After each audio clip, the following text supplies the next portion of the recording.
Shows how little you know politics. Choose your destiny. You can go left or you go right. You can go forward, but never ever back. I want to hear your thoughts.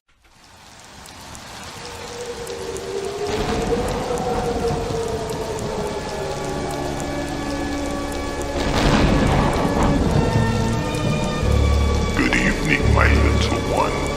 I shall make you psychotic. Mommy, what does psychotic mean?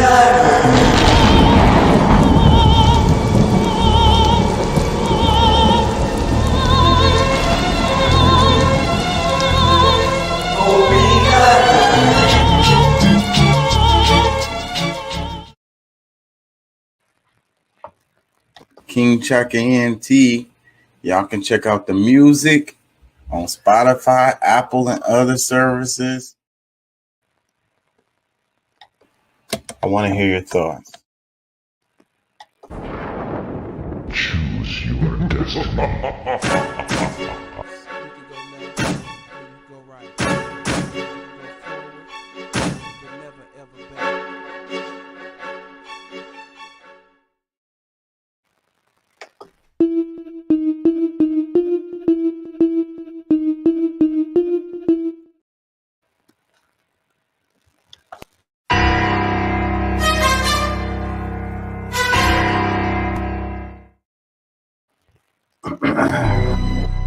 Yeah. Woke up.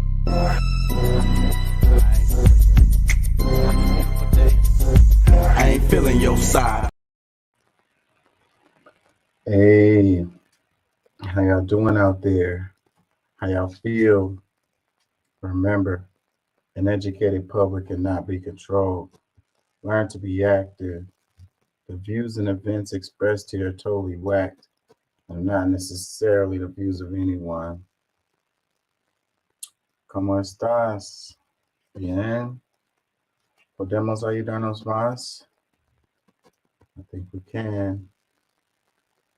And remember, don't take my word for it. Look that mess up. How y'all feeling out there? Y'all feel good? Y'all feel good? The name of the show today is Story Time. I don't know. I might make up a story at some point. Man, I'm gonna try to avoid the elephant in the room as much as possible. It's gonna be difficult though. I apologize for not coming on last night. I should have, but I was exhausted, and like the whole Israel-Palestine thing has got me like feeling some kind of way, and I don't know how to talk about it really. Like it's like no matter what, someone's gonna be upset. I don't really worry about people being upset. It's just that there's a lot of information that's not real and true either. Like there's a lot of misleading stories about it. And I try to be careful with that kind of stuff. I don't want to be sharing misleading information. Anyways, it was a number of things that caused me to not come on last night. So I apologize. Let's do some scrolling and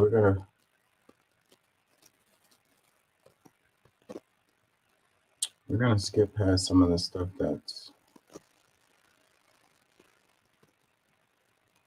about the elephant, at least for a while.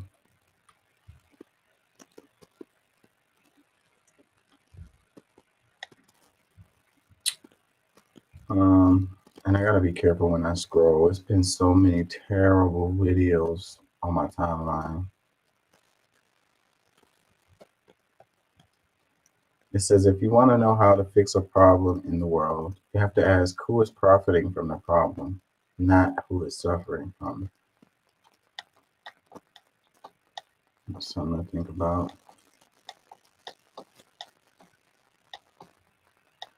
2,000 bodies at 27. I don't believe her.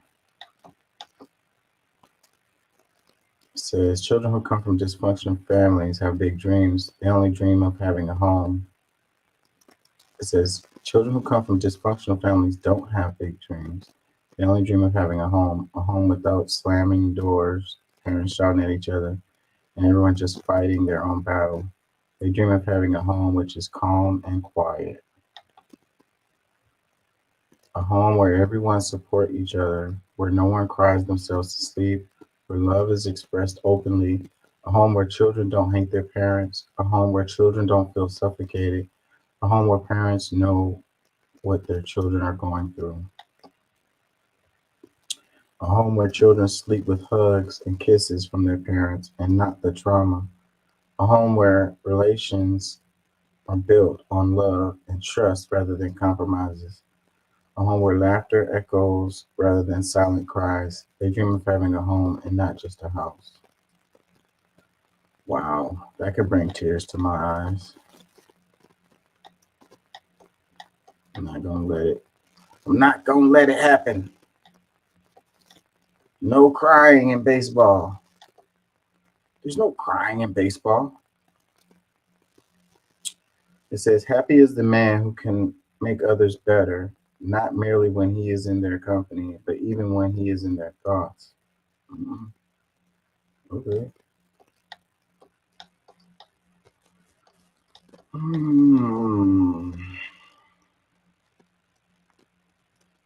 I don't care.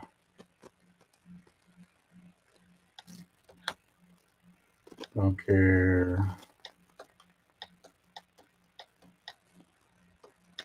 How y'all feeling out there? I'm gonna try to give some people some time to hopefully get in here. I know I'm not on my normal schedule, so that may or may not even happen.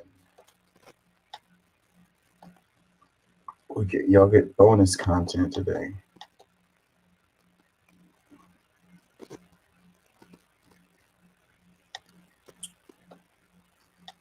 Yep.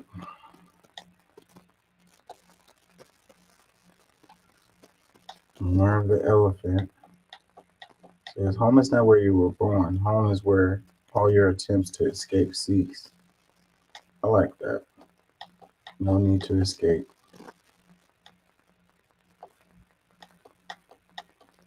It says creative people need time to just sit around and do nothing. There's some truth in that. It says be curious, read widely, try new things. What people call intelligence just boils down to curiosity. It says philosophy is a battle against the bewitched of our intelligence by means of our language. Philosophy is a battle against the bewitchment of our intelligence by means of our language. Another one says the best things in life come from focusing on asking better questions. We need to ask better questions. It says expose yourself to your deepest fear. After that, fear has no power, and the fear of freedom shrinks and vanishes. You are free. I'm not scared of anything anymore. This one, it says you have to finish things. That's what you learn from. You learn by finishing things. Yeah, I really have a thing about starting something and not finishing it. It drives me crazy if I do that. So I really have an issue with it. So I try to finish whatever I start, no matter how trivial it is.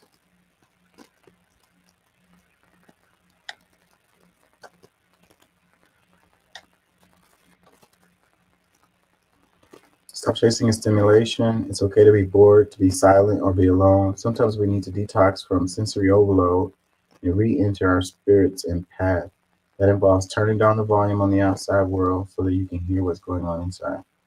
Yeah, I do that all the time. People think I'm weird.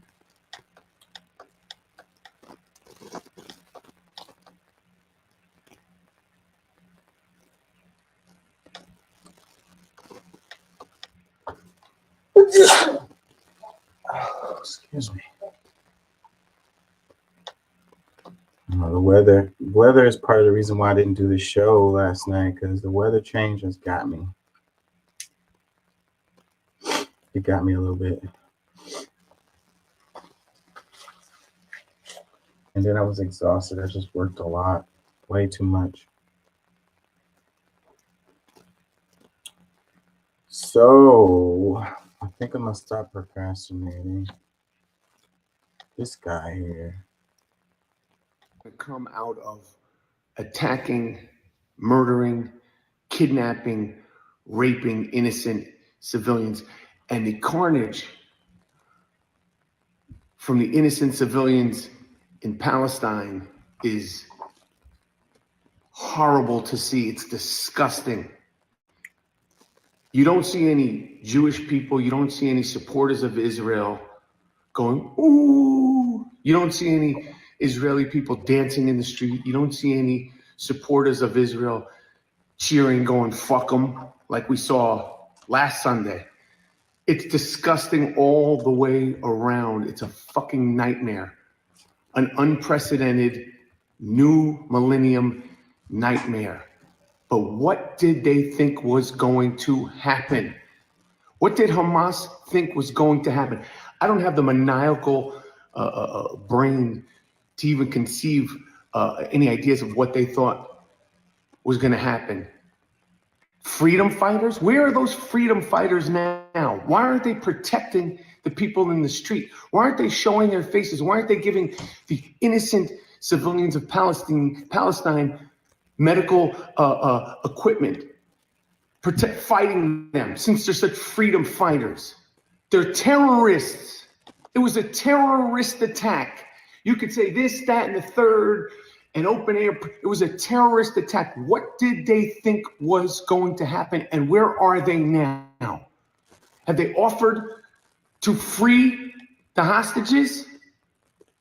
You don't see people laughing, cheering, having parties on Sunday like there was last Sunday, or rallies on college campuses going, yay. The whole thing is disgusting. But what did they think was going to happen by murdering, raping, and abducting innocent people? I'll wait for a fucking answer. What did they think was going to happen? What did they think? This guy here. Yeah.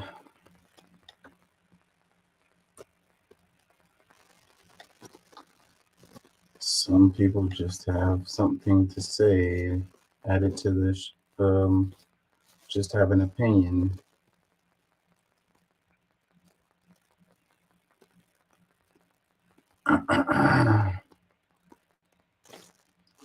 Let's read some comments underneath this one. It says, please explain in simple terms, how is the invasion of Gaza making Israel safer for Hamas? Another one, it says, Israel has been attacking them and taking their land for 75 years. Another comment said, what do you think was going to happen? It's not an excuse for a war crime. Killed babies aren't cured by killing more babies. Another comment says, I'm curious to hear your opinion on the hundreds of thousands of innocent Palestinian civilians who are being displaced right now, and the thousands of innocent Palestinians, many of them young children, that are being blown to pieces by the revenge attack ordered by the far-right government of Israel, even though they don't support Hamas and are not part of Hamas. Do you have any comment? By the way, I'm also Jewish. Another comment says, apartheid promoter.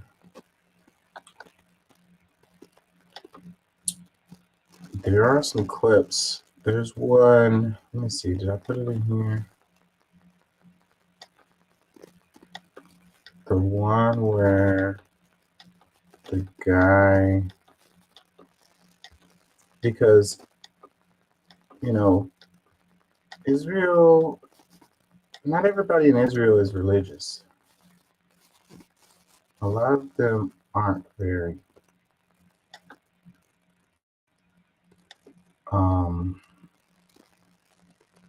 Let me see if I can find it. I really don't even want to cover this, y'all. I ain't gonna lie, I do not really want to cover this. But it's like the media atmosphere is saturated with this. And it is important. It's important. Don't get me wrong, it's important. It's just that I don't really want to do it. It's really painful. I don't see it. I must have shared it before and it already expired. I keep scrolling. Maybe I have it in my Twitter. Give me a second, y'all. See if I can find what I'm looking for. Don't see it. Don't see it. Don't see it. Wait, is this it? This is not the one, but maybe this will do for what I'm thinking of right now.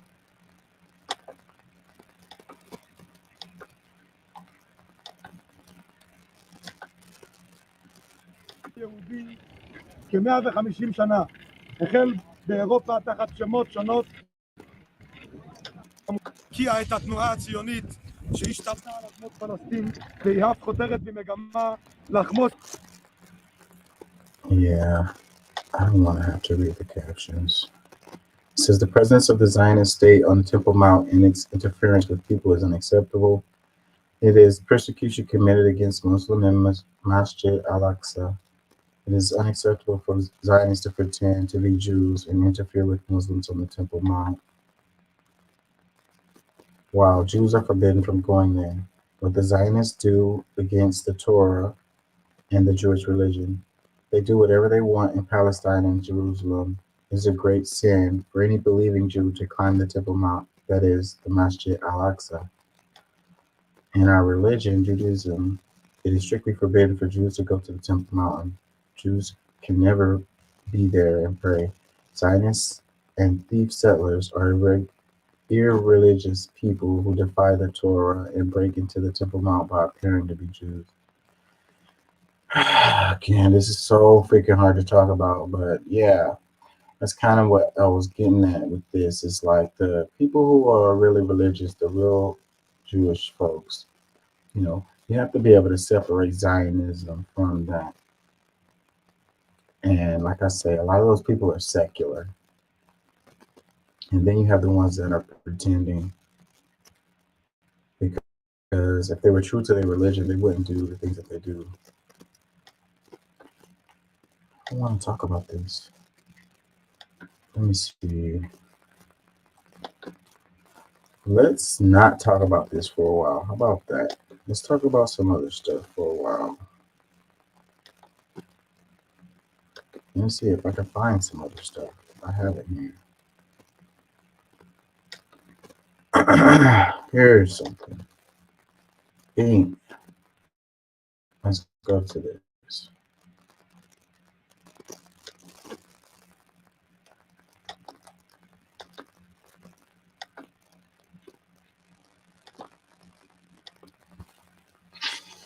So, am I sharing? Wait, let me make sure y'all can hear me. I don't know how long I'm gonna stay on today.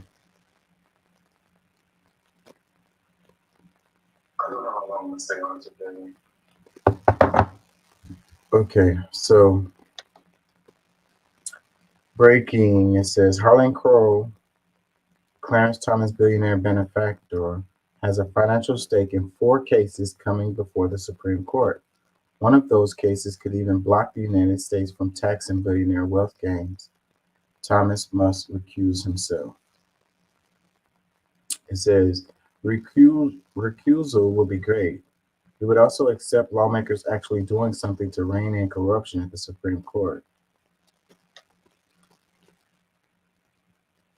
Let's read some comments. It says, he's obviously not going to recuse himself. The question is, why can't he be made to? The system is corrupt. Another comment, it says, how is it that one of 3 branches of our government is not bound by the checks and balances that the other 2 are? Well, that's said wrong, because the way it works is each different branch of the government is the check for the other. So in this case, we're talking about, you know, them not having ethics, you know, and they don't really have an ethics that they have to follow in the Supreme Court. So, but that's not that's not related to the government being checked and balanced. So, you know, maybe if one of the other branches could come up with a rule for the Supreme Court to force them to have to follow certain ethics, then I guess that would go with what you're saying. Let me another one that says, go after Harlan Crow, shake the money, look at every family member, every business deal. These people don't like attention, and this certainty don't like people flipping over rocks to see what's hiding underneath. I think that's a good way to go at it. A lot of this stuff needs to be, because if these people are doing stuff that's illegal, that's against the law, then they need to be held accountable, just like the rest of us. Another one, he says, but he won't recuse himself. Why should he, while Republicans are not held accountable? Another one that says, spoiler alert, he won't. I don't think he will either. Another comment says, recusing will not eliminate the rot. Bought and paid for. Recuse, impeach. The right wing is totally okay with harming lots of people who carry out a malignant agenda defined only by grotesquely wealthy. These parties are a wealthy focused group of individuals who lobby aggressively for laws enforcing the right-wing vision. That means they write the laws they like and hand them to state and federal legislatures for passage. These groups are primary advocates of Citizens United. They are Kemp's people, DeSantis people, Trump's people, the military-industrial system people, the prison corporations people, gun lobbyists, tobacco lobbyists, the climate denial lobbyists. Citizens United is a lobbying group, but they are famous for a certain case. Citizens United versus FEC is a 2010 Supreme Court decision that changed lobbying laws to permit unlimited flows of untraceable money to enter the hands of politicians and lawmakers. Money that is said to be flowing in the name of free speech. Those money flows largely determine legislative outcomes. Lobbying cash is coming from the above parties continuously. State and federal legislatures are paid well to pass the laws crafted by the above parties, especially ALEC. These agendas and laws do not represent the interests of average people. These laws are specifically made to give grotesquely wealthy control over lawmaking. Due to laws enacted by the above parties, income inequality is at an all-time high in the USA. The wealthy are wealthier than ever, and the wealth gap is getting worse. Most GDP growth come from the last 20 years went to the top 1% of earners in the US. The rich are getting richer, the poor are getting poorer, and vastly increasing in numbers. This trend is poised to continue without meaningful reform. We can fix it, let's reform. Step 1, overturn Citizens United, the Supreme Court case that legitimizes the purchase of every facet of government by grotesquely wealthy bad actors. A couple more comments that says, Clarence Thomas is the greatest house slave to ever live. Another one that says, well, we all know he won't. These Machiavellian politicians and judges will hold onto their power with iron fists. They don't give one to the people. It says, oh, but no conflict of interest or corruption. I have to say, though, the way that they worded this, it says Harlan Crow, Clarence Thomas, billionaire benefactor, has a financial stake in 4 cases come before the Supreme Court. One of the cases could even block the United States from taxing billionaire wealth gains. Thomas must recuse himself. So they're saying Harlan Crow. So it's like the last one where it says one of the cases could even block the United States from taxing billionaires' wealth gains. But that's not specifically pertaining to Harlan Crow, you know. So that's a bit misleading, I would say. You know, that's a little loose. You know, if Harlan Crow's a billionaire, okay, he falls in that, but then it's like he's not the only one, so that's a little loose right there. That's a little loose. Let me see, y'all. I'm trying to find some stuff to cover without covering the elephant in the room. Let's do this one. Strikes in Yemen in 2009. Since then, the country has seen more terrorist attacks, not fewer. Terrorist attacks in Somalia also keep increasing. When we only respond with military force today, we create tomorrow's enemy. all it's doing is increasing militancy and hatred, anti-Americanism. Tell me how we're winning if every time we kill one, we create 10. Perpetual war does not make the world safer. We ramped up strikes in Yemen in 2009. Since then, the country has seen more terrorist attacks, not fewer. Terrorist attacks in Somalia also keep increasing. So it says bombing other countries doesn't make us safer. It fuels terrorism and creates more violence. So it says, Brave New Fans posted this. They say, endless wars do nothing to keep us safe. They do the exact opposite. Now, let's read some comments. It says, weapons manufacturers are definitely well aware of this. War is a racket. Another comment says, exactly. The way to prevent terrorism is for citizens to be treated with dignity, educated, and fed well and reliable. There is no way to stop terrorists with bombs. Another comment says, the people in Congress with defense stocks are happy. You know, and the stocks are going up. All of those companies, I don't know if I shared that because, again, that's going with the elephant, and it's just really, really horrible. But, you know, the last week, there's been these stocks have been shooting up, and they all related to war. So, you know, even though it's people dying and it's a horrible time for a lot of people, you know, you got people who are making money off of this. Let's read another comment. It says, and then you have to spend another 2.5 billion USD on defense, which makes arm producers richer so they can endorse the next POTUS. We can moralize all we want as long as we don't hit them where it hurts, their wallets. We can discuss this until the end of time without any change. Yes, let's gather here, but without action, we're harmless sheeps. Yeah, so the money is where it's at. You know, follow the money. If we want to know, if we want to hurt them, you know, it should be a way where we can make it so where these people don't profit from calamity. You know, it's like our capitalist system, it benefits from tragedies. So then within capitalism, what is its incentive to avoid tragedies, you know?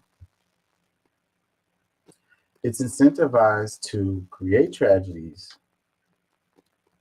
Let me read some more. It says, it makes some rich people richer at the expense of the taxpayer, though. Another comment says, yes, but the war machine must be fed. Its appetite is insatiable and demands flesh and soul. Another comment says, yes, killing loved ones makes people angry, go figure. Angry people want revenge, and on and on. But be of good comfort, somebody is getting wealthy, so it's not for nothing. Another comment, violence begets violence. Another comment says, but it transfers so much money among the rich is very profitable. Another one, it says, yeah, but it makes the arms industry filthy rich, which when they use to bribe senators, And, you know, it's a thing because, you know, it's like we worship the money, you know, it's all about making money. They, you know, that's what they tell you, just go make money, you know. And it's like when we have that kind of attitude of it's all about money and, you know, just get rich, then, you know, who gets hurt in the process you don't really care about. So then, you know, you're still looked at as a good person, I guess. I don't know. I mean, I don't know how to say this, but it's like if your incentive, if you're just striving to make money by any means necessary, then, you know, however you do it is whatever, right? You know, if people get hurt, people die, you know, it's just the cost of doing business. And that's like, that's kind of like how our system is. That's why we have such trash in our food, you know. That's the reason why our healthcare system is trash. They charge you fucking a whole bunch of money for insulin or some other kind of drug that you need to stay alive. They know you're going to pay it because you need it to live. But it's profitable. It's capitalism. It's the way to go. And people look up to that. You know, I don't think that any of that will ever change until our attitudes about it change. You know, how much money do you need? Like, how much is enough? You know, we're taught to hoard money. Like, it's never enough. You know, um, exponential growth. If we can get to the point where I'm good, I don't really need to make any more money. I have all the stuff that I need. But it's not like that. It's like, you know, people having this minimalist trend that's going on. Like, you only can wear a certain number of pair of pants, a certain number of shirts. You only need so much space in your home or whatever, you know. You only need so many phones and televisions and stuff like video games or whatever the hell, you know. And once you become an adult, then you know you're not growing anymore as far as physically. And like, how much more stuff do you really need? Like, once you have everything that you need, then you should be good, right? Why do you have to keep on, you know, buying more stuff? But the way the society, the way this capitalism system is set up, is it's built on consumerism. So it needs you to keep on buying stuff. You need that new iPhone. The iPhone from last year is no good. You need to get the newest one. You need the PlayStation 5 when it comes out. The PlayStation 4 no longer good. You know, it's you need more square footage in your home because your neighbor's gonna be like, what is the footage you have? Oh, I have this footage.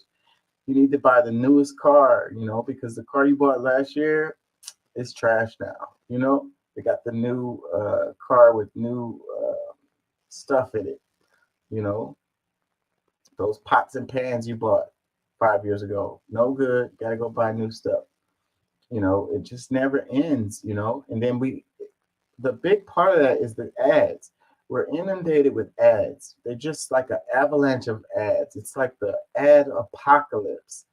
And we're animals at the end of the day. And these advertisers, you know, they know psychology, and it tickles something in your brain. Like, that's why I avoid ads with a passion, because no matter how strong you think you are, those ads will get you. They will get you. You know, it tickles something in the back of your brain, and you're like, you wasn't even paying attention to the ad. It was playing in the background or something. You kind of heard it.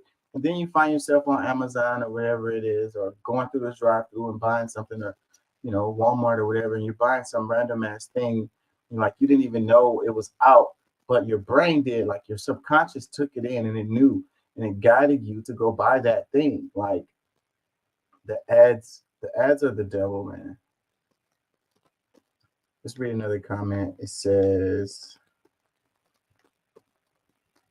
just like bin Laden grew up during turmoil in the Middle East in the 60s and 70s, right now there is a young person growing up in the Middle East right now, hating the United States, and that person is going to grow up to be someone that's going to be the worse than bin Laden and quite possibly Hitler. We need to not only achieve peace in the Middle East, but we need to stop meddling in their affairs. And I think that, you know, United States wanting to be the world police is some crazy stuff, you know. Like, I like the idea of America first, you know. Let's deal with our stuff. Let's sweep behind our back door first, you know. Once we got everything going the way we want it here, then maybe we can worry about doing some stuff somewhere else. But if we don't even have our stuff together here, what makes us think that we can go around the world and try to get stuff together for these other people? Like, you know, maybe it's a horrible attitude to have, to let be and let live. You know, some atrocities happening on the other side of the world or whatever. Let them people work it out. Let it work itself out. Let the chips fall where they may. Why do we have to get involved in every freaking thing? And then we're biased when it comes to that, because it's things going on all around the world, but we choose to get involved in certain things. And they always make it be like, oh, we're spreading democracy or whatever. Not like we don't have any personal something that we're going to benefit from as a real motivation to get involved in that stuff. Because it's other atrocities, other conflicts happening around the world, and the United States just blind eye to that stuff. Other stuff, we got to get all up in the middle of it. You know, if you really want to understand the nature of our foreign policy, then look at the stuff we get involved in versus the stuff we don't get involved in, and then you will understand. Let's read some more. It says, war on terror was a business decision. How can we make war go on forever? Rhetorical. Another one that says, that's kind of the point. They want perpetual warfare and the economy to completely serve the military industry. And you know, one part of this that's really kind of sad is that because we've built our economy in a certain way that we kind of depend on, you know, like United States, we produce food, we export food, and we also export weapons and like stuff that you use in war, like, you know, the vests and bullets and, you know, equipment. And, you know, it's a huge part of our GDP. So because we've built our economy in a way that, you know, we basically rely on the fact that people are going to need helmets and Kevlar and rifles and stuff like that, you know, missiles. So then, you know, it benefits us that the rest of the world has drama, because then they can come to us to get the stuff that they need, you know, and we make money off of it. So it's like, you know, it's regrettable because we've gone down this road for a long time now. You know, we'd have to completely change what we produce, you know, and go in a different direction. But those companies have a lot of power and they want to stay, you know, relevant. They want to stay in existence. They want to keep making money. So, you know, they're going to keep themselves alive no matter what, you know, and these are United States companies, you know. Some of the few companies that haven't gone overseas are the ones that I'm talking about, and they produce this kind of stuff. So it benefits them that there's drama in the world. It benefits the United States that there's drama in the world. So then we're never going to want to not have drama. Then we're not going to be making money. Can we export? Can we produce some friendly stuff? You know, another part of that is like, because, you know, we have this global economy, but if the United States could produce all of the stuff that the United States needs and be self-reliant, you know, this whole thing with China wouldn't matter. The whole thing in Russia wouldn't matter. You know, BRICS, none of that stuff would matter, because if the United States produced all the stuff that it needed itself, then it doesn't have to deal with these other countries for nothing, you know. But that's not how it works. We produce certain things, and other things we have to get from other countries because we don't produce them here. Remember when the COVID first happened, and then, you know, they said you have to use the N95 masks or whatever. Those are the only ones or whatever. And then immediately we were out of them, and they needed them for the medical people, and we don't produce them here. So then right after that, they said, okay, well, y'all could just wear the cloth mask. So just wear any mask, you know. And I was like, oh, come on, man. Y'all talking about, at first y'all said you have to wear these are the only ones that work. And then after that, you're like, just wear cloth masks, because we don't produce none of them, you know. And it was a backlog of that shit because we get them from China. I think that's where they're produced. And it's like, you know, if how come we can't produce that kind of stuff here? Like, what we don't have factories, we don't have people that know how to do it. Like, it's not profitable enough. Somebody answer me that. Another comment says it's all about the money.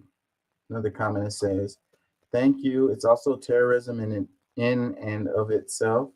I don't care that those with power don't define it as such. Nothing is more terrorizing than carpet bombing civilians. Another comment says that's their purpose. It says, another one that says, not if you wipe them off the face of the universe. Another one says ban religion. Ban religion. Like, that's a realistic goal. Another comment says America's ghetto. Another one that says, I'm still waiting for the U.S. to bomb Saudi Arabia since 15 of 19 hijackers were Saudis. That's the thing to do, right? I mean, boom. But we went into Iraq, though. You know, Syria and Yemen. I have nothing to do with nothing. We're cool with Saudi Arabia. They buy weapons from us. They made a deal to purchase oil with the dollar. So we don't care about what they actually do if they have terrorists there. That shows that it's really about the money. It's not about spreading democracy. It's about making bread. Another comment that says bombing them isn't enough, apparently. Another one that says, I mean, it literally states that in all these monotheistic religion, violence begets violence. The only way to end conflict is to stop conflict. The only true end to war is to completely end all the people of your enemy. So genocide is what needs to commit to be truly victorious. Ooh. Wow. It was hard for me to even get that out. Yeah, no. I'm gonna have to go ahead and say that. I mean, no. So who the hell are all your enemies? What about the enemies that you have within your own borders? You're gonna genocide those people too? Like, no, that's not the answer. The answer is like, it's kind of like with crime. We talk about crime, and it's like the majority of crime is like petty crimes, thefts and stuff, and that has to do with people not having what they need. So if you make sure that people have what they need, then most of the crime goes away. And then another big part of crime is like having to do with being addicted to drugs or whatever. So then what causes people to be, sad and depressed or whatever, wanting to do drugs? So then you figure out how to make people happy or whatever so that they don't have a need for drugs. So then boom, between the poverty, having attacking poverty, getting people out of poverty, and then finding out what makes people happy. You do those two things, you're going to eliminate like 85%, 90% of the crime, So, and I think that's the same way you would go at it with dealing with, terrorism, terrorists or whatever, being fair, being just, holding people accountable for breaking the law, and not being unfair with people, because if you're unfair with them, then they're going to see that, and then that's you creating a terrorist. Be real and true, and be fair. All the people can still have their religions. They can have their religions. It's perfectly fine. If people would just be fair with each other, then boom. So then people are like, oh no, there's no way. People would never be fair with each other. But I don't think that that's the case. I think people would rather just live their life, chill with their family, work their job or whatever, and live their life. Like, I don't think most people just want to be terrorists or whatever, They're created. It's situations that causes people to end up being like that, I don't think people are inherently evil. I think it's the circumstances that drive people to be evil. So then you fix the circumstances. Now, you're always going to have a certain percentage of problems or whatever, but they don't have to be the way that they are now on the scale that they are. Am I losing y'all? Or am I preaching? Do I sound like a soapbox? Am I talking unrealistic? Okay, there's more about the elephant. Let's do this one. It says, no Speaker of the House, no Army Chief, no Chief of Naval Ops, no Head of the Air Force, no Ambassador to Israel, Lebanon, Oman, Kuwait, no Commander of the Fifth Fleet, no one in 300 military roles, no State Department Coordinator for Counterterrorism. This is the problem. We're missing all of this stuff. Like, it says, once you recognize that the primary purpose of the GOP is the wholesale annihilation of government institutions, their insurrections and obstructionism start to make sense. Once you see that they're on our enemy's payroll, their betrayal, though never forgivable, finally has context. Senator Booker reacts to GOP Representative Steve Scalise withdrawing his bid for Speaker. To have this level of dysfunction among the House Republicans, this is very problematic. Oh, see, but I hate it when they talk like this, because, when you just point fingers at the Republicans, then you're missing it, because you got Democrats and you got Republicans. You got two wings. They're attached to the same bird. and you know the American people continue to suffer regardless of who's in the majority, and that's what we have to focus on. You know, there's some good ones on both sides, and there's bad ones on both sides, but you know, you can't just point one side and say that that's what it is. They're both sucking.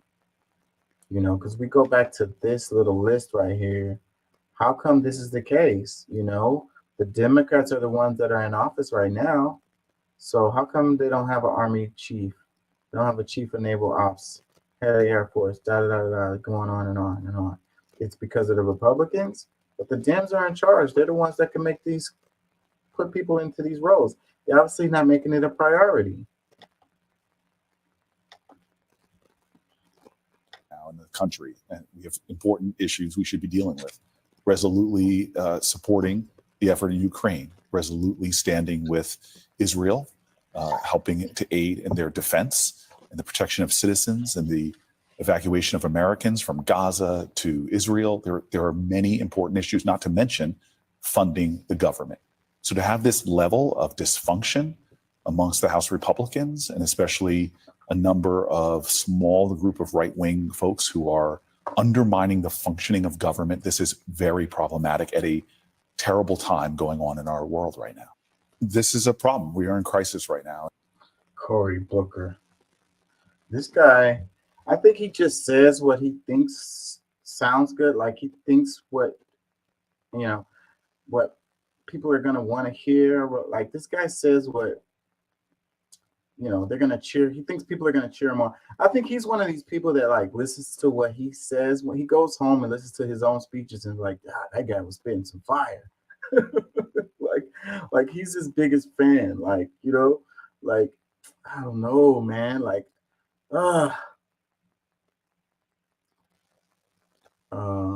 yeah, man, this guy, the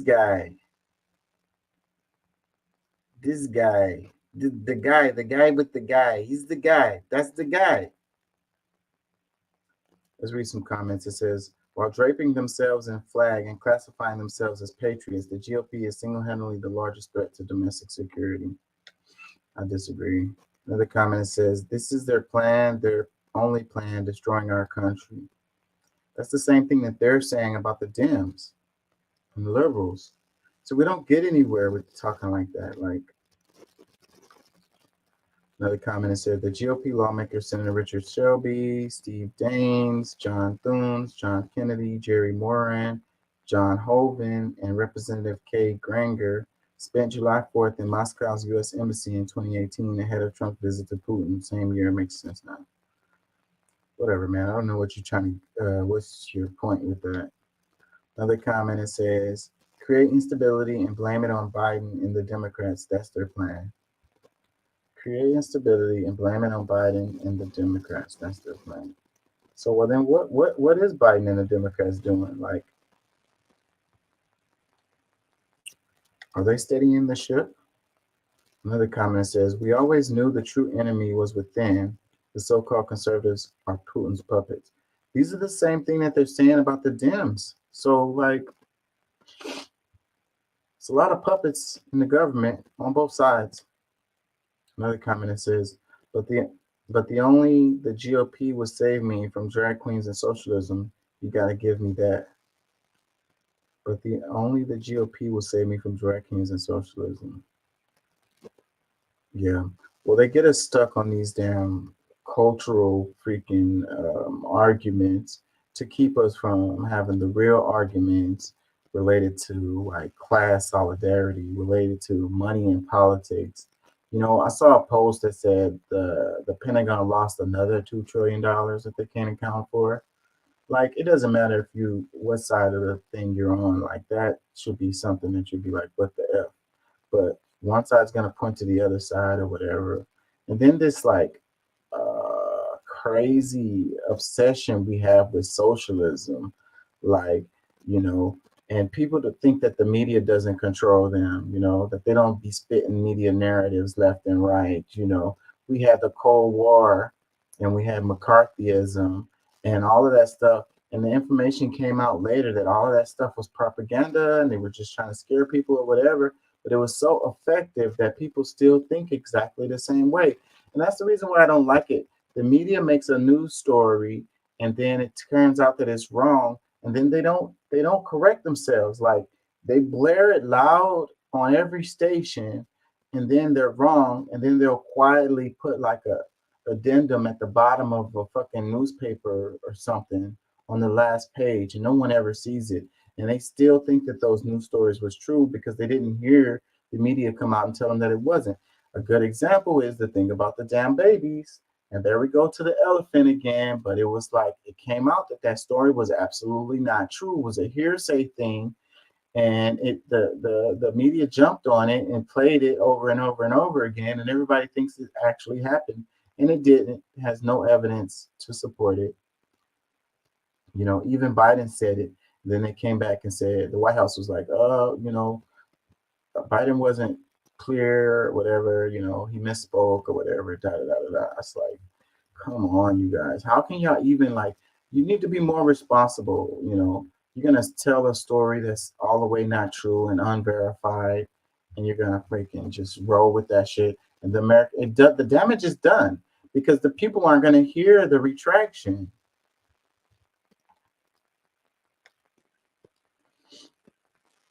Another comment, it says, I thought the Democrats were in charge. Exactly. Other comment says 4 more years for Joe. Another comment says, I saw you don't let people comment on the Biden video. He's letting Israel slaughter Palestine and you're spreading his propaganda. Another comment says, MAGA should be their own party so they don't completely ruin the Republican Party. Now there goes something that's actually, a comment that has some merit there, because the ones that are like the extreme right within the Republican Party, they actually represent a minority within the Republican Party, and they also represent a minority in the United States. It's just these people are really loud, and it seems like it's more of them than it is. But a lot of people don't agree with them.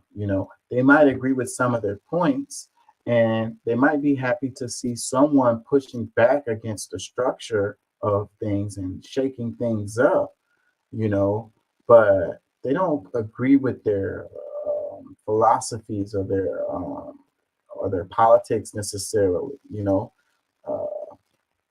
and that's what it is. So and you have a similar dynamic going on within the Democratic Party, because the ones that they consider on the left, I like to say there is no left representation in this country, not really. But you have the ones that they consider like far left or whatever within the Democratic Party, and those people, they're the minority. The Democratic Party is more of a center-right party, I would say. And the couple of factions in there that people call left, they're a minority, and they don't really have much power.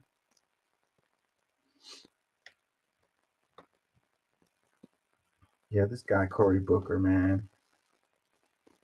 Every now and then he says stuff that I like, but it's like I say, I feel like he just says what he thinks is what he should say. Not really saying how he really feels. He just says what he thinks should be said, what he thinks will go over well. But, again, he's a politician, so I guess, that's his job. That's what he does. So let's read this one. It says Sarah Huckabee Sanders laundered, what is that, 19,000 through a lectern. MBS laundered millions. Hold on, my mic is doing something weird. Can y'all hear me? It says MBS laundered millions to Trump through LIV Golf.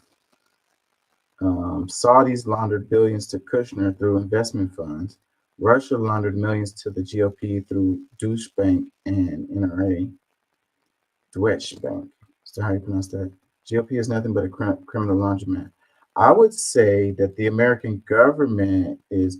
I heard in a Immortal Technique song where he said he said every U.S. president is basically a money launderer. And this was years and years ago. And I heard that line and it hit my head and I was like, God. And then the more I look at stuff, I understand it better what he meant by that. And then it's like, you wonder about all the money that's going to Ukraine. What the hell? Why we keep sending money to Ukraine? What is the deal? What is going on with that? You know, the majority of the American people on the left or the right don't agree with sending money, all this money to Ukraine. So why do they keep doing it? You know, and I think that the whole thing with the Ukraine is it's a money laundering scheme under the guise of helping Ukraine. You know, do the politicians or the United States citizens do these people really care about the people of Ukraine? Look at Ukraine's city.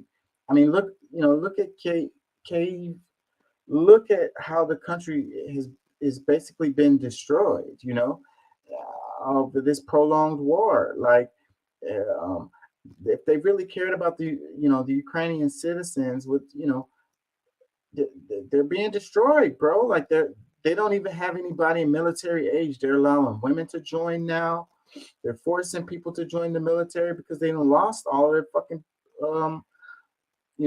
fighting age men. They don't care about Ukraine. It's fake. Let me read some more comments. It says, while perpetually classifying themselves as patriots, pure trash. Another one, it says, Supreme Court for prison. Another one, it says, Republicans need to be phased out until they learn to actually become human, and more concerned for those that serve rather than themselves. You can say the exact same thing for the Dems. Another one, it says, way too many sold this country and their souls. Another one, it says, why do y'all think all GOP and center-right Dems fight for institutionalized powers? They all benefit from crooked backdoor dealing with people who have all the money. GOP always makes the case to fall in line and listen to the kings. Yeah, well, actually on the GOP side, I see them push back against the leaders way more than on the Democratic side. Them ones are the ones that fall in line. They fall in line real quick. Another comment says, if it's a laundromat, why is everything they do so dirty? Dun, dun, dun. I see what you did there. That was really clever there, guy. Wearing masks. Clever. Another comment says, that's not what money laundering means. What? Another one says, yeah, it's a crime family. Now do Democrats, Ukraine. Another one says, that's not her first time. Another one, so Biden and his son are completely innocent, asking for a friend. Another comment says, there's plenty of fingers at the Dems too. AOC is a domestic partner to a 1%er, but won't get married so as not have to disclose income arrangements. The Clintons, enough said, Mama Pelosi, the queen of insider trading, Harry Reid, etc. Yep, those are true. It says, stop, nothing but lies from this site. Another comment says, there is zero truth here. Please stop spreading disinformation. Another one says, both sides part of the same crooked coin, abolish the Fed. Finally, somebody making some comments that make sense. Oh, let's do this one.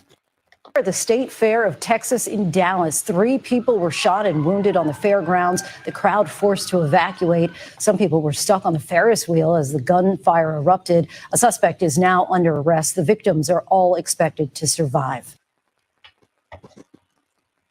Really terrible fucking.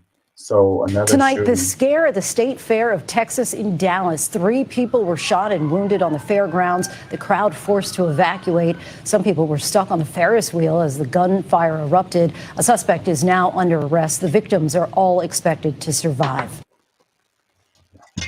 Well, that's good news. Nobody died.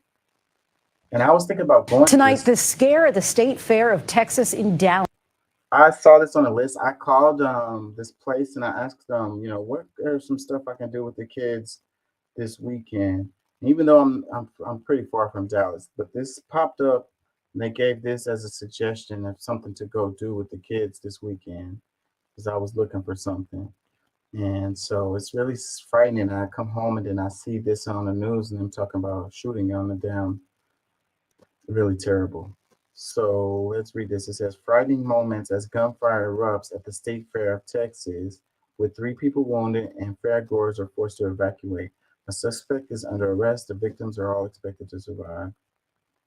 Let's read some comments. It says, I love how safe all these guns are keeping us. There we go with the gun fucking debate. You know, we've had this over and over on the show. So if you watch the show, you know where I stand on it. I'm always arguing with Pat, Doc, and Deuce because they're on the other side of it. Let's read this. It says, but I thought Texas was safe due to gun laws. What gun laws? Another one that says, so what's the deal? I thought they'd be good guys with the guns.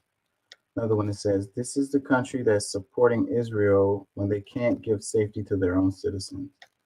Another one that says, so where are all the good guys with guns ready to jump on in and take care of business? Another one that says, I already don't like crowds, but the mass shooting mania just makes me double down on that sentiment. I legitimately can't think of a crowded event I'd want to go to now.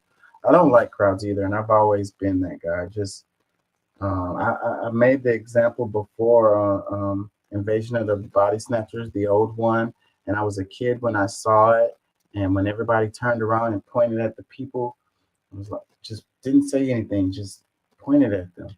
Like, that scared me so bad, man. I feel like I'm the outsider that's like I'm pretending everywhere I go. It's like, I've said this before on the show, it's like I can fit in anywhere I go, but I don't really fit in anywhere I go. And that's just the way I feel. And I feel like at any moment I'm going to be outed as the one that doesn't fit in, you know, that doesn't think like everybody else, that doesn't move like everyone else. And yeah, that's why I stay to myself. I don't have that many friends, and, you know, I'm kind of a homebody, you know. I don't go with the crowd and I don't think like other people do. And it's like I get ostracized over and over again. I just stay to myself. I don't say much. That's why I talk a lot on this show, because here I can share my thoughts, you know, and a lot of times there are thoughts that a lot of people wouldn't agree with. I'm totally comfortable and confident with sharing them here because I'm behind the computer screen. Anyways. Another comment that says, hopefully Uvalde police wasn't in charge of security. Oh, that's shade. Another comment says, since race isn't being mentioned by the leftist infested news media, may we assume the shooter is a member of a protected class? I wonder. We'll definitely come back and do a follow-up on this. Matter of fact, let's go ahead and look it up.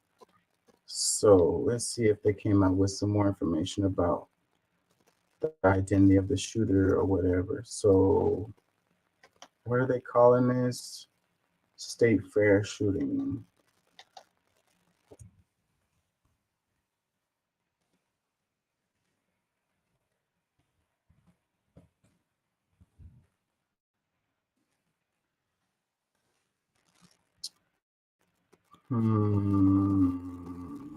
One day ago. Do we got something more recent? One day ago, 3 hours ago, State Fair shooting. New video shows chaos fears. I hope they don't show anybody like shooting, getting shot. Let's share this one. I have to be careful because if it shows something, I might not be able to share it.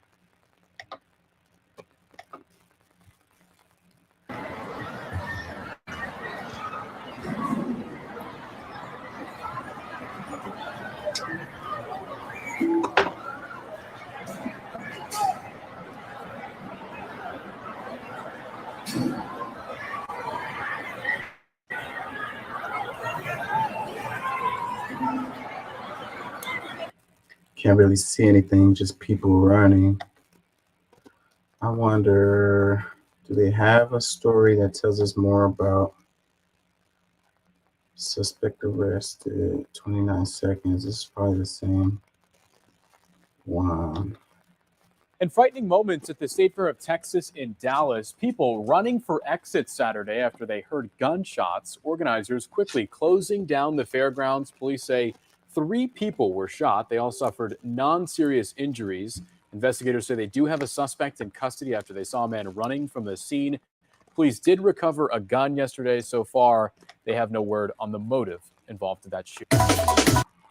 Yeah, they're not telling us anything. Why are they? It seems like they're kind of keeping it under wraps, huh? You guys are bringing a second gunshot victim. Second gunshot victim, 244.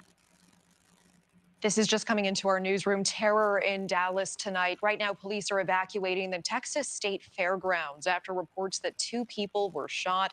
Little is being shared by authorities right now, but police are confirming that a suspect is in custody. So far, no word on the condition of the victims. Police have also not confirmed if this was an active shooting situation or an isolated incident. We'll keep tracking this story. Thank you for watching. Go to newsnationnow.com to find News Nation on your television provider. And don't forget to click the red subscribe button below to get more of News Nation's fact-driven, unbiased coverage. Okay, let's see. I got an article that popped up. Let's go to this. Maybe we can get some. See if we can get some better information. State Fair shooting. So is this the guy? It's a black guy.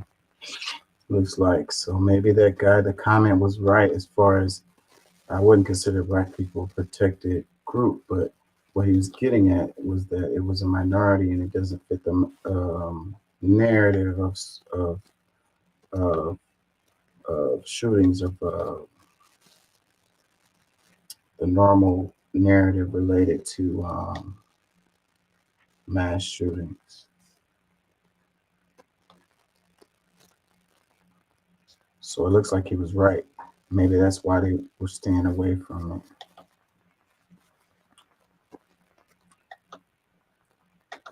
Hold on, I must not be sharing. Hold on, y'all. I'm sorry. Yeah, I'm not sharing. Okay. Let me share this screen.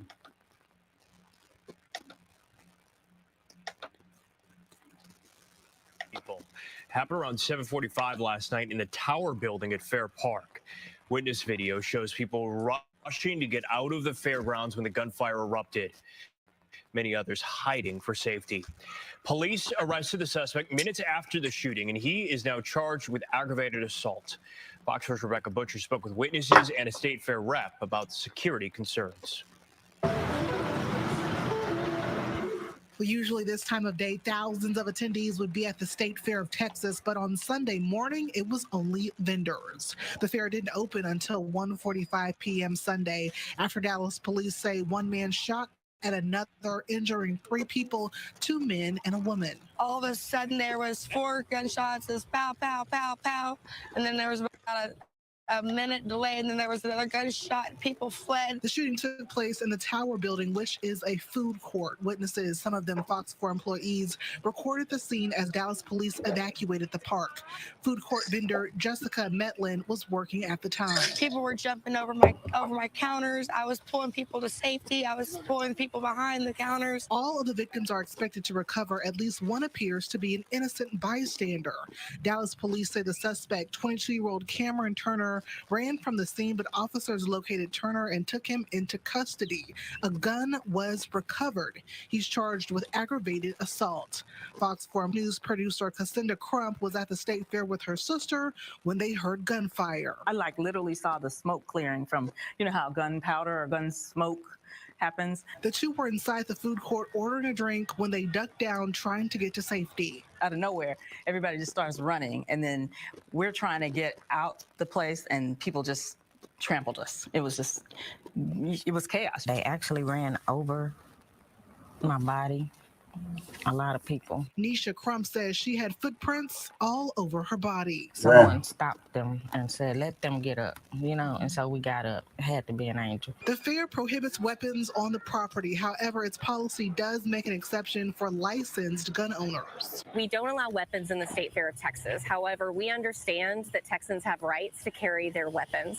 And so we have a middle ground where those that have a license to carry are allowed to come in with a concealed weapon. It is not yet clear how the suspect got a gun onto the fairgrounds. The fair has an open gate weapons detection system. When people walk through, it detects if there are any weapons on them and notifies the security team to then do a deeper inspection at that point in time. The fair is planning to enhance security during the final week of operations. We do plan for us to have a heightened security presence, not only on the perimeter of the grounds, but throughout the fairgrounds for the remainder of the 2023 State Fair of Texas. Meanwhile, Nisha shared her views on the fair's gun policy. If I had known that they could carry weapons inside guns, I would not even have gone. But Saturday's shooting didn't stop others from coming in as early as they could on Sunday. Rebecca Butcher, Fox 4 News.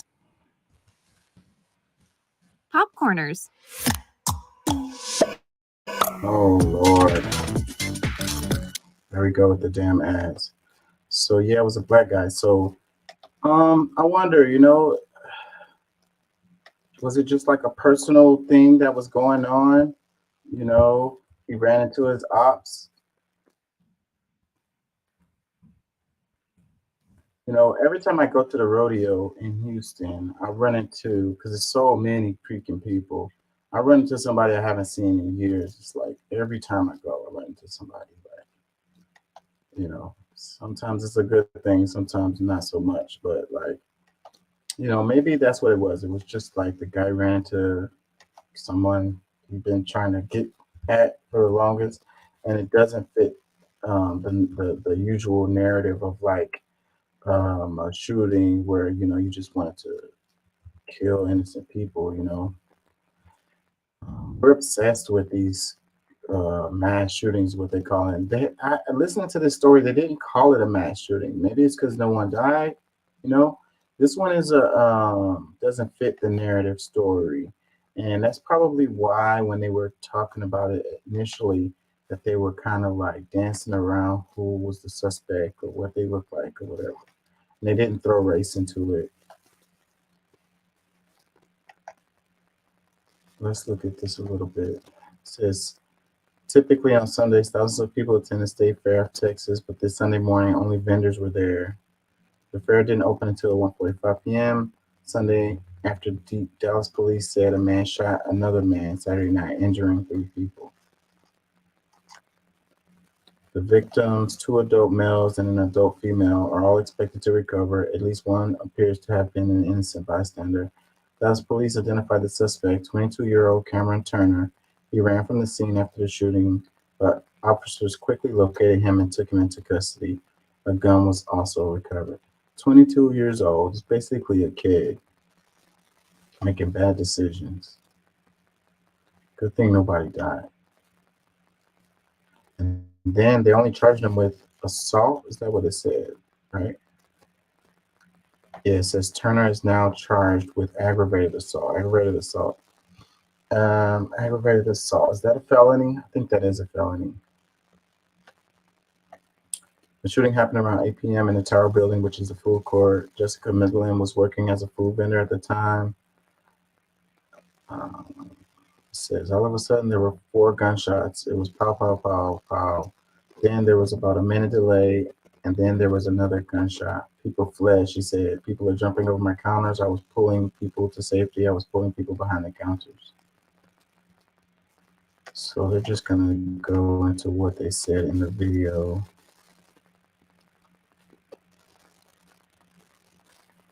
Yeah, I don't know. This kind of brings up the gun debate, though, like the comments were saying, good guy with a gun stops a bad guy with a gun. But I don't know that that is the case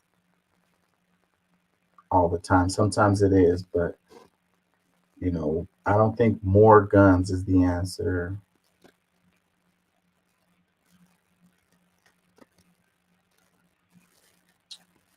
Yeah. Don't need to spend much more time on this one. There's a black guy. Nobody died. They caught him. I guess case closed. Good thing no one died. You know, those damn large groups.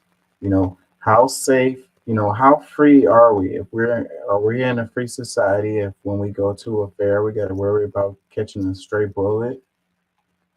You know, your gun is no protection. If there's bullets coming from random directions, you don't even know where it's coming from. And you're just chilling, and all of a sudden bullets just start whizzing by your head. You know, I wouldn't call that free. So, but that's what it's all about, right? They're just like freedom to carry my weapon. So then it's that other person has the freedom to carry his weapon too. So, did I read all these comments? Let's read some comments. It says, did I read these? Let me see. Protect gun rights, they said. Texas is one of the biggest supporters of the NRA and lobbies hard to prevent gun control. Texans get what they voted for. Another one that says, I'm so ready to leave Dallas. Maybe that's what it is. I mean, we have, Dallas is, I saw a thing where it was talking about like the top unsafe cities, like the cities that aren't safe. And Dallas is really high on that list. They be wilding out in Dallas. So maybe that's what it is. I mean, you know, Texas is a big state, you know. I mean, we get a lot of press when it comes to stuff happening, like the Uvalde thing happened in Texas, and that's like big news. But, you know, overall, I think that like it's, even with all of the guns, it really doesn't be a lot. It's not a lot that happens here, you know. And we have a lot of huge rural areas where it's just quiet, you know. It's not as Wild Wild West as we're made out to be, you know. In the cities, it is dangerous, but in any large city around the world, it's dangerous. Anytime you have a lot of people in a small area, it's dangerous. Some of them are bad guys. Another comment says, and to think my son was going to be there. Another comment says, whoever does such a heinous act is a terrorist, whether he's white, brown, or black, whether he's John, Noah, or Noaz. Another comment says, don't come to Texas. It's wild over here. Y'all stay safe. It's not that crazy here. Another comment says, don't even need to say anything. Florida or Texas. And what I will say, though, about Texas is that, you know, you do want to be careful how you treat people. Like, don't be wilding out like, you know, old people and kids have guns here. That is actually true. They're not just going to randomly shoot people, though. But if you're doing something that's like out of line, you know, don't be surprised if some bullets start coming your way. Another comment says, guns don't kill people, bullets do. So what I'm saying is be polite, be nice. Don't be wilding out. Don't be trying to steal from people and take stuff from people, you know. Be very careful, especially with the road rage. Don't be road raging with people because these people got guns in their cars. Like almost everybody has a gun in their car here. Another comment says, let's guess their color. Hashtag typical 13%. I don't know what that means. Another comment that says, well-regulated militia. Another one that says, they need his help in Israel so he will have something to do. What a dumbass comment. Another comment that says, where was the good guy with the gun? It was Texas after all. Another day in America. All I see on my timeline, war and black people wilding out. War and black people wilding out. Okay. Another comment. And you have to question the narrative too, you know. The media chooses which stories they run with, you know, and which ways they present them. Another comment says, blame it on Hamas. Another comment says, black people, hashtag activists, maybe. So they're going to put this guy in the boat. They're going to say he's Black Lives Matter. So what about Black Lives Matter? Like, you don't have nothing to do with that. Okay, this is a good story right here. It says Ghana and South Africa have granted visa-free access to citizens of both countries. Starting on November 1st, 2023, citizens of Ghana and South Africa can travel between both countries without a visa. Doesn't that sound wonderful? That sounds great. So press believes visa waiver agreement between Ghana and South Africa for ordinary passport holders. So all you have to do is have a passport if you're Ghana or South Africa, and you can travel back and forth.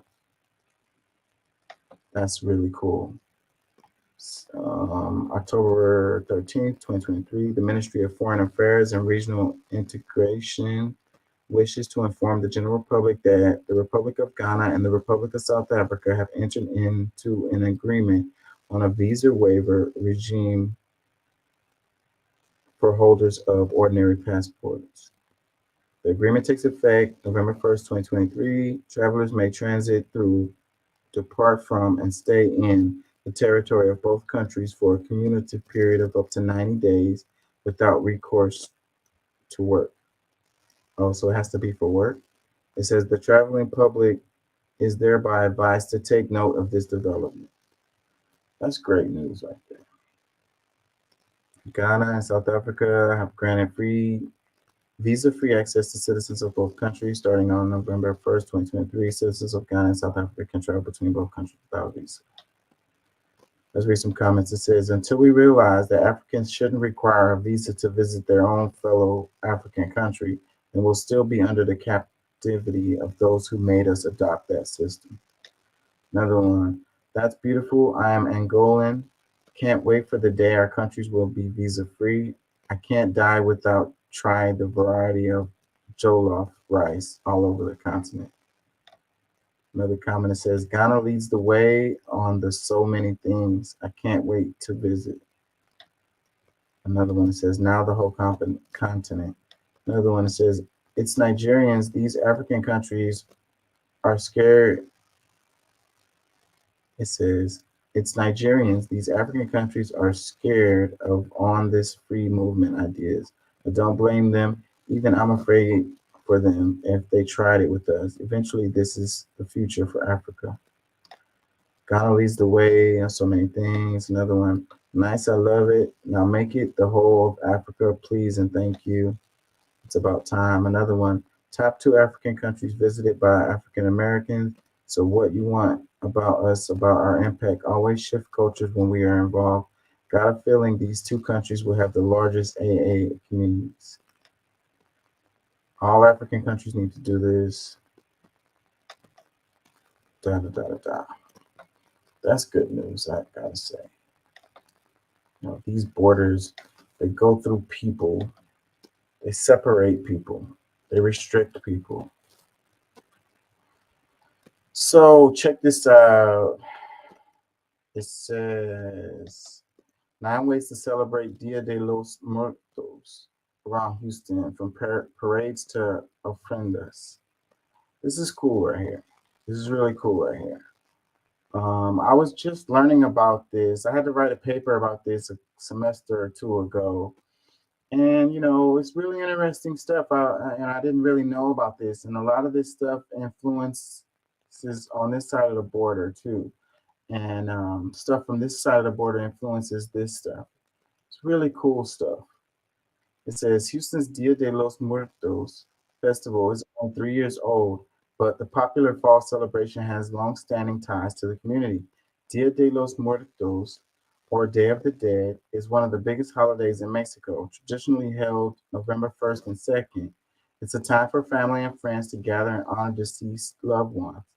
Far from a mourning atmosphere, festivities are often full of celebration, featuring food, music, face painting, dancing, and colorful ofrendas, or altars, to place gifts and photos of the dead. From decades-old festivals in Houston, historically Latino neighborhoods, to newer offshoots and ofrendas in the suburbs, there are plenty of ways to celebrate in the Houston area. So yes, it's not a bad thing. It's not like worshiping the dead or the devil or whatever, you know. It's like remembering your loved ones, you know, the ones that have passed on. It's not a bad thing. It's not worshiping the devil. So really cool stuff. Let's see comments. It says things are kind of tough, especially this time of the year. So I'm getting the. What's up, Doc? Hey.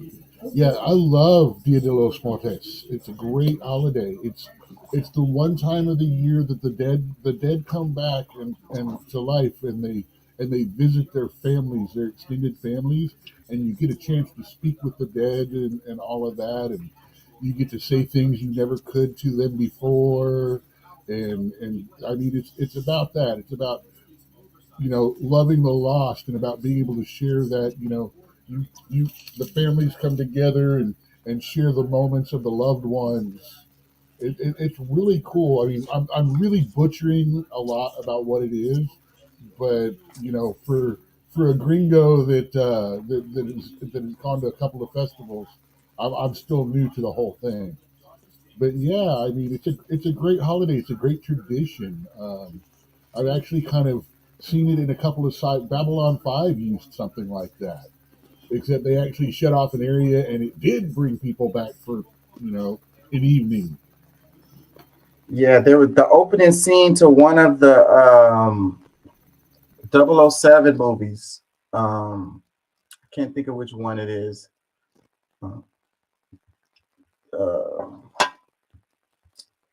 The Bond movies, the Bond films. It started off with a festival, one of these, and that was my first introduction to it. And then later on, years later, I had a class, and we talked about it thoroughly in class. I think it was one of my Spanish classes, and I learned so much about it. And it's like, you know, I thought it was because it's like the way we celebrate Halloween in the United States is very different from that. And people like to think of it as Halloween, and it's not Halloween. Well, our Halloween is a completely different, entirely different tradition from Dia de los Muertos. It is in the same neighborhood, but nowhere. Yeah. It's like no matter how rich you say you are downtown, living in uptown, you're still 2 blocks away from Third Ward kind of neighborhood, you know? Yeah. Yeah, there's some similarities related to like the candy and stuff, but it's really very different. Well, you know, Halloween is also it's a harvest festival. It's an end of season. All the grade is done, all the picking's done, all the reaping of the crops and all of that, all the cleaning is done. You got your stuff set in for winter. Let's have a big kind of party and stuff like that with baked goods, treats. Let's cook some of this extra that we have off, and the whole community kind of get together and do stuff like that. Yeah. So that's the thing. Like a lot of our holidays, that people don't really understand that they have pagan roots, and people want to think of pagan as bad, like it's evil or it's worshiping the devil or whatever, but it's not. Pagan is the same thing as barbarian. It simply means not Christian or not of the Roman way. Not of the barbarian means not of the Roman way. Pagan simply means not of the Abrahamic way. Right. And so yeah, but it's funny how a lot of these holidays we follow, a lot of them get adopted by the religions, and they still celebrate it in the same way and at the same time of the year, and they still do the same practices. That's how you sell the celebrations to the infidels and the barbarians and those that aren't. You make them similar to where their holidays and stuff are, to make them close enough to make them comfortable with that. Like, do you really think that the Father, the Son, and the Holy Ghost, Trinity, came from Christianity? No, it came from paganism. Why? Because it was easier to say, hey, look, he is one who is three, you understand, to people that worship pantheons. You know, they worship the Norse pantheon, even Greek, entire groups of deities. So it makes it easier for them to conceive of a one God if the one God is actually the Father, the Son, and the Holy Ghost, a Trinity. That's easy. It's an easier step than just go, no, there's only one God. And it's confusion related to that too, because even with like the pagan, even with like the older religions, it was like the god of the wind, or the god of war, or the god of the weather, or whatever. But it's really all aspects of one god, really. But just Most of it was focusing aspects of nature. aspects of nature. So, but they would, nature is God. It's all one, really. But you focus on different parts of it, that have the influence over your life, for that part. And that's where people get confused, I think, when it comes to that, and thinking that it's like, it's against God to look at these different gods, if you will, So let me read this. It says, Houston Dia de los Muertos Parade. The parade will feature a procession through Sam Houston Park and a full day of live music, festival food, and arts and crafts. When 2 to 10, November 4th, where 1000 Bagby Street, Houston. So these are the places where you can celebrate this. Another one, it says Discovery Green Ofrenda. Houston artist Angela Quiseta will build this year's community ofrenda at Discovery Green, where visitors are invited to place images of family and friends on the altar. When 6 to 10 p.m. November 1st, where 1500 McKinney Street, Houston. Mecca Dia de Muertos Festival. The 23rd annual festival will be held in Houston's Old Sixth Ward, offering performances across 3 stages, ofrendas, artisan vendors, crafts, and food. It'll be 11 a.m. to 7 p.m. October 28th to the 29th, 1900 King Street, Houston. Magnolia Park Parade and Festival. Historically Latino neighborhood, Magnolia Park is celebrating with a parade and festival featuring music and dancing, artisan vendors, and kids zone and food. Starts 11 a.m. October 28th at Magnolia Park, Houston. Let's see, City Place Festival Spring. Spring City Place hosts some of the most elaborate Dia de los Muertos celebrations outside of Houston. A 3-day celebration featuring an altar, unveiling ceremony, and massive market. October 27th to the 29th, 1250 Lake Plaza Drive, Spring. Another one, Dia de los Muertos Kima. The Kima Boardwalk will host a free family-friendly event all day October 29th, featuring a mix of Dia de los Muertos and Halloween activities. 1 to 9:30 p.m. October 29th, 215 Kip Avenue, Kima. There's a couple more here. Cole's Flea Market Pearland, hosted every weekend year-round with over 1,000 vendors. One of South Houston's largest flea markets will celebrate Dia de los Muertos with themed food, drinks, and entertainment, 8 a.m. to 5 p.m. November 4th, 1014 North Main Street, Pearland. There's 2 more. Dia de los Muertos Wonder Week. The Children's Museum of Houston will host a week of theme activities where visitors can craft Papo Picada banners, monarch butterfly puppets, shadow boxes, and sugar skulls masks.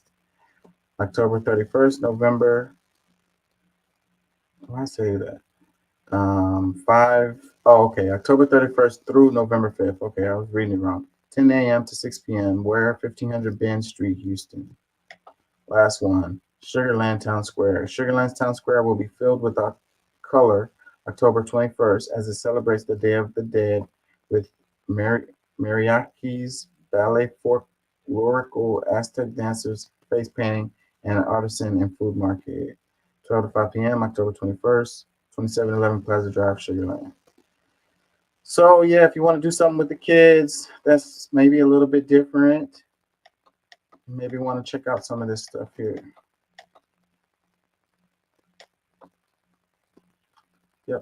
Yep. It's all about family coming together, remembering your your loved ones who have passed away. Trying to avoid the elephant as much as I can. But let's check this one out right here. Hamas killed poor, innocent children. In the recent months before this attack, just this year, the Israeli army and violent occupying Israeli settlers in the Gaza Strip killed 240 Palestinians, 40 of which were children. None of them were engaged in military actions. Now, where were your crocodile tears then? Why do we only hear from you when the Palestinians are fighting? Because the news is making such a big deal about when the Palestinians attack and not when the Israelis attack. And I have been trained to follow the mainstream imperial narrative. Yeah. Where it goes, I go? What conclusions it draws, I draw? Exactly. As if they came from me, right? I am the mouthpiece for power. You're getting it. But no, it can't be. These were extremists. Extremism foments in the soil of oppression. Guerrilla movements only emerge after attempts at peaceful transition to democracy are brutally suppressed or indeed exterminated. It is no surprise that militant movements are the ones that survive. All the moderate dissidents are dead. But Israel created Hamas. But why? So the Israeli government can do what it's doing now. I stand with Israel. Hamas killed poor, innocent children. In the recent So he's saying like that it's the argument with the liberal. The part where he said like, you know, the liberals, especially the liberals, you know, go with the mainstream narrative all the time, like, you know, the official statements or whatever, you know, without really thinking on their own and just kind of going with the story, you know, and the media, he says, I've been trained to follow the mainstream imperial narrative. So that's what it is. It's a training. You're trained to go with what they say, you know, especially when it's coming from authority. So, you know, we follow authority blindly all the time. And, you know, it's like, these are smart people. They're in positions of power. So what they say should be right or whatever. And I'm supposed to listen to them and I'm supposed to follow it and go with it or whatever, support it or whatever. So then he's like, I become the mouthpiece of power whenever I do that. So, and it's like, any time when someone like, if you question the narrative, then people kind of jump on you and they attack you. Here comes Mr. Smith out of the Matrix. You know, when you're trying to just think about it or question it, you can't even question it. It's like blasphemy. It's like it becomes a religion because it's blasphemous to question the mainstream media narrative, you know? Like, regardless of what side that you are on the topic, you know, just going with it blindly is, you know, you being the mouthpiece of power, because the power dominates whatever the media narrative is. Sometimes it's right, sometimes it's wrong. Go ahead. You got comments?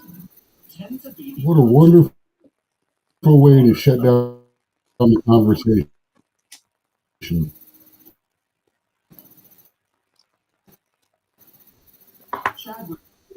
You said there's a way.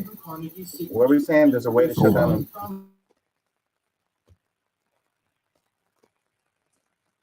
Yeah. You're freezing up. You literally just disassociated and disavowed anything anyone has to say against Thomas because they're brainwashed by the narrative. You do not remember a year and a half ago when I told you flat out that Hamas was going to do this after they were put in control, after they said, oh, well, we don't believe in death to Israel anymore. And I said, yeah, watch. How long is it going to be? And what did they do? They attacked a fire festival.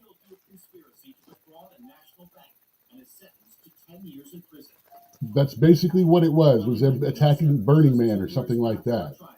So, you know, I don't care what people say, narrative or not. They just prove that their intentions are murder. Intentions.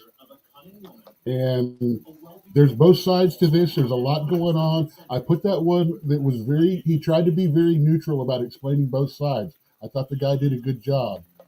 But Yeah, man, I'm sorry. There is no defense of them going into a music festival and killing and kidnapping and all that shit. No defense. No moral human being should stand by that.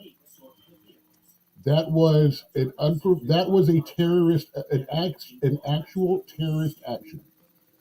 And right now I'm kind of concerned about it because we had a senator go over there or a representative with a plane and get some damn Americans out of there that were stranded, that they couldn't get out when our own government wouldn't help them.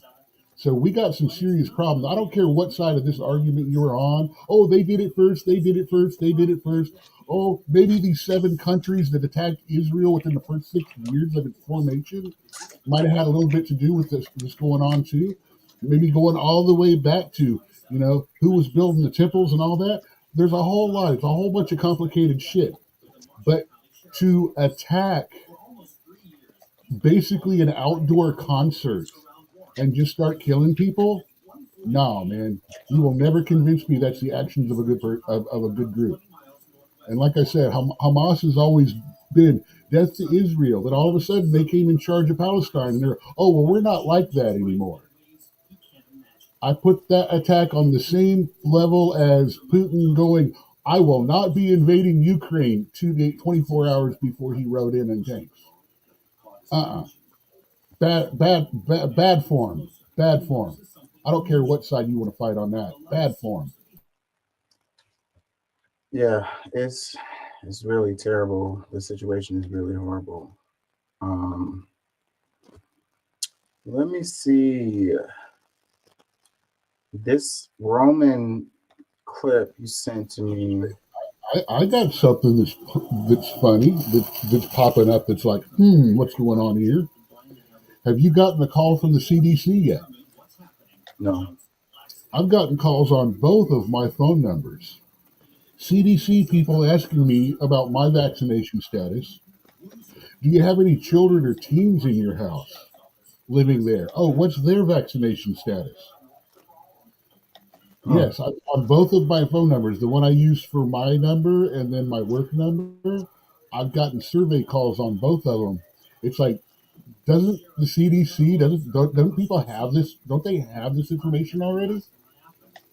I mean, I find it interesting that it started just a couple of days after the whole nationwide emergency test that hit every single phone. And by the way, there's been some fallouts from that, because there's been some people in abusive situations and relationships that the person that was abusing them found their hidden phones, their communication phones and stuff like that. Of course, on the other hand, a whole bunch of cheating motherfuckers got their phones found too. Yeah, and I saw some people that were in jail got caught up because they were, not supposed to have phones and they had them hidden or whatever. And then when the test went off, their phones was revealed and they got in trouble for that. Yep. Should have turned the damn phone off before the test Hey, that's happened. good. No offense. I do agree that they shouldn't have cell phones in jail. Yeah, well, yeah. So I mean, like it's kind of a privilege to have a phone, and if you I don't know, if you broke the law, you did some messed up stuff, then No, why would we allow you to freely run a criminal enterprise while you're sitting there in jail? yeah, You can't just give it to them. You gotta make it difficult. yeah. Well, there's a whole thing related to that because they get the guards are the ones who smuggle the shit in, and they charge them like $2,000 and shit for a phone and shit, and they're paying it. Oh, wait. I need an extra grand from you, though. You might want a charger for that. Yeah, exactly. I'm trying to avoid. Too many people that were in jail at one time or another about stuff like that. I'm trying to avoid the elephant of Palestine and Israel a bit. Let's go to this one you sent me about Rome. And, yeah. This is very, very familiar, man. Yeah, you wrote a caption that says, "And what does our government keep doing? Looks familiar. History echoes and sounds familiar." So let's play this. Destroy the most powerful empire the world has ever seen. For centuries, historians and scholars argued that the Roman Empire collapsed because of barbarian invasions. But actually, Rome's inability to defend its borders was merely a symptom of a much larger problem. So picture this. The year is 180 AD. Rome was at the height of its economic, political, and military power. To be a Roman citizen was to live in a golden age, known as the Pax Romana. And yet, in the span of just one lifetime, Rome would go from master of the world to being plunged into a crisis that nearly destroyed the empire, and from which it would never fully recover. So, how could such a powerful empire experience such a collapse in a relatively short period of time? And the answer lies in this simple silver coin. Known as the denarius, these coins were originally made of 99% pure silver and were usually worth around a day's wages for a skilled laborer. But with the rise of the empire, Rome's new rulers ran into a problem. With a limited supply of gold and silver flowing into the empire, how could the latest palace, amphitheater, coliseum, or war be paid for? An emperor's rule usually rested on the ability to provide the people with either bread and circuses or score victories on the battlefield, meaning that these pet projects often took priority over all other economic considerations. The emperors found a way to work around this, however, by lowering the silver content of the denarius and replacing it with cheaper metals. They were then able to mint more coins with the same face value. And with more coins seemingly being created out of thin air, the state could spend more money. And so the value of the denarius steadily declined as one emperor after another debased the currency. By the reign of Marcus Aurelius, the denarius had dropped to less than 80% silver, and just 40 years later, it had fallen to 50%. By 270 AD, the denarius was rendered virtually worthless with a silver content of less than 3%. Inflation skyrocketed across the empire, topping a staggering 1,000% in some cases. Rome was plunged into a catastrophe known as the crisis of the 3rd century, as its emperors found it nearly impossible to pay for even the most basic functions of government, let alone their personal pet projects. Trade completely collapsed. The army routinely murdered their emperors because of missed payments, while the empire was shattered into 3 pieces as German and Persian invasions went unchecked. Rome's economic and military power would never be fully restored, and in less than 2 centuries, the empire itself would finally come to an end.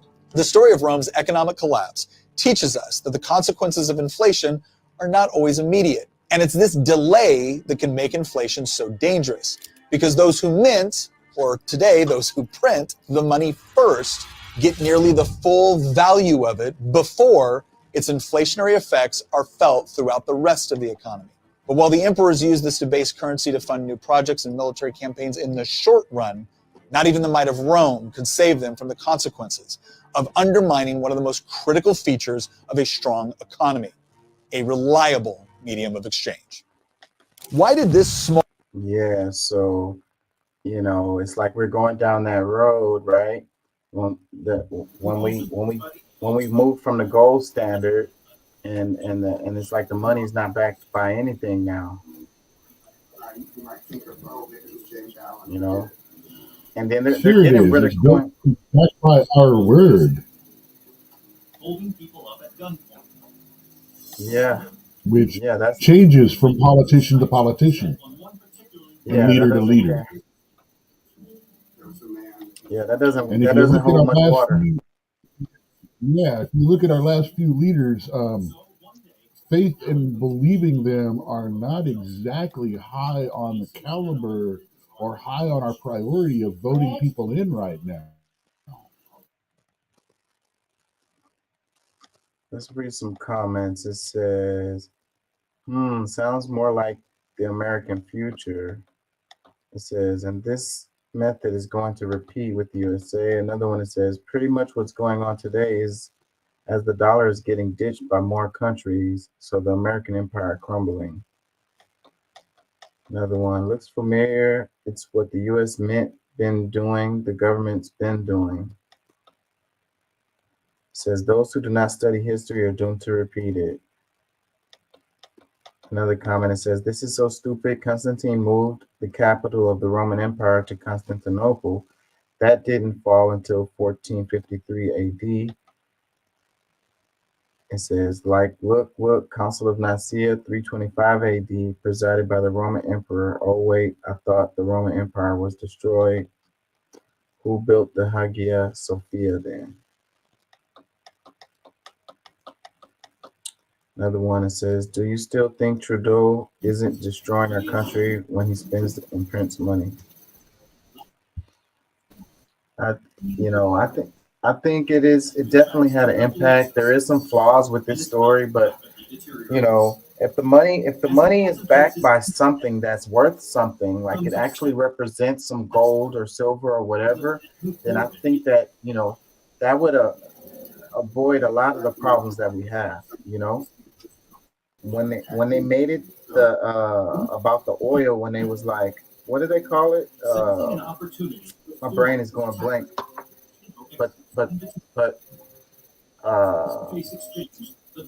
when they switched it over, and it's like some people say there's no gold in Fort Knox, and that's why they don't want to let nobody in there. Well, technically, even if it is, the government doesn't own it. The Federal Reserve owns it. And that's another part. I mean, when people say we've got one here, and it's got a crap ton of gold in it. Well, when people say like the Federal Reserve Bank, and people think that because it has federal in its name that it's like the government's bank, they don't know that it's privately owned. Well, that's like the U.S. mail. It's not actually the government. It's not actually a government agency. It's just the most highly subsidized agency by the government. It's actually a private agency. Let me read this comment. It says, just look at the quarters in your pocket. They were devalued in the 60s by adding copper and reducing silver. Now the copper ones with the eagle on the back are being replaced by aluminum with various state landmarks on them. So, and again, that's what I mean. Like, because copper can be used for something. Silver can be used for something. Gold can be used for something. So when you're like buying something with gold coins, the coins actually have value, and it maintains its value, because even if you didn't want to use it to exchange it for goods, you could melt it down and make it into something. You could put it into a computer, or I don't know, make a bullet out of it, or whatever the hell you want to do with it. It actually has value, with these, when we're making, if the quarter was still made with pure silver, it would have value. You know what I'm saying? And I would rather have that than some paper money. If a quarter was made by silver right now, it would be worth, I think, about $11, because the silver in it would be worth is $11 pretty much by itself. Heck, our pennies were devalued. They dropped zinc in them. Actually, a 1984 or 86 penny and before has more value as scrap copper than as a penny. Yeah, because they use copper for a lot of stuff.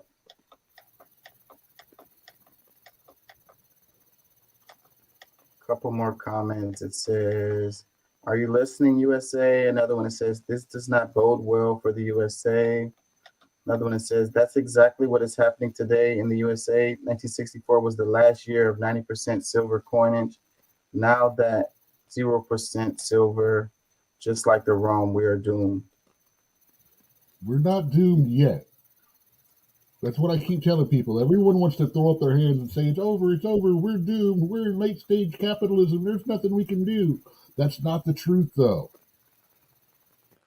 Because if it was the truth, then they would shut people up that are saying that. Well, they're making it harder. They got a good 50 to 75 years before we're milked dry and we start to collapse and we're done. We got about 50 years before it's over if we don't change shit. We got about 25 years to stop it from causing a massive implosion of our entire financial system. Well, we're transitioning into like a cashless society. We'll be dead about the time America falls. well, they're making it less and less stuff you can buy with cash. Cash is becoming more and more useless. Like, you know, places you go, you can't buy things with cash. Less and less transactions See, that you can't make with cash. that's not about economy. That's about control. Because I That's so remember I we was can be reading. tracked, controlled. That's so they can limit us. That they want to do this thing where all payments pay the government and the government pays it out. So instead of us paying for something on Amazon, our money goes to the government and then the government pays Amazon. Yeah, That's so what it's this like, whole new USD cryptocurrency thing, that's what they're trying to do with it. So the government literally wants control and knowledge of every single transaction possible. yeah. So it's like, I remember reading a story about a guy who was going to go pay his mortgage, and he went to the bank and he wanted to pay with cash, and they wouldn't accept it. And it's like, it's really crazy that you're in a bank I need and documentation on that one. and Because they banks wouldn't are accept supposed to take money. they wouldn't That's accept the his job. cash for his mortgage payment. Yeah, I want to see that one and why. Yeah, I could look it up. I don't remember. This was a while back, but it's just like more examples of them, like, you know, making it more difficult for you to, you know, use cash to pay for things. Like, and it's just numbers floating across a computer screen. Like, I'll tell you the truth. it's like this. I've been to places they say we don't take cash, but I've left money on the counter.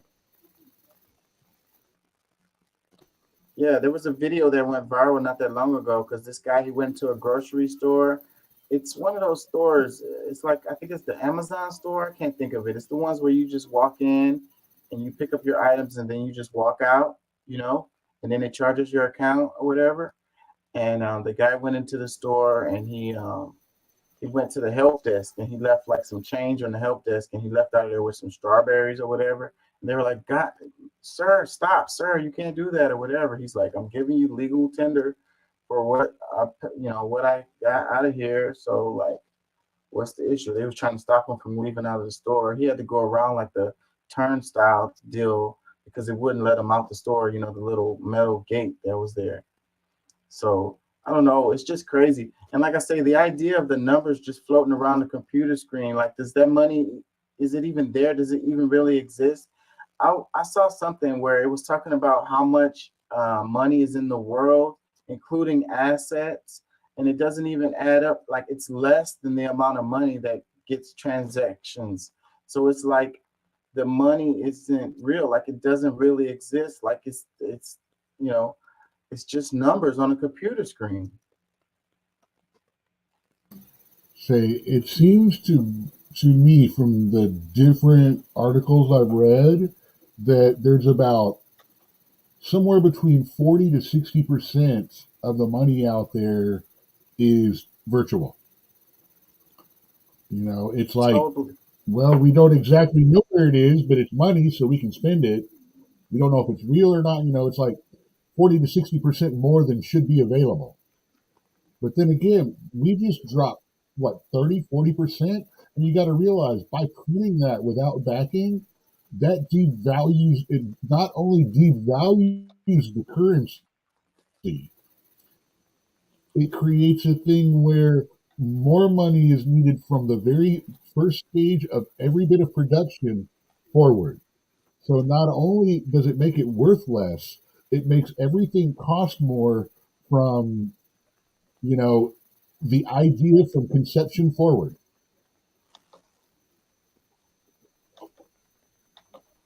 Yeah. Some guy did a really great thing. It was back in the 70s, talking about how 1,000 people came together to make that 5-cent pencil that you use for work or for school. And the thing is, all of those, every single step along the line, say to make a pencil, you need to cut down trees. You need saws, saw blades to do that, which means people have to mine the metal. People have to get that to the forge. They build the saws. They build the machines that go in the saws. They build the mills, which do that. Then there's the paint, the yellow, the black. The eraser, you need the rubber. The rubber tree came from another part of the world, you know, and you know the metal thing around that holds the eraser to the pencil. That's another resource.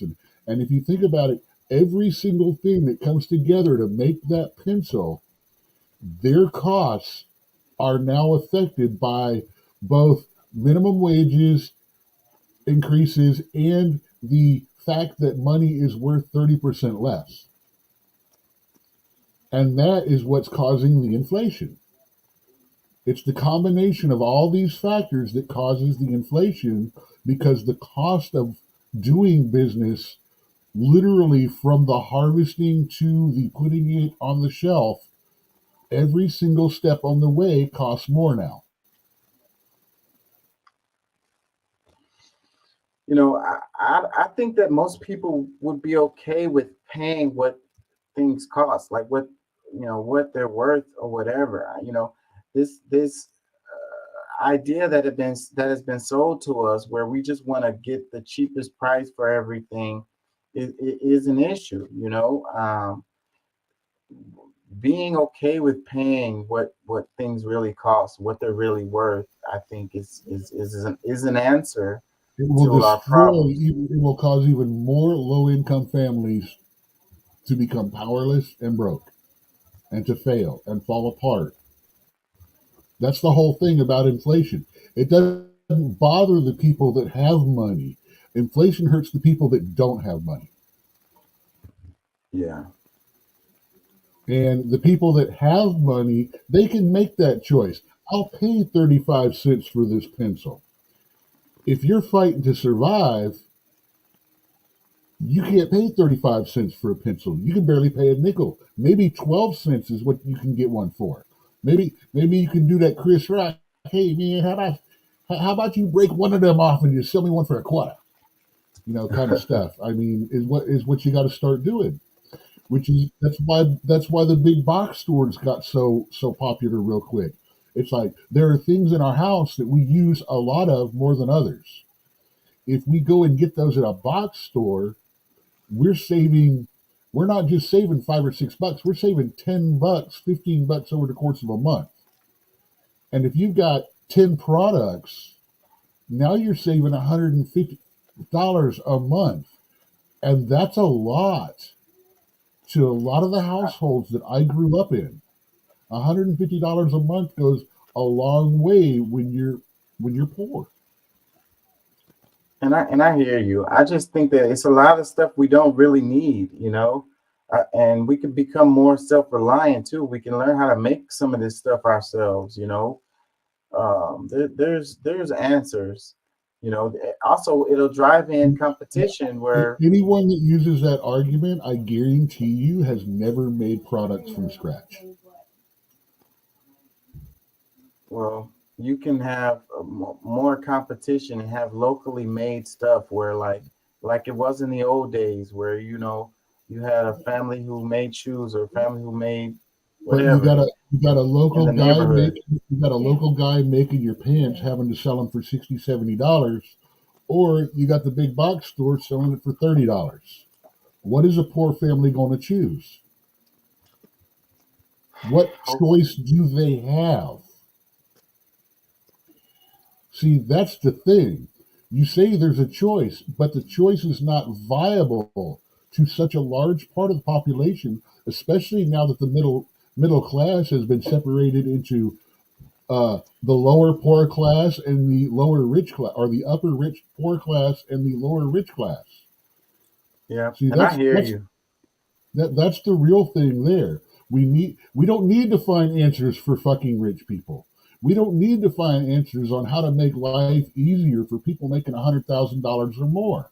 If you're making $100,000 and you can't make it, that's not a me problem. That's not a country problem. That's a you problem. But You have you know, overextended yourself. but what about the quality of those pants? You know, maybe those pants would last longer, you know, and you'll end up in the long run saving money because you don't have to buy another pair of jeans that was cheaply made by the big box store. And you know, and then you get to actually But support somebody. $70 today $70 today, when my family is hungry and needs food, I don't care if I got to pay $30 three times because I'll have that money later. I don't have the money I need. I can't go 3 to 4 days without food. What we got right now is people buying Tifus's set, jewelry, bling, Coach bags and crap like that, and saying that they're poor and that they can't afford to live. It's because of choices. It's because of what you have to do and what you want to do are not being reconciled inside their head. And like I said, when you grow up poor, when you're eating your cereal out of a Cool Whip bowl that's got chili stains and spaghetti stains in it, you don't give a damn about a 70 pair of pants. You just want something to cover your butt so you don't go to jail. Yeah, but if our system wasn't so messed up and we had like little small gardens that we could grow to supplement our, and we didn't have to pay for housing forever. Okay, and so first of all, that takes land that is not around the urban areas and cities where people stay in despite the fact that they can't get all this stuff. That requires seeds, that requires fertilizer, that requires wood, that requires tools, and that all requires money that the people already don't have for something that they don't see a benefit in. And even then, it's a minor benefit. For the cost of it does not make the cost of all the stuff that they have to offset. That's the thing about it. Yeah, if you got a nice little thing, if you got a nice little yard, you can do a backyard garden. But we live in apartment complexes. We don't have that option. Most of the people live in apartment complexes because they're quick, they're cheap. You don't have to pay for the maintenance. And that's part of the system, I mean, got us in these apartments. So another way to control us. it's not part of the system. It's part of the choices people. My biggest argument of people with we don't want a gentrified neighborhood is you live in poverty, you live in a food desert, and then you fight people want to come in and change things because it means property values go up. It means things are nicer around. But you're going to fight that. You want to live in a hovel. You want to live in a ghetto because that way you spend less. That way it's less money. So now you have these areas that don't get any help because if you try to help them, they tear it down because they don't want property values. They don't want a better neighborhood. They don't want a better life because it's going to make things cost more. I mean, it's a vicious cycle. And the bad thing is, poor people are perpetrating that on themselves as much as the rich people do all the time. It's choices, man.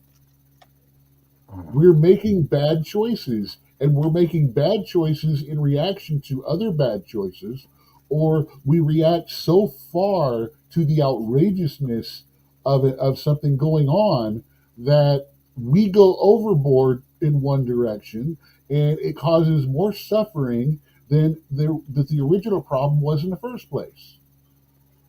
And instead of everyone going, oh, well, how can we help these people? How can we help these people? We need to start focusing on how can we reduce the suffering of everyone instead of throw money to government to solve a problem that is self-created.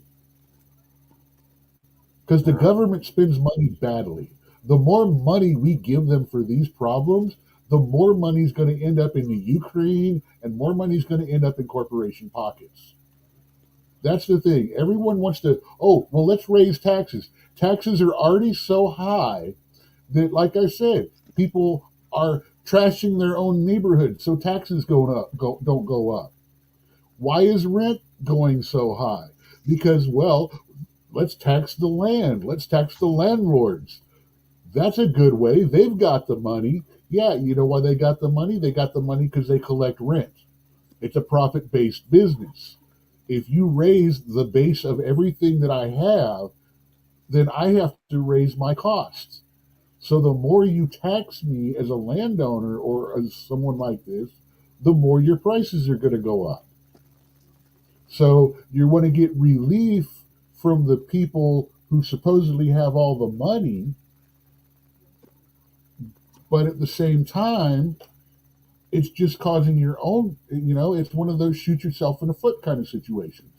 It's not about who can we make suffer, it's how can we reduce suffering. It's not, oh, well, let's punish these people. It's like, oh, well, how about let's find a way to not let it happen. See, the problem is as long as we're reacting to everything, we are 5 steps behind in the game. Yeah.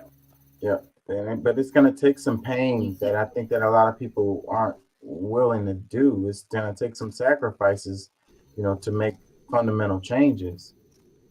Let's cover this right here. The problem is people want to build all these wonderful things and stuff like that, and they go, oh, well, and we're going to do this by forcing you. You don't have a say in this. We're just going to come with our hand out first time, and you either give it up or we're going to send the guns. And that is increasing suffering. It doesn't have to be done. But that is the way, that is the kind of overreaction that I'm talking about. When you push on one group, they push back. I mean, just like your whole Israel-Hamas argument, which one was first? Doesn't really matter which one was first. At this point, they're both pushing back so fucking hard that it's going to do nothing but increase suffering on both sides. Well, that's definitely That's what I'm aiming to stop. That middle ground that we all agree this is where we need to stop things. Well, stop pushing things up on a cliff. Stop digging holes to drop them in. Get on that middle ground. Fight for that fucking hill. Let's reduce the people's suffering. It can be done in a way that we don't have to steal from anyone. We don't have to take from anyone. All we have to do is literally the best threat we have right now is accountants. Start digging into corporate accounts. Stop going after individual taxpayers. Who cares what 45 paid on his individual personal tax thing? It's his companies that we should be looking at. It's not these people that, that's where, like I said, that's where we need to be looking. Everybody cheats on their taxes. That's like everybody runs a red light or a stop sign once in a while. Everybody speeds once in a while. It only becomes harmful if someone is allowed to take it to the point where the law no longer matters, to where courtesy and kindness no longer matter, when they think they are better or above other people. That's what we need to stop.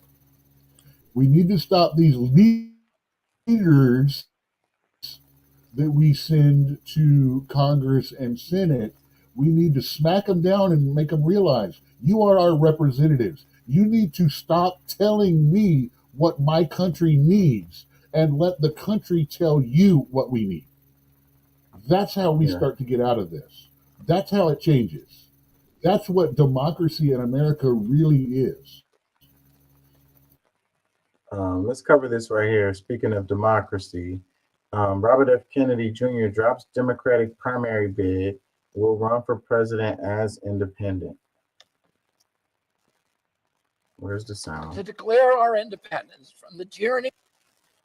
And so I've come here today to declare our independence from the tyranny of corruption, which robs us of affordable lives, our belief in the future, and our respect for each other. But to do that, But to do that, I must first declare my own independence. Independence from the Democratic Party,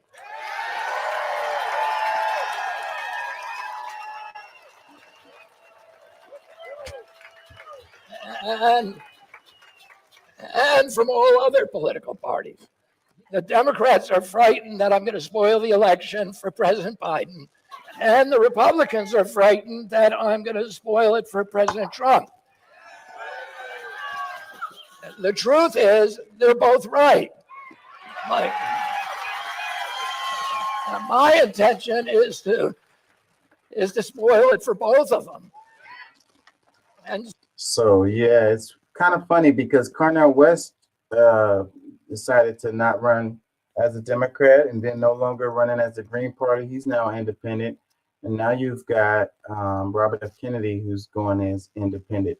And it's a lot of pressure that's coming from the Democratic machine because they're worried about, you know, those votes getting split up on the Democratic side and allowing Trump to win. So then that will be their excuse as to why they lost. They're going to say, you know, we lost too many votes to Robert F. Kennedy and to Cornel West. And that's the whole thing. So then that goes into their argument of vote blue no matter who, you know, don't waste your vote, you know. And it also it shores up the idea that you have to have these two political parties and you have to choose between one of those two for your vote to count or whatever, so that we continue to have this corporate duopoly where, you know, you get to choose between stir-fried shit and baked shit every freaking cycle, and everything just continues to be the same as it has been.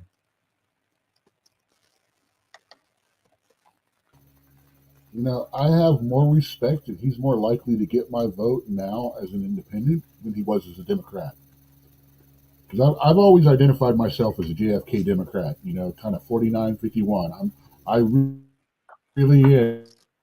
And if you think about it, from my time, my age, where I came from, I am to be kind of more right wing than I used to be. And Kennedy, he is way too conservative for the left, but he's way too liberal for the right. So neither side was going to accept him without him having to compromise his stand. And I admire him for going independent. Like I say, he could very well have just earned my vote, even though there's some things I don't like about him. Yeah, there's some stuff I at least consider him a man of integrity now. Yeah.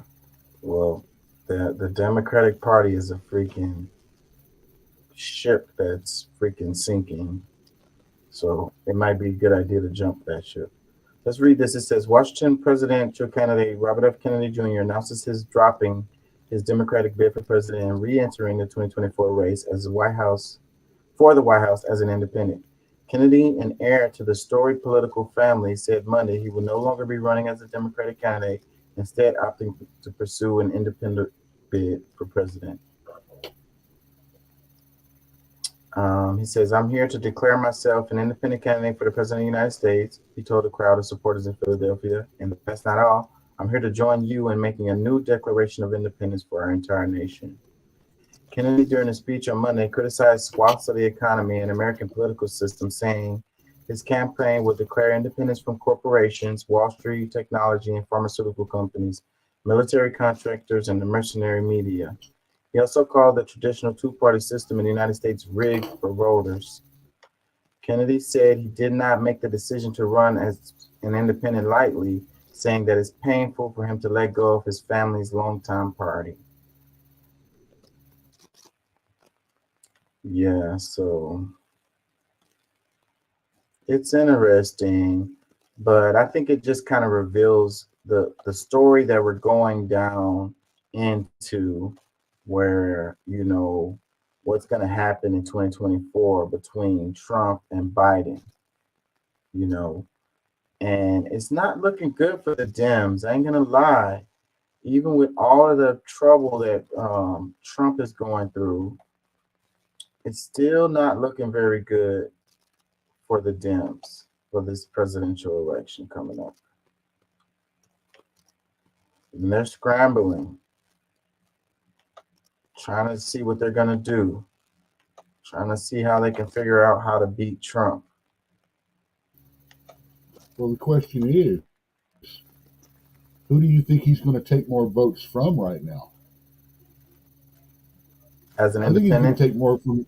I think he's going to take more from the left than the right, but he's definitely going to take some from a significant. I think he may be able to get the 5% needed to get independent voters to actually be able to independent candidates to be able to use the damn presidential fund. and Which that's the goal.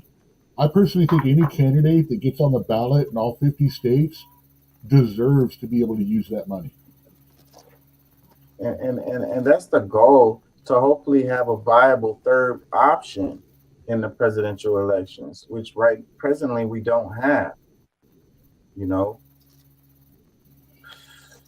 But they're gonna find ways to keep it the same. The only way we're going to have an independent president for a long time is for someone to get voted in and then declare himself an independent candidate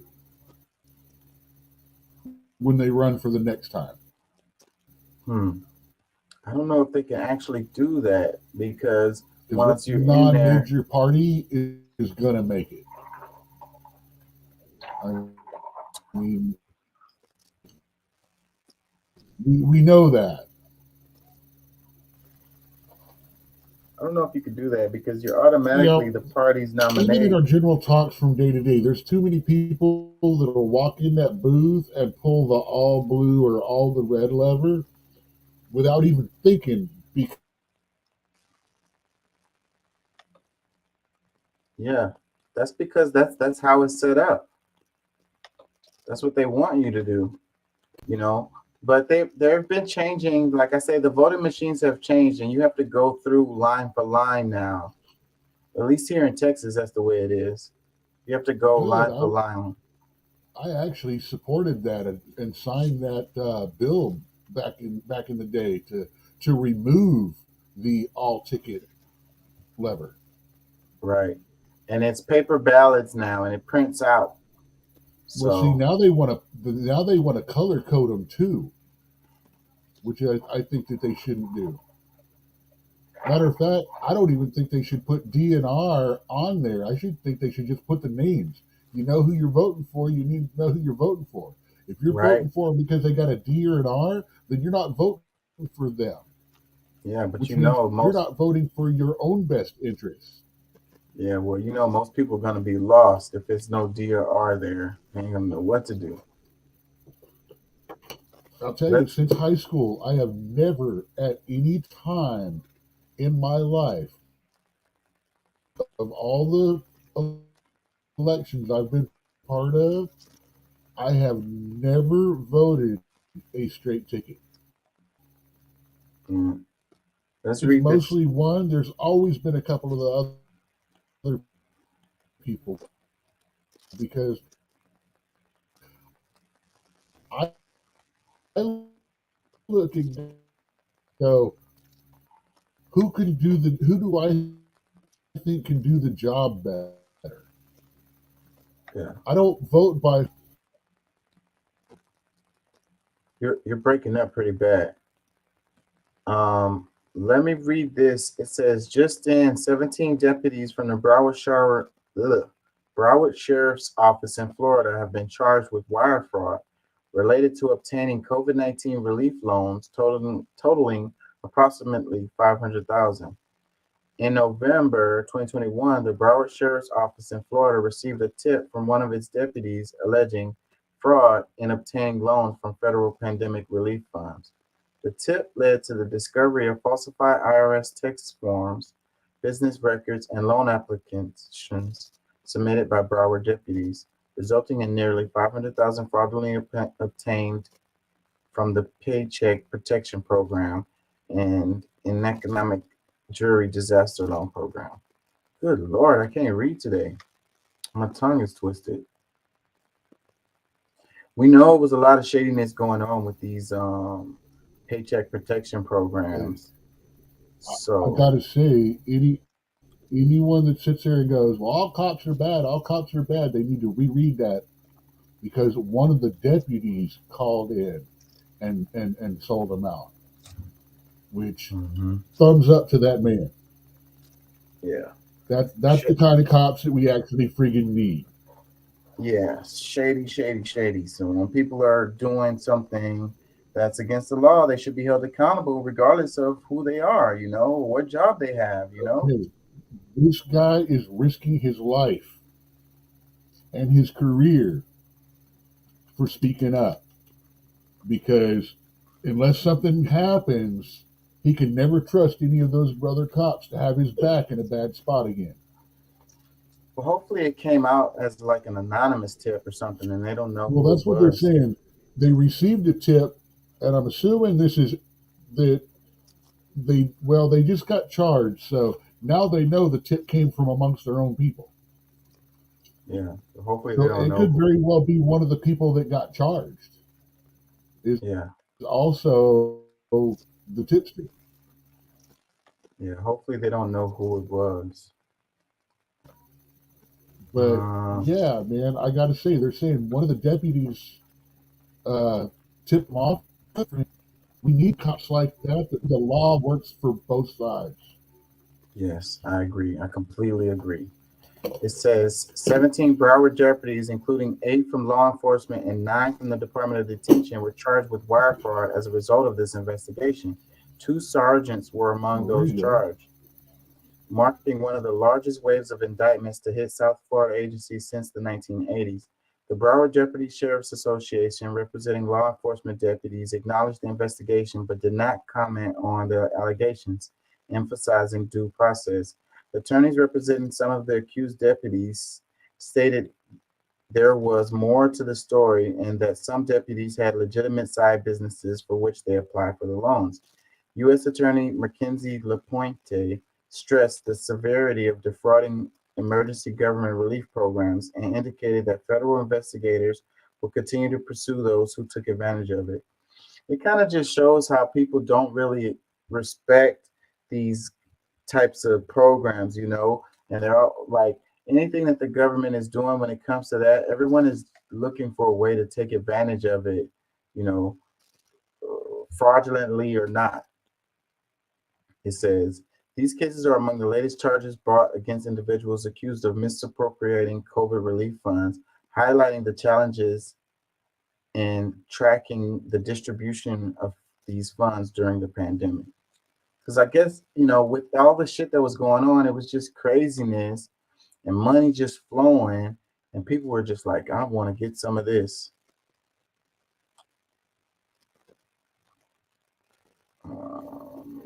Dude, even the guys that were selling smoke jacked their prices up since everyone was getting free money.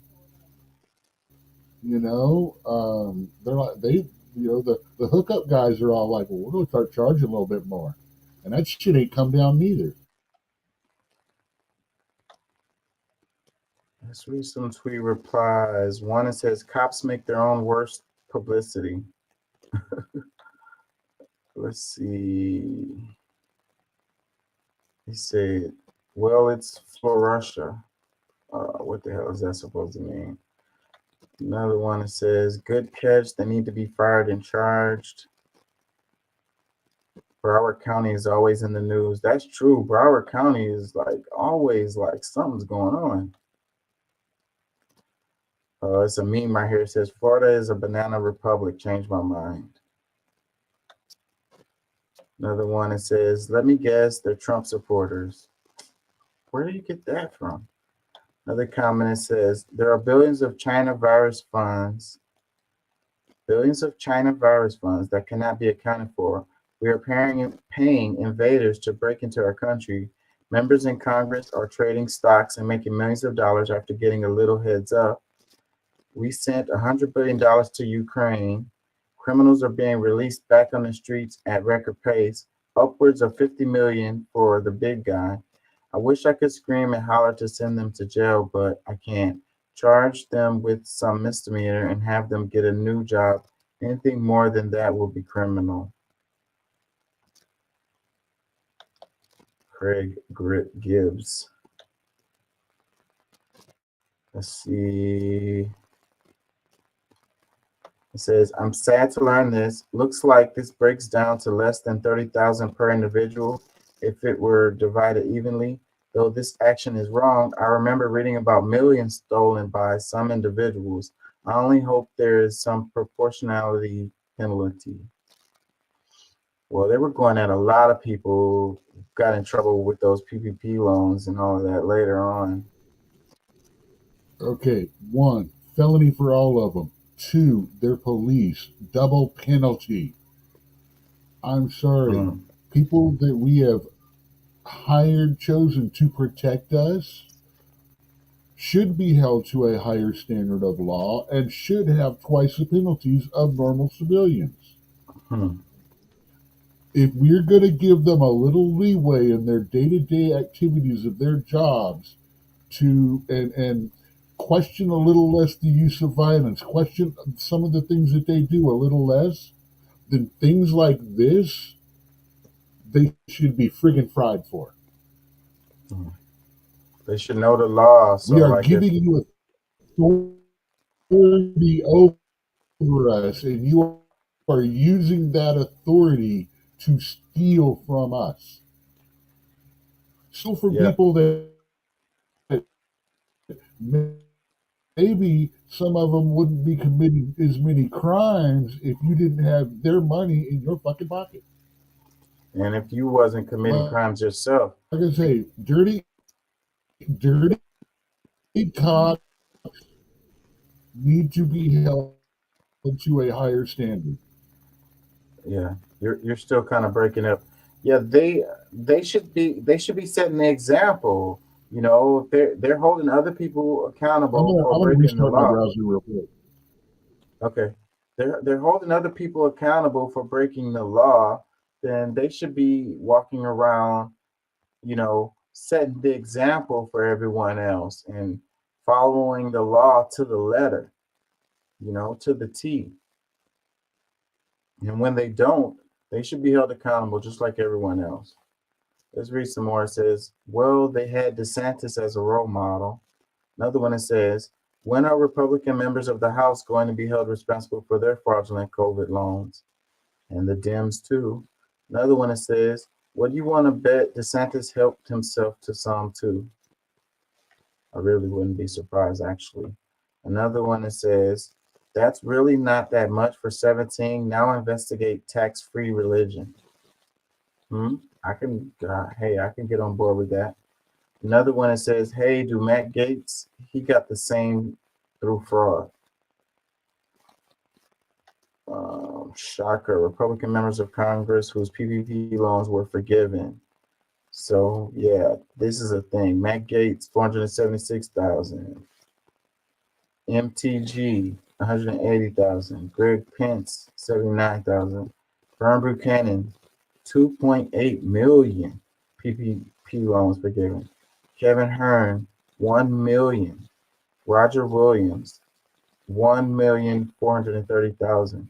Brett Guthrie, 4 million. Ralph Norman, 306,000. Ralph Abraham, 38,000. Mike Kelly, 974,000. Vicky Hartzler, 451,000. Mark Wayne Mullen, 988,000. Corey Miller, 3.1 million. Damn, man, that's a lot of freaking money. PPP loans for straight up forgiven. They won't freaking forgive our student loans though. The amount of this probably adds up to more than whatever. Another comment that says, corrupt law enforcement, you say. I'm shocked. Shocked, I tell you. Let's see. Another comment says, and the Republicans went to fire the 87K new IRS employees that will be replacing retiring agents. Wonder why. Another one, we have Chicago police, teachers, even prisoners, etc., being charged for scamming COVID relief loans to help save businesses that didn't exist. Shame on the shameless. Florida, of course, as they were doing patrols, seeing older ones sitting on a park bus bench, chasing the chill away by the sun and really hot gossip, they chewed the last rations of their morning donuts, and those whose job is to protect and serve themselves. Logical. Another one, just goes to show grifting and fraud is not limited to any one group, any one political party. Greed has many faces. Another one that says, and we're supposed to trust the cops. Curious, what happened with Tom Brady, multimillionaire, receiving COVID relief funds also? Another one, now audit Congress. Many members get these loans forgiven. Another one, if the cops can be charged with fraudulently obtaining loans from the Paycheck Protection Program and Economic Injury Disaster Loan Program, why not members of Congress? Geets Green, I'm looking at you. It says, the corruption just keeps on coming. Maybe they aren't making enough money through work. Just couldn't resist, apparently. It's a shame. Yep, definitely a shame. Let me see. What else we got in here that we can avoid the elephant for a little while longer? Oh, that elephant needs to play. Those two elephants need to fight for a little bit and figure it out. My big problem is this going to be the new proxy war? Are we going to give up on Ukraine now and focus there? So much going on. This thing could lead to the real World War III. Like, this is more likely to lead to a real one. This is, you know what this is going to do? This is going to put us back in Iraq. well, they're bombing Syria and Lebanon right now. I'm saying, I bet you $20 within, say, the next 3 years, we're going to be back in Iraq. How does it connect to Iraq? What's the connection? They're the ones supposedly supplying the weapons to Hamas. Well, they were saying that And while we Iran, can't take action there, Iran, I'm sorry. Yeah, they were saying Iran But, was organized. Iran, Iraq, you know we're going to be going into Iraq because they're training the terrorists there now, right? Plus, that's where a lot of the weapons are coming from. I mean, after all, we left them there, right? And now they're being used against Israel. So if Israel wants to start bringing that up. Well, Iraq is an unorganized mess. I don't think that they could blame it. It would be some kind of factions that weren't really aligned with the government of Iraq. Some kind of small groups or whatever. Well, all the more reason for us to send American troops in so we can help them get their shit together, right? I mean, it is our fault their country fell apart because we left. It fell apart because we killed their leader. And Iran, we can't attack Iran. They're a nuclear power. Let me read this one. It says, we gave them the capability. It says Denis Kucinich, who has been critical of Israel's abuses against Palestinians and of U.S. funding of Israel throughout his political career, is no longer RFK Jr.'s campaign manager. RFK's daughter-in-law, a former CIA officer, is replacing him. So Denis Kucinich leaves Robert F. Kennedy Jr. presidential campaign. In a shakeup just days after announcing his independent bid, Robert F. Kennedy Jr. replaced his campaign manager, Denis J. Kucinich, with his daughter-in-law. So that person had a problem with JFK's stance on Israel and didn't want to represent him anymore.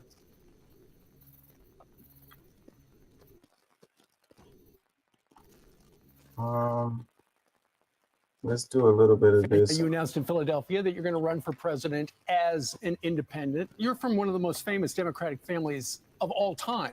How big a step was it to say, you know what, today, sorry, family, I'm going to have to take a step away? It was very painful for me. I mean, I was raised in the Democratic Party. My father, my uncles were the leaders of the party. My great grandfather, Honey Fitz, was the first Irish Catholic mayor of Boston. My other great grandfather, Patrick Kennedy, was a ward boss for the Democratic Party in Boston. I think it's the right thing right now because we're seeing that, it's the same corporate donors that control both of the parties, and the parties are in paralysis. They cannot, within that party system, they're locked in this war with each other. They're polarizing the American public, and we need a strategy for unity. We need a strategy for bringing people together. And what I found traveling the country, even among the most extreme Democrats and Republicans, there's still more that we have in common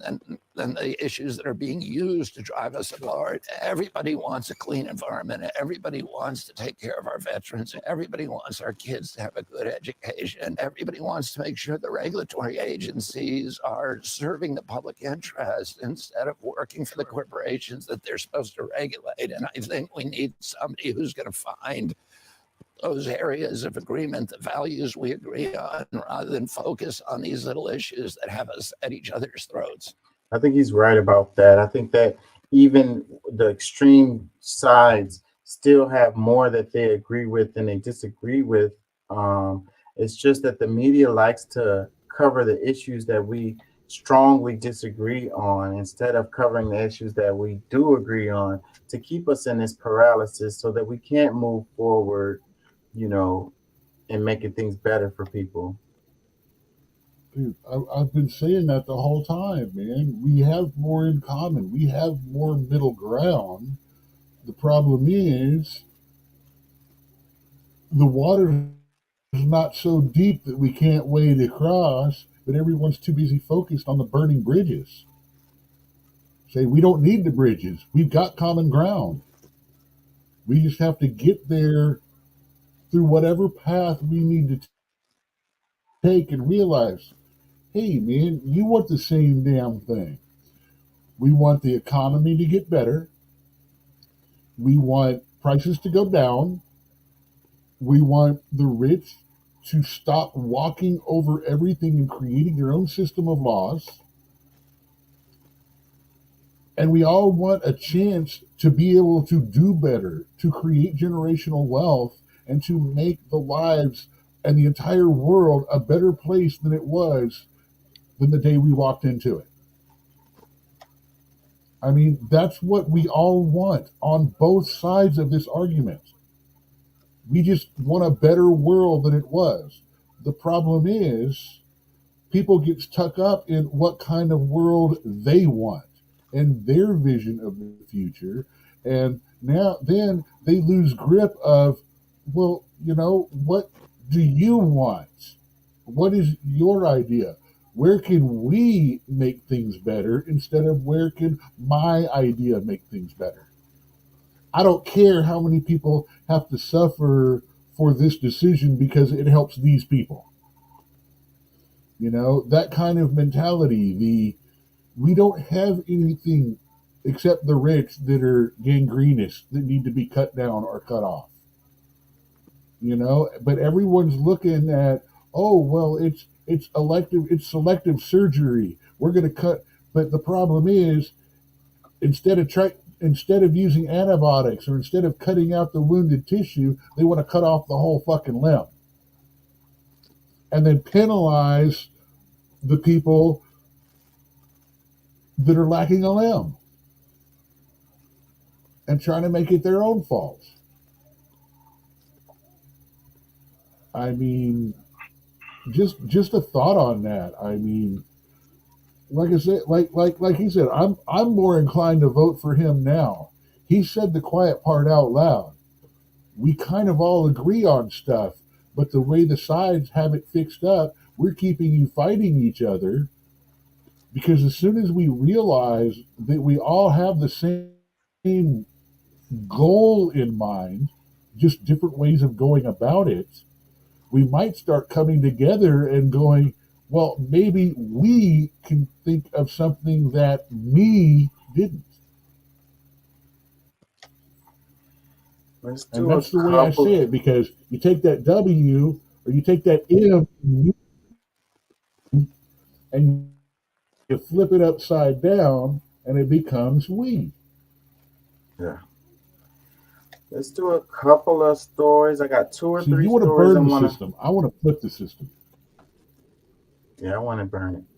Let's do. We're gonna do a couple of quick stories, and then we're just gonna dive into the Israel-Palestine thing, and we'll talk about that till the end because it's plenty, and I've been trying to avoid it, but let me see which one I just I want to do. This one right here.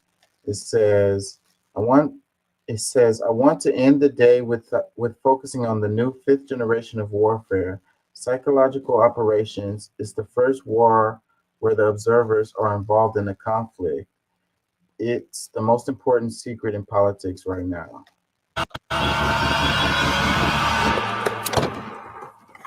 There is another very important phase of warfare. It has as its target not the body, but the mind of the enemy. The target of psychological warfare is against the enemy's mind. It is words and ideas. Ammunition used by war. It says against the enemy's mind.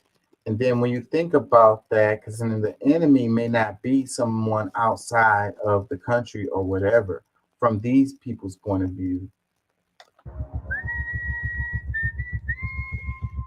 Its mission is to influence the thoughts of the enemy soldier, and at the same time is expected and encouraged to study foreign languages and the social sciences such as history, economics, and sociology.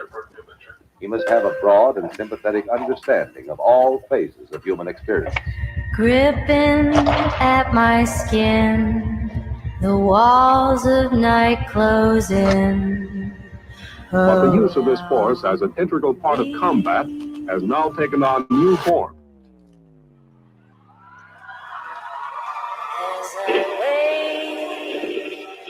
To say my last goodbye.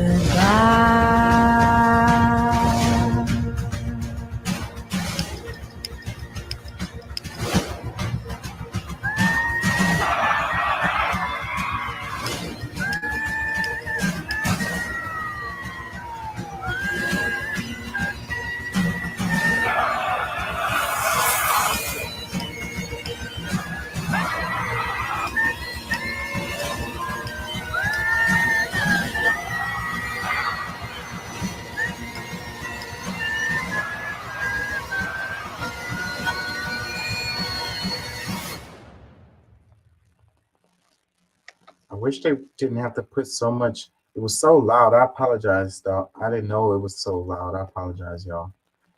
I wish they had to put so much freaking music and shit in there. And then it didn't even say that much. This is the stuff I've been talking about since you've known me. 4th and 5th generation warfare.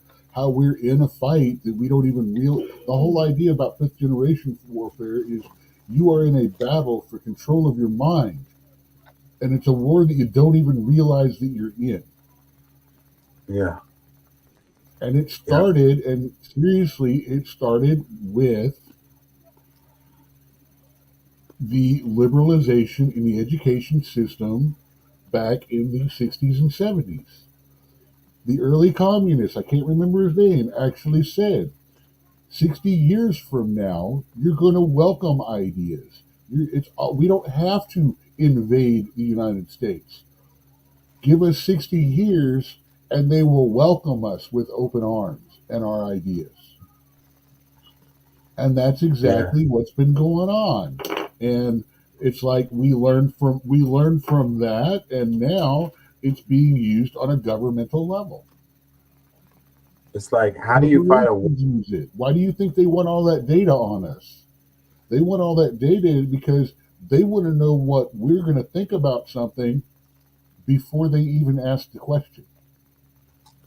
Yeah, it's like, how do you fight a war that you don't even know you're in? You know, that's crazy. Let's read some comments. It says, "War on our minds means go to Jesus Christ more." Okay, that's the answer.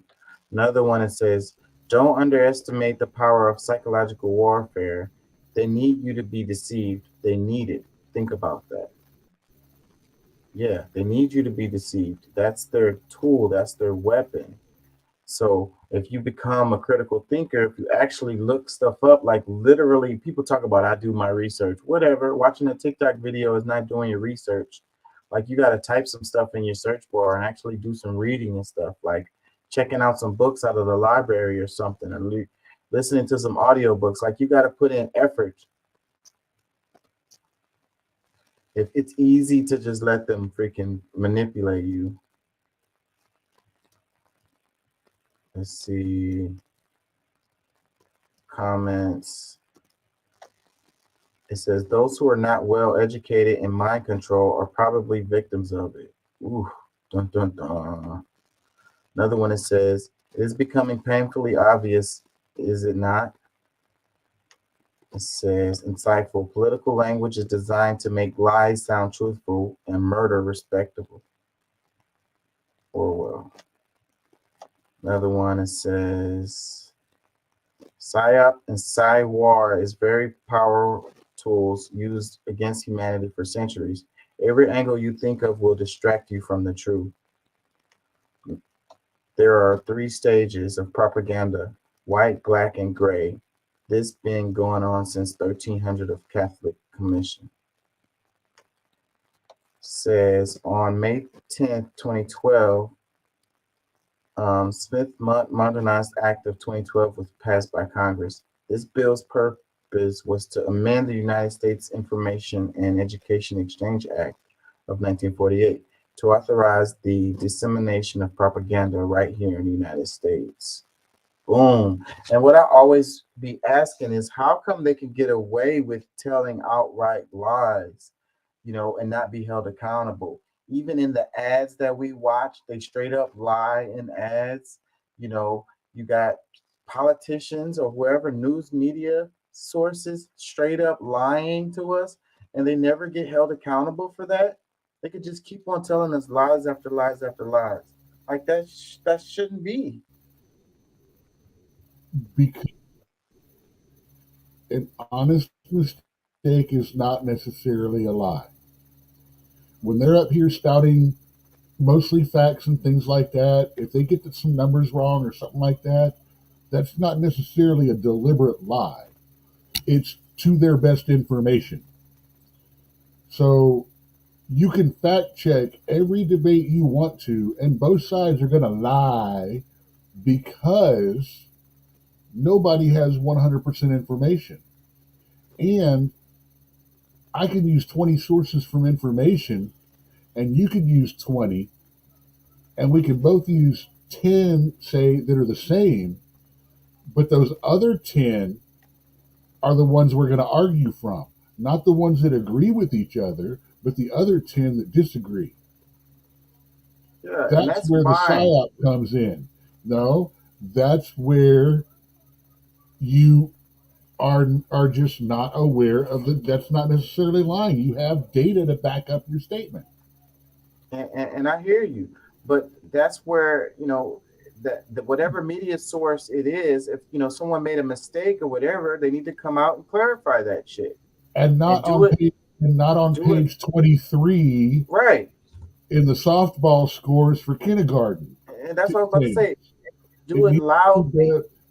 I personally think on page 2 or page 3, they should have a disclaimers and corrections things. Right. They got a page or 2 of the top line news that they want everyone to read first, and then maybe the bottom half of that third page is like, by the way, we fucked up a little. And then the news media should start the show. Section A, not section E buried in the circle words. And the media should start their show off with their amendments or whatever things that they got wrong in their last story. Come back after the first commercial break. Give them a time to open up their show and present their day before they go, hey, we were wrong. I mean, I'm being reasonable here. I'm taking into consideration the show, professionalism, and all that. But yeah, say, halfway through the show, there's always a commercial break. When you come back from that halfway mark in that show, hey, let us correct. Don't ignore it or put it in text as they flash the credits while they're previewing the next show in the upper half of the screen. Yeah. Let me play this. I mean, give them time to do the show, but make it prominent enough. Make it a defined section of their broadcast.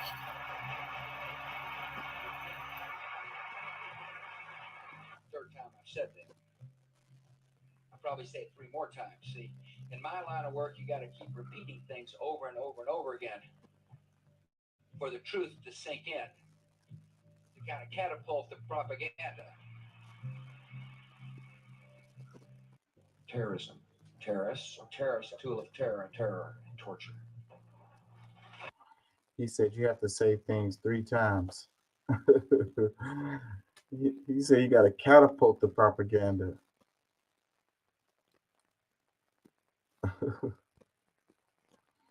Let's move on. Yeah, fifth generational warfare is the war on your mind, and using information. It's more than a war on mind; it's a war on culture.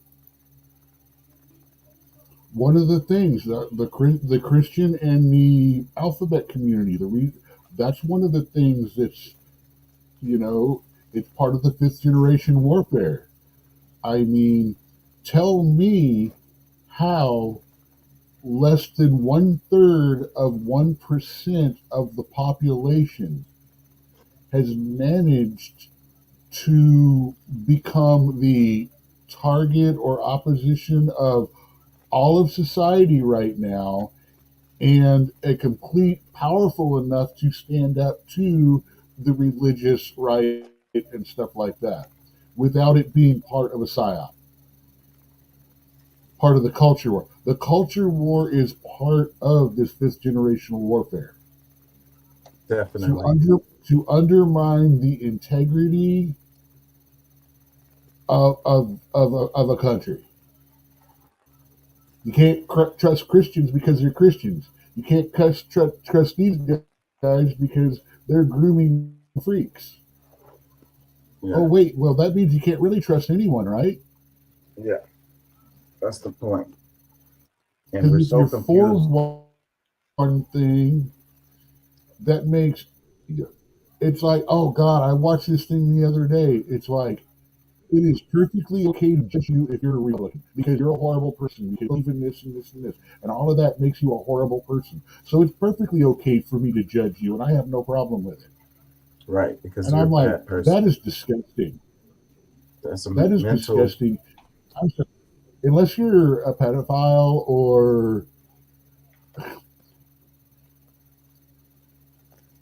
Let's cover this I right want, here. Check it out. I want to see the guys that we not see everywhere in that pile, but at the same time, I've watched a couple of them that friggin' have done good things, and I'm not saying I support their beliefs or anything and stuff like that, but I mean, I wouldn't hang out with them, I wouldn't drink with them and stuff like that, but I have to say, I've seen a couple of them do some good things for people that you wouldn't think they would have done.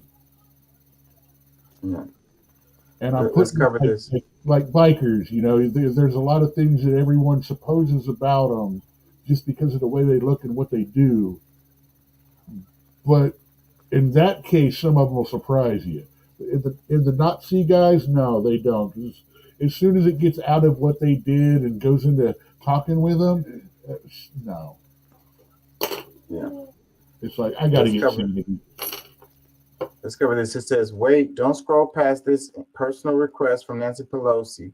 Democrats only need to flip 5 seats to take back the House. But if we fall short of our fundraising goal, our opportunity could slip away. Please, will you rush a donation to the DCCC to flip the House? So Nancy Pelosi back on the scene. Let's play some of this right here. Hi, it's Nancy Pelosi. I know that working families across our country are counting on our House Democrats to reclaim the House majority so we can continue delivering for everyday Americans. And right now, we are approaching our most important fundraising deadline so far this year. We can win back the House to continue our work, but I need your help before the urgent deadline. Can you chip in $5, $10, or even $50 to help the DCCC defeat extreme MAGA Republicans and win back our majority? I'm counting on you. Thank you. Oh, she's counting on you. She needs you to donate to her. It's really important. It's the most important election of her lifetime. She don't look that glossy. She don't look that glassy-eyed in this. Think about the way she was acting and talking before she vanished because of the problems with the husband. What was it? 30 to 60 days ago? 90 days? I'm looking at maybe a little nip and tuck, smoothing down, or a whole lot of Botox recently. And she doesn't have the shakiness. The eyes don't have the lack of control. When she was booze pill mama, I think she went to rehab, man. 12-step program. I'm sorry, you're an alcohol server. I've been a bartender for years. You know damn well that woman was drunk and pilled up. Yeah. I'm not saying bad her, stress, whatever. I don't care. I'm not judging her. That falls under... You obviously are functioning well enough at your job that the people in your district put you back in there knowing this about you. Okay. My only problem is you're making millions from what you're doing in office, not the fact that you're in there. Yeah. Let's read some tweet replies. It says, "Eek, what a horrible thing to appear on my feed." Another one that says, "Yuck, we need terms for politicians. It is incredibly that a democracy has the same politicians in power for decades." Another one that says, "Yet no." Guess they don't want to donate to her. Why they don't want to give her money? It says, "Not giving you a penny, ask OEC to fund you." Another one says, "Are you kidding? Give it up." It says, "What a sad human." It says, "That city behind you needs some attention, Nancy." Another one says, "Hit the road, Jack, and don't you come back no more, no more, no more." Another one says, "Is Nancy Pelosi still squatting in an office that isn't hers?" It says, "At this body blow. Someone chose violence." It says, "At this point, anyone who still supports Democrats must willfully ignorant or simply evil." It's funny, all of these comments are freaking against her, and this is it was posted by the DCCC. Well, she's not very popular. That is a horrible way to say that. It's the DCCC coming at thee. We don't want to tax you, just give us those fees. I'm sorry, that's horrible. I rap like a white this boy. comment. It says, "Doesn't she have billions of dollars?" Look. No, her husband does. She's only worth millions. Yeah, well, they're married, so the money is tied up. And she's not talking about spending her money for anything. Their funds are separate because she's completely open about hers as a congressperson. Yeah. Doesn't disclose his, though. Yeah. Let's move on. It says, "Here we go again, Kangaroo Court Part 2. TikTok is responsible for monitoring misinformation and illegal content under the European Union's Digital Service Act. So Europe can censor misinfo, but China can't do it." This is interesting right here because, you know, the way things are now, they're leading their own, the organization itself is like responsible for fact checking itself type thing. Because the same thing is happening with Twitter. because on Twitter they're relying on like a crowd uh, deal to fact check everything to make sure misinformation isn't there or whatever. They're not doing it internally. Do you get what I'm saying? Like they don't have an agency, they don't have a organization to do it. They're relying on like the users to do it and shit. So that's what they're talking about here with TikTok. Another another way to hate on China though.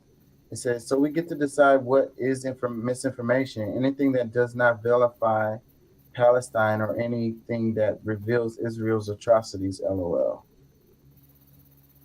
It says, here we go again. TikTok is the crosshairs of media suppression. In the crosshairs of media suppression. Another one that says, no, you By don't the way, understand you TikTok. I want to point out the fact that all my argument today on the elephant, never have I once blamed Palestine. Yeah. It's Hamas that's the problem.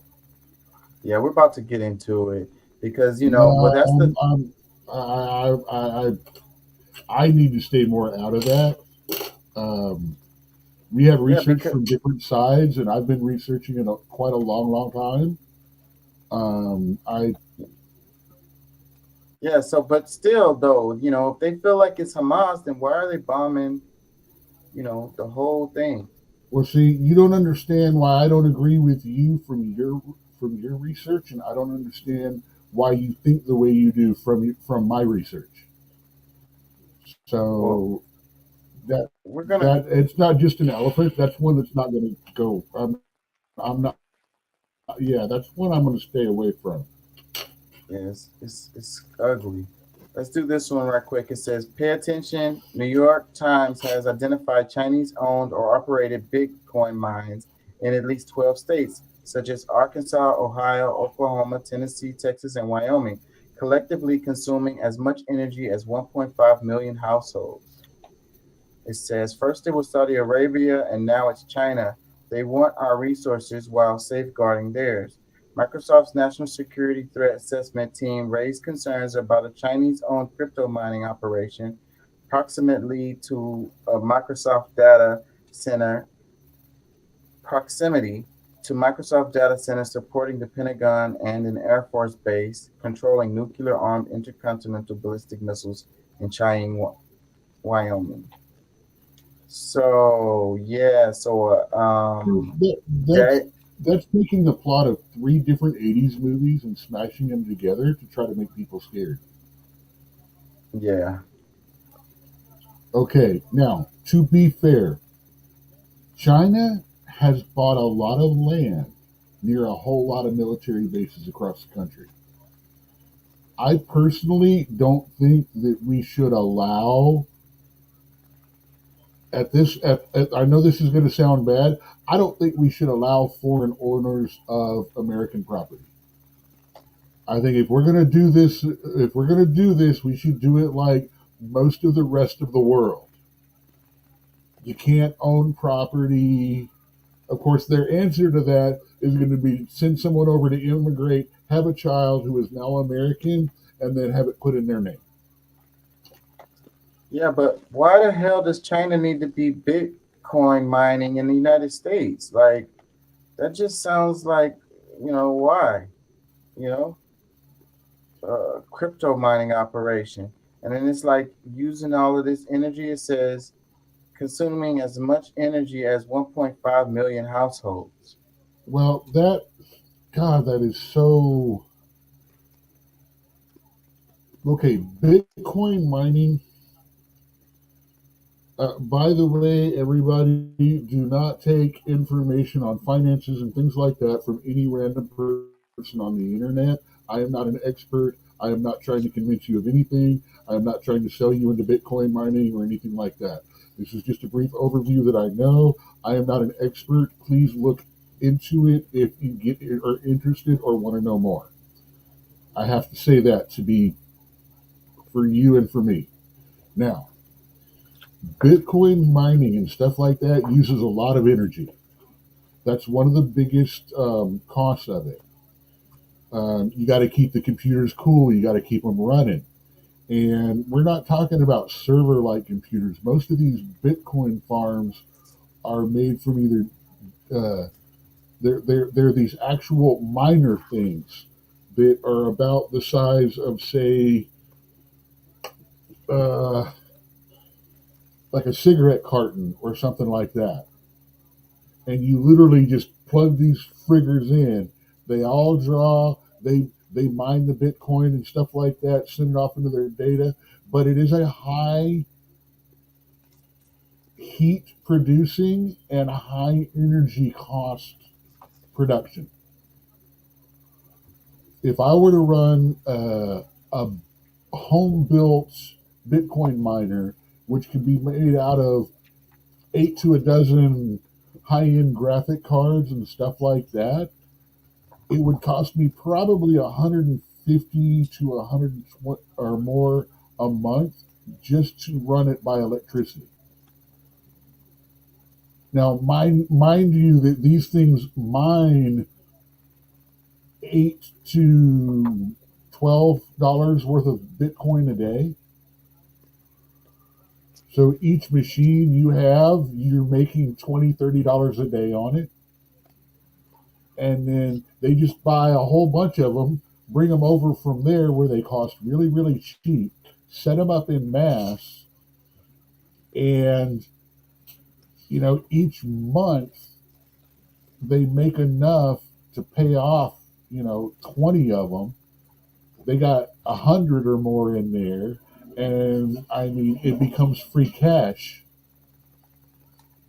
And with Bitcoin going up and down, I mean, it's a real deal. It's something I've actually looked into, which is why I know a little bit about it. But yeah, to say 1.5 million households, that picture that they're showing a little bit further down from the aerial, okay, basically those are huge. That's huge, like sheds with all the hardware computers that vent a crap load of heat out. Looks like they got covered parking. That's cool.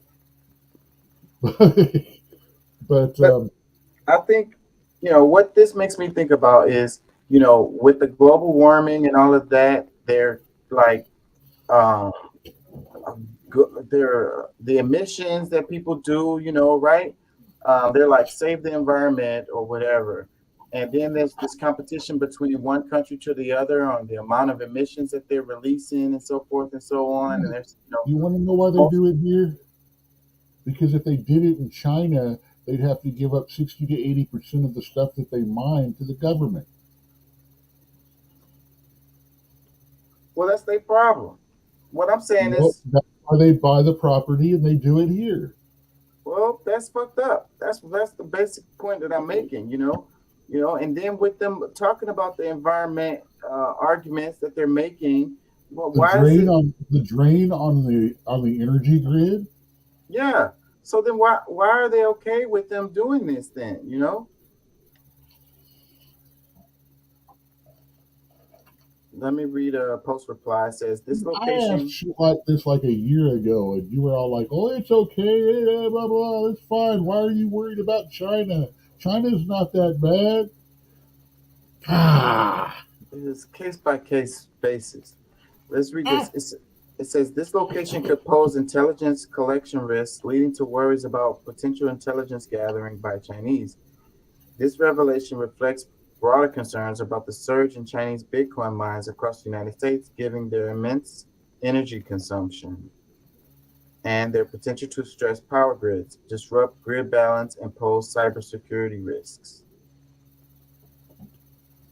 Yeah, I don't think that they would just put a Bitcoin mining place next to a place, and then that they're doing it just because they want to freaking try to get information or whatever. I'm sure they have much more, efficient ways to do that than, build a whole ass Bitcoin mining facility. Look up amount of Chinese farmland or American farmland that's been bought here in the United States, and then take that map and superimpose it over a list of American military assets and bases across the country.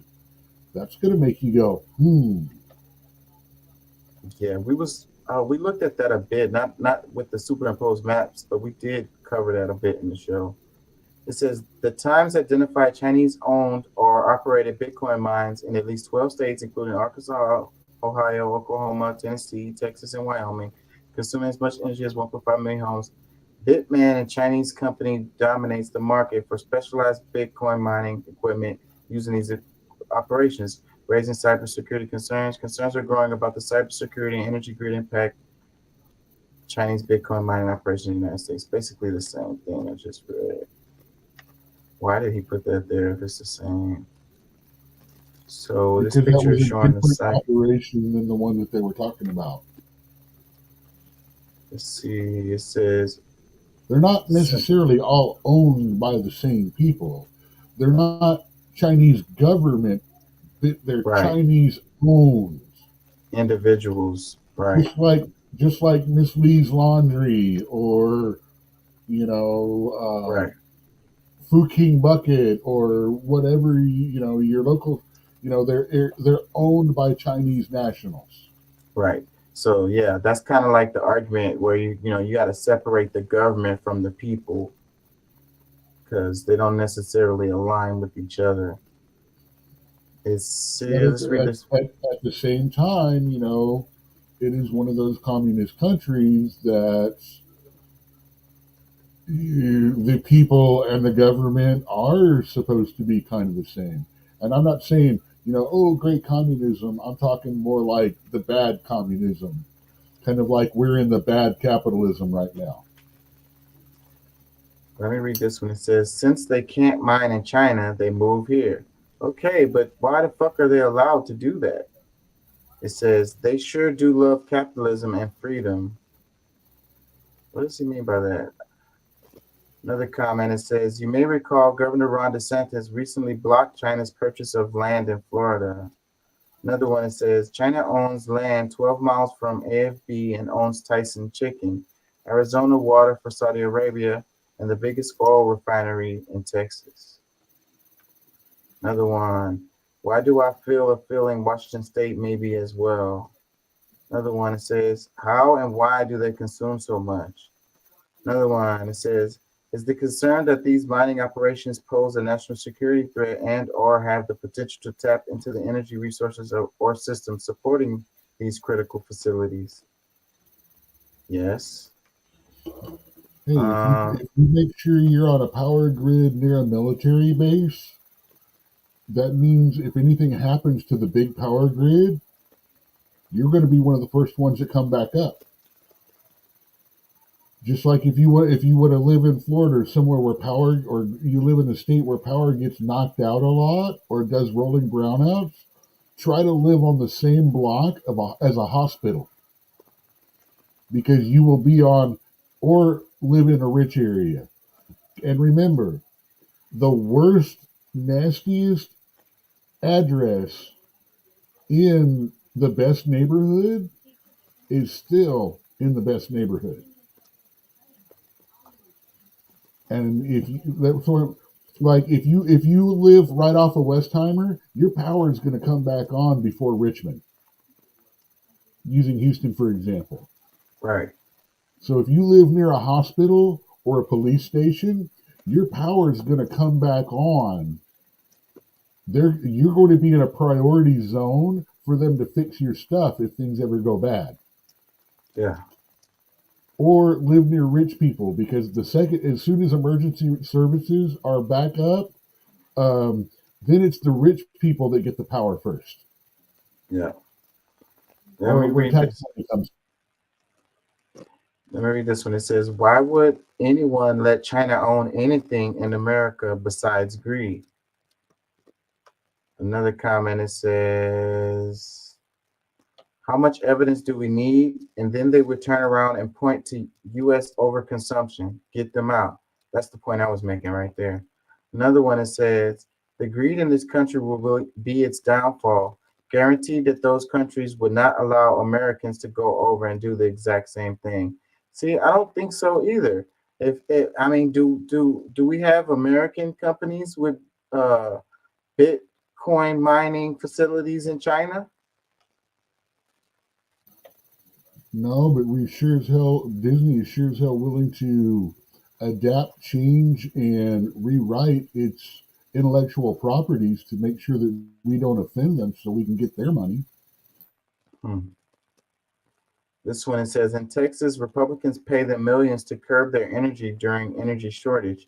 Citizens get rolling blackouts. It says, Greg Abbott heard the news that his domestic terrorist pal, Biggs, is going to get spend 17 years in prison. It says, pro-life Christian at church on Sundays, back to drowning migrants with razor wire on Monday. Okay. I saw a post. I don't know. I think I covered it in the show, and they were like, "Who likes Abbott?" It was like, I was like, I don't know anybody that likes this guy, and I was like, yeah, I don't know either. Like, he falls under the same thing as Trump does for me. He's actually kind of like a Trump and DeSantis. I think he's a jackass.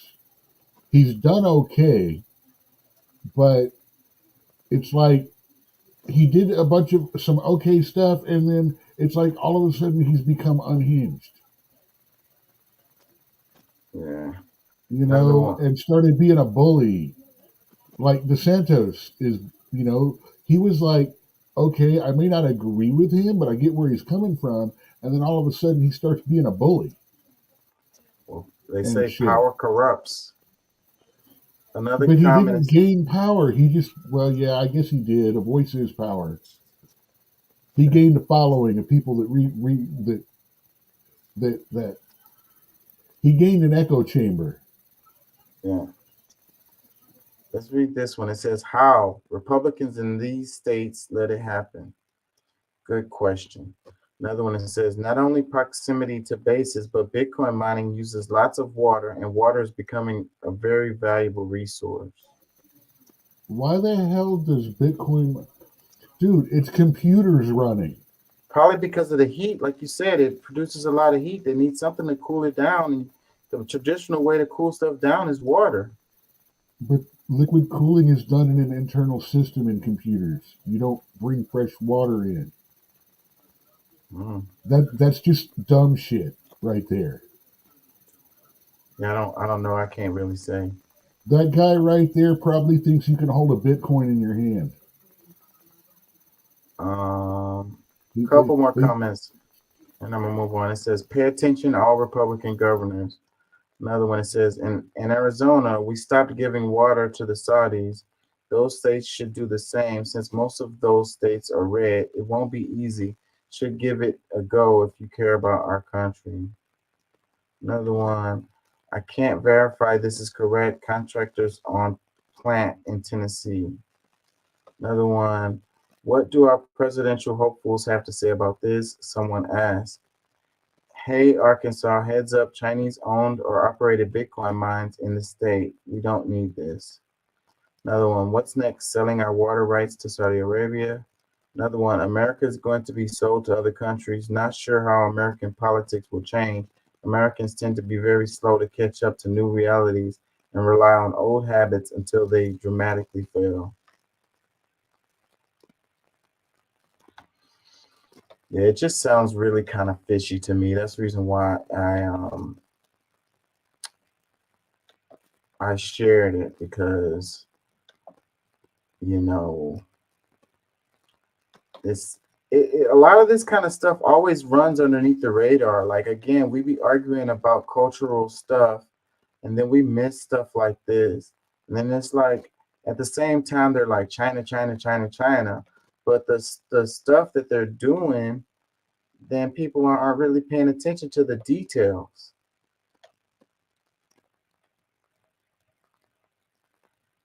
I think that was the last one I wanted to do before. Hold on, one more right here. Am I sharing? Let's stay on China for one more moment before we move on. This one, it says, China is entering an active political struggle against the West. Chinese Foreign Minister Wang Yi at conference with EU Representative Borrell spoke in support of Palestine, saying that the Palestinian people have been oppressed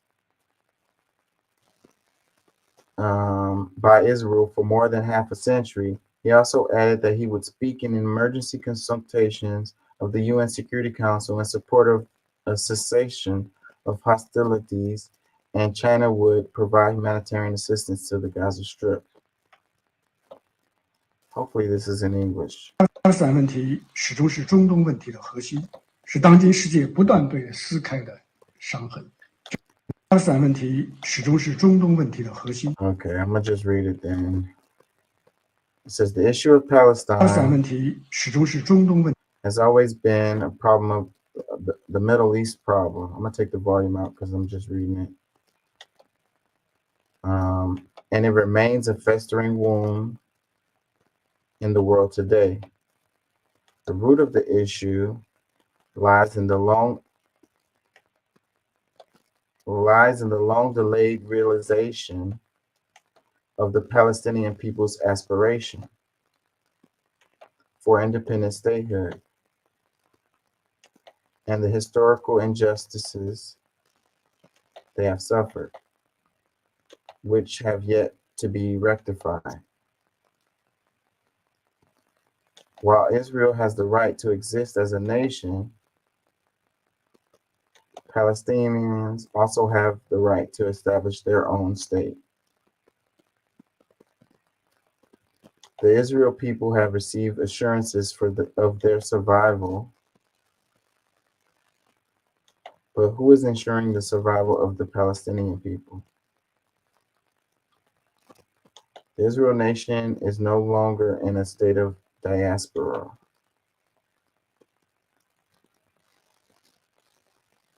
But when will the Palestinian nation be able to return to their homeland? In a world where various injustices exist, the injustice faced by the Palestinians has lingered for over half a century, spanning multiple generations and causing immense suffering. It cannot continue any longer. So that was, who was it speaking? Chinese FM. That's financial minister? Is that what the FM stands for? Foreign minister. Foreign minister. That was mostly well said. I didn't agree with a little toward the end of it, but yeah, I'm. See, that's the thing. People think that I'm really anti-Palestinian, and I'm not anti-Palestinian. I'm anti-Hamas. I'm anti-terrorists. I'm anti. My creed is death to all of Israel. Let's read some comments. It says, China sponsored all this using Iran as proxy. Wow. There we go with the complex conspiracy theories that people like to pull out of their ass. Hey, we're in fourth, fifth generation. That's not necessarily untrue. Let's read another one. It says, China's vocal support for Palestine at a conference with EU Representative Borrell indicates its growing involvement in Middle East politics. This aligns with China's ambition to challenge Western influence in the region. I mean, I could see that. I mean, that comment doesn't sound too crazy to me.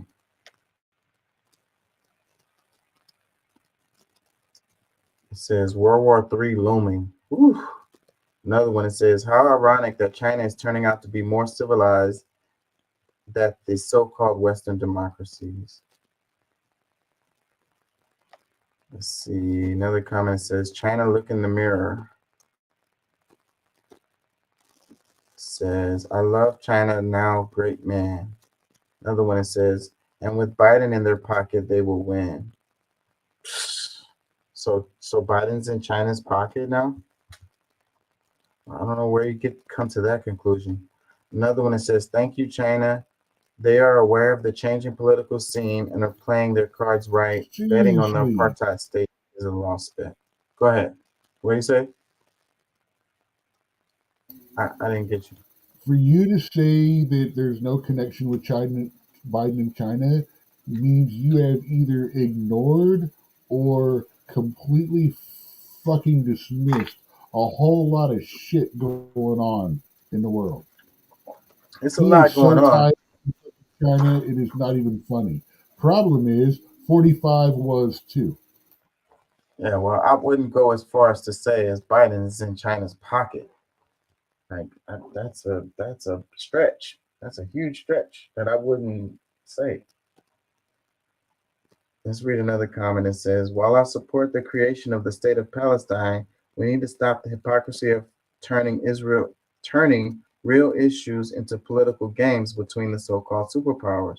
This same China has been threatening Taiwan with military actions they say may invade Taiwan anytime from now. Don't Taiwan also have the right to self-determination? Russia is currently committing atrocities in Ukraine, yet Putin tried to play the moral game. Truth is, in recent times, all China and Russia do is to oppose whatever policy the Western world proposes. It's a game of rivalry. The West, China, Russia, Israel, and Iran are guilty of several atrocities. The only difference is that they have different victims.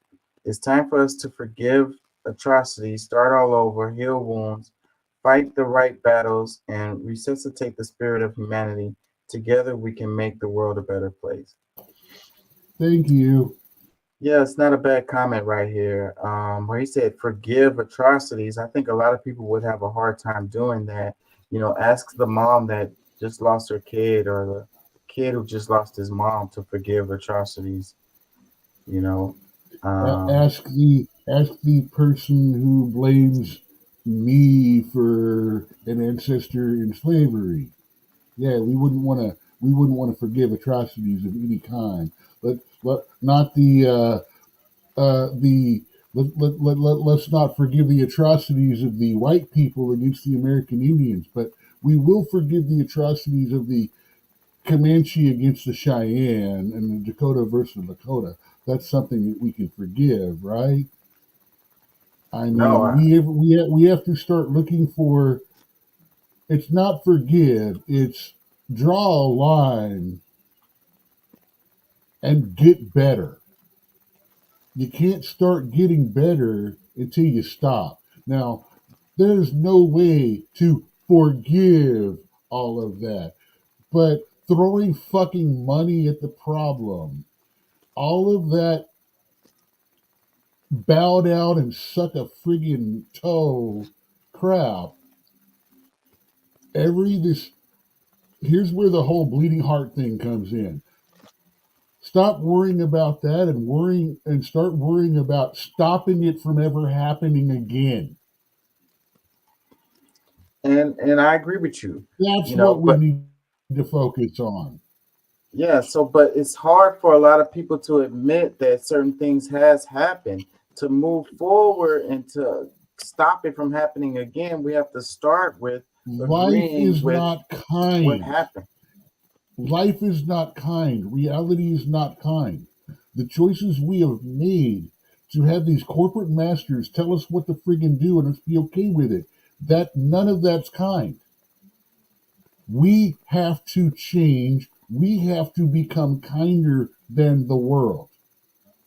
We look at nature videos and documentaries, and it's like, how can we sit back and watch this lion eat this whatever, and how can they just film that? That's what we have to fucking do.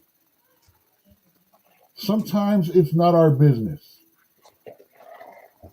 I agree with that. Sometimes it's literally the nature of two friggin' groups are just gonna friggin' fight. The thing is, we can limit the suffering. We can help things, but until people stop sitting there and saying, you owe me, I deserve this because of something that happened 200 years ago in my fucking family. I'm entitled to, then we're not going to get better. Because the idea is all of this happens because everyone's thinking for themselves, from their own identity, ideology, and things like that. You know? Until we literally sit there and start, I'm done. I'm losing it. Well, it said in this tweet, it said the same China has been threatening Taiwan with military actions, and they may invade Taiwan anytime from now. That shows a little bit of hypocrisy from China, and it's kind of like what they said. The comment with Russia and Ukraine is similar too, because Russia was saying, Putin was saying what he was saying, but at the same time he's going in on Ukraine. So, but and back to your comments, I like the idea of America first anyway. So, like, why do we have to be the world's police? This is the stuff I've been saying, and you guys keep shooting me the fuck out when I talk like that. Okay. Yeah, why we have to be the America's police? I mean, the world's police, and I agree with you. Let like in nature, we're all getting our feelings into something that's happening, and it's just kind of like the nature of the world, as far as like the lion eating the gazelle, and it's really not our business, and that's the same thing with the things that's happening around the world. We should deal with America first. If we can get our people and everything perfect and then living in a utopia, then maybe we can start thinking about police in the rest of the world. But I don't think that is the order of things, the triage. It should be deal with our situation first. I'm good with sending help. And I'm good with putting American boots on the ground. But at the same time, the only reason we should have boots on the ground is to ensure that our help gets to the people that need to be helped and not taken up by whichever person is in control. Nah, I think let them people work it out. In a lot of situations. No, I've got no problem with sending aid and food and medical supplies and shit like that. I think it's great that we do that. Yeah, I think Americans, but the only time we should have boots on the ground is not to involve in the conflict going on, but to ensure that American resources, that food, that medicine, those doctors that we sent actually get to the people that need it and don't get commandeered by one army or the other.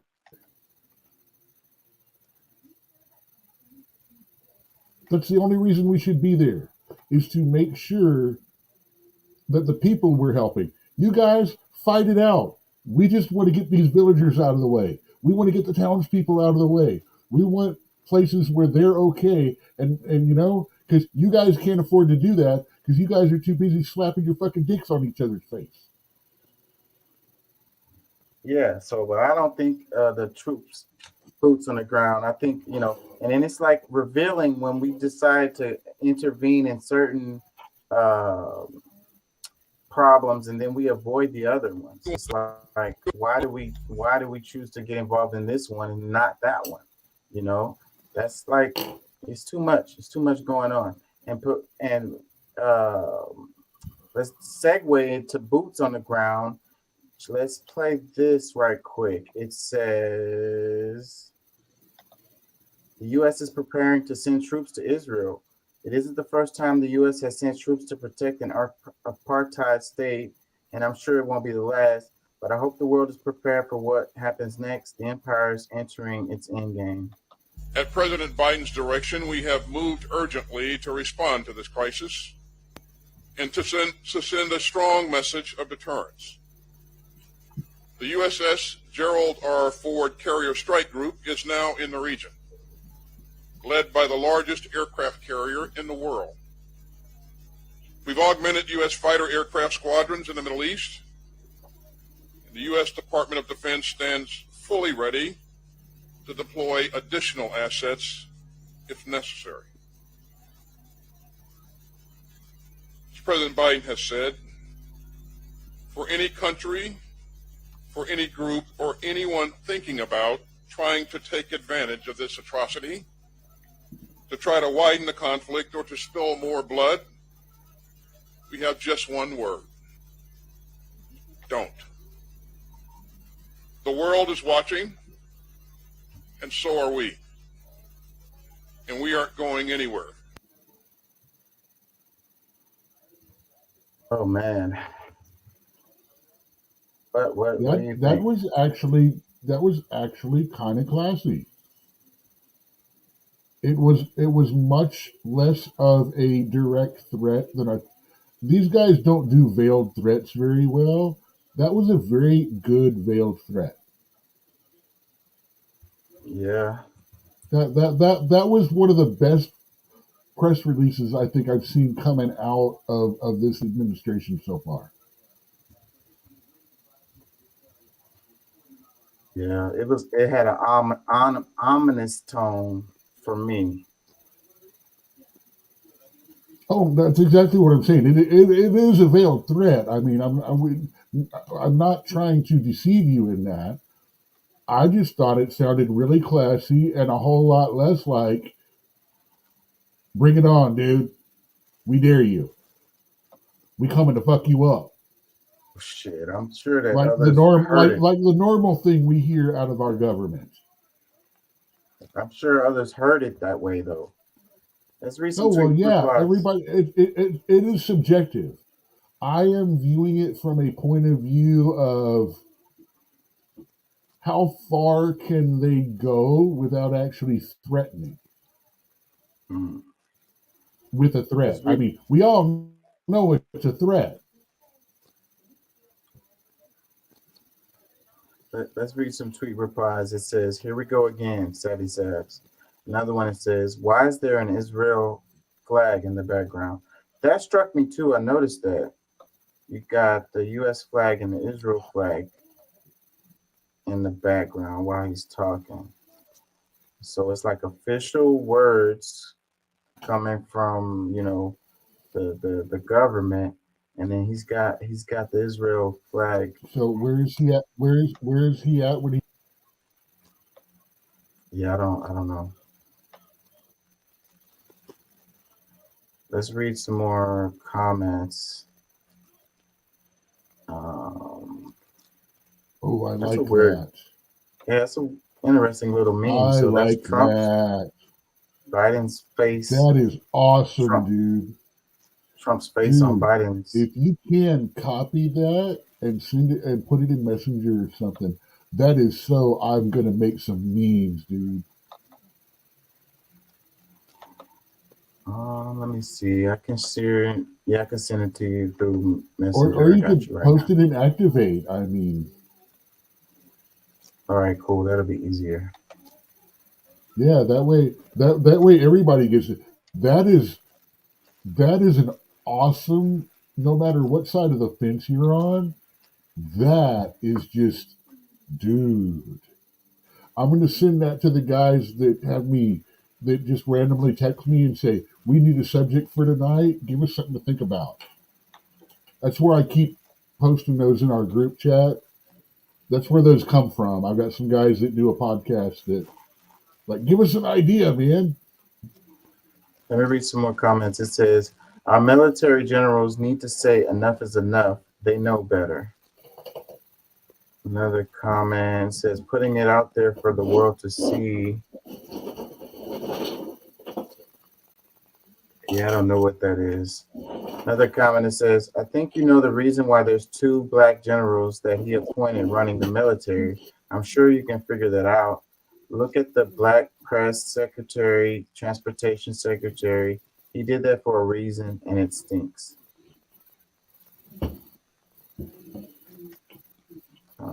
It says, "You should rethink that." It's starting to look like a post office up in there. Interesting. It It says, "Hi there, Russian propagandists. Before you judge a Russian troll, walk a mile in their shoes." Guess that's a joke. This is all really serious stuff, though. Let's read another one. It says, "You're not ready. There's more to this than you think. A setup. Get out." Another one. "Call me crazy, but what if Israel has become too much of a liability for the U.S. and it's actually the U.S. who is secretly helping Hamas to dispose of Israeli government? Hamas has historical ties to the U.S., no?" There goes another complex freaking conspiracy theory. I've got to look that up because I've seen, well, Israel created Hamas and now U.S. created Hamas kind of comments. And I did my 3-minute search, but I'm having problems with my system right now. So I don't have, I can't open up any boxes. So, that's something we need. I'm going to look into, and I'll show you results that I find out. I've actually got it written down on my what the fuck pad. Yeah. Let's read this one. It says, "The empire is taking its final stand, but it's in the Middle East, not Ukraine. Apparently 400,000+ Ukraine KIA is the limit of its support for its proxy in Eastern Europe. They can't beat Russia." They knew that shit from the jump.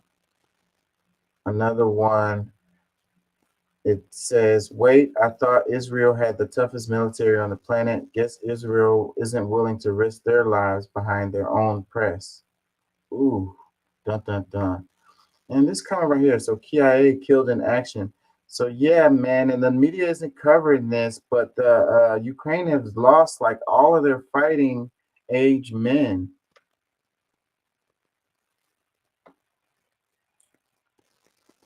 Let's read some more. It says, "Incredibly pathetic, more signs of decline." Another one, it says, "This is an attempt to put U.S. troops and personnel in harm's way." And I'm not with that shit. Like, I'm not with that. I'm totally not with that. The guys that signed up to be in the military didn't sign up to go over here and get freaking blown the hell up to freaking help Israel or to protect Israel. They signed up to protect the United States.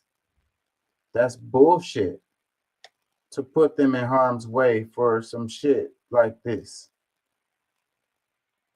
Another comment says, "They hope to drag Iran into this too. Scary times." Dude, the only reason our troops should be put in harm's way in any way is if we're going in there to like get some civilians out of a damn building that these two freaking sides are blowing up. Yeah. I mean, land food and stuff on a beach. Our troops should defend that beachhead and let anyone that wants to come and eat. That's what when I say boots on the ground in situations like that, I'm talking about go in, set up a camp with food distribution and medicine, and then have our troops defend it so it is not taken over by either side. No, That's Israel what I won't let mean when I say boots on the ground in the situation. We're not interfering in their conflict. We're just protecting our assets and making sure that they're not. You see, that's what happens when we send stuff over there. One side or the other goes in and then they take it all. And then they charge the people for it to take more from the people so they can support their freaking war on one side. And that's both sides that do it. Yeah, well, Israel's like not letting no. They're not letting no kind of aid in, and then United States is on Israel's side clearly because that's what they keep saying. So why would the United States send any freaking food or anything to help the Palestinians? Israel people don't need no food. They straight. Oh no, I know, and what but on the other hand, want to know what one of the biggest water problems that they're having in Palestine right now? They've been pulling up pipes for metal and stuff. The organizations to make weapons. I mean, and that's not a. I'm not saying anything like, oh, brainwash. That's not one way. They are, but they are a surrounded, occupied state doing guerrilla warfare. That shit happens. Do you think that if anyone invaded America, we're going to give a shit about Geneva Conventions on the street? Yeah. Do you not think Billy Bob down at the fucking in Louisiana ain't going to do some serious freaking war crimes if we get invaded? Yeah. Let me read a couple more comments. It says, what's with the Israeli flags behind him? More propaganda. Is he in Israel? Another one, it says, wonder if this is why they're cutting the internet. Another one, it says, preparing and stand ready video are very different. Another one says, Israel are breaking all kinds of rules in the Geneva Convention. And yes, all those in Hamas are Palestinians, but not all Palestinians are Hamas. Another one, it says, the U.S. is a real badass threatening Hamas, LOL. Another one, this African-American guy should be ashamed of himself. A couple more, and I'm going to move on. It says, it appears Israel is doing just fine on its own. America has never seen a war it don't like. Question, is the announcement being given in Israel? Because if this is in America, isn't it strange for the flag of a foreign nation? You know, never mind. Another one, they admitted it. What clip is this? It is not against any codes to have flags of a foreign nation. And if they are there, they do have to be flown at the same height as the American flag. So all these guys questioning the flags, if it's a speech or it's a function or it's a thing where several people are talking about it, or it's a solidarity announcement, there can be flags of both, but the American flag have to be flown at the same height.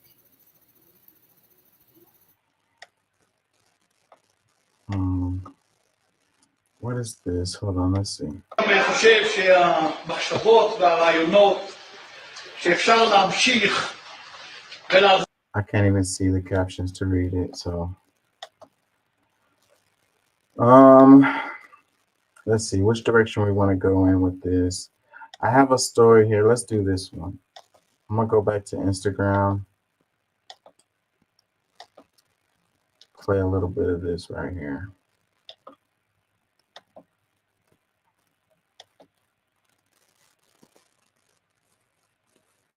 This is not your house. Yes, but if I go, you don't go back. So what's the problem? Why are you yelling at me? I didn't do this.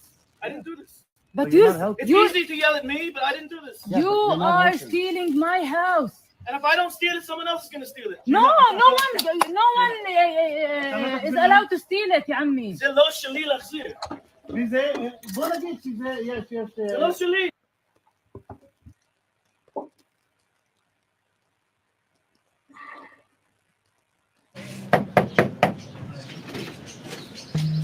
Hello. Hello. Hi, how are you? Hi. Thank God, still alive. Yeah. You're a difficult man to get hold of.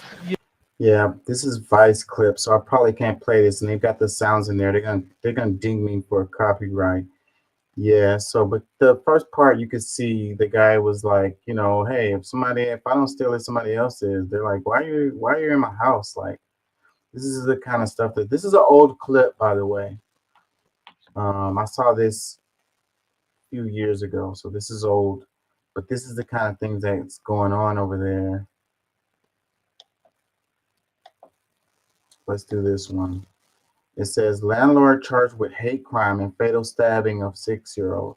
Sheriff deputies near Chicago say a 6-year-old boy was stabbed to death and his mother is in serious condition after an alleged hate crime believed to be motivated by the ongoing war between Israel and Hamas. The 71-year-old suspect targeted the family inside their home simply because they were Muslim, authorities say. So yeah, I saw this case. And it was like the guy was racial slurs at the little kid, stabbed him to death. Apparently the kid is Palestinian, but this was in Chicago. Really fucked up right here. Excuse my language. Dude, in my Lyft, one of my Lyft emails, actually was like, hey, we want to be clear that you need to be careful about what you say or any comments made or questions asked by what's going on, because there's a lot of crazy people out there right now that, you know, we at Lyft don't take one side or another or anything like that.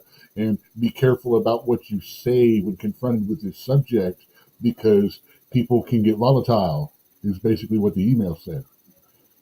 I'm paraphrasing it because, well, I don't know if it's a violation of my driving contract to read it.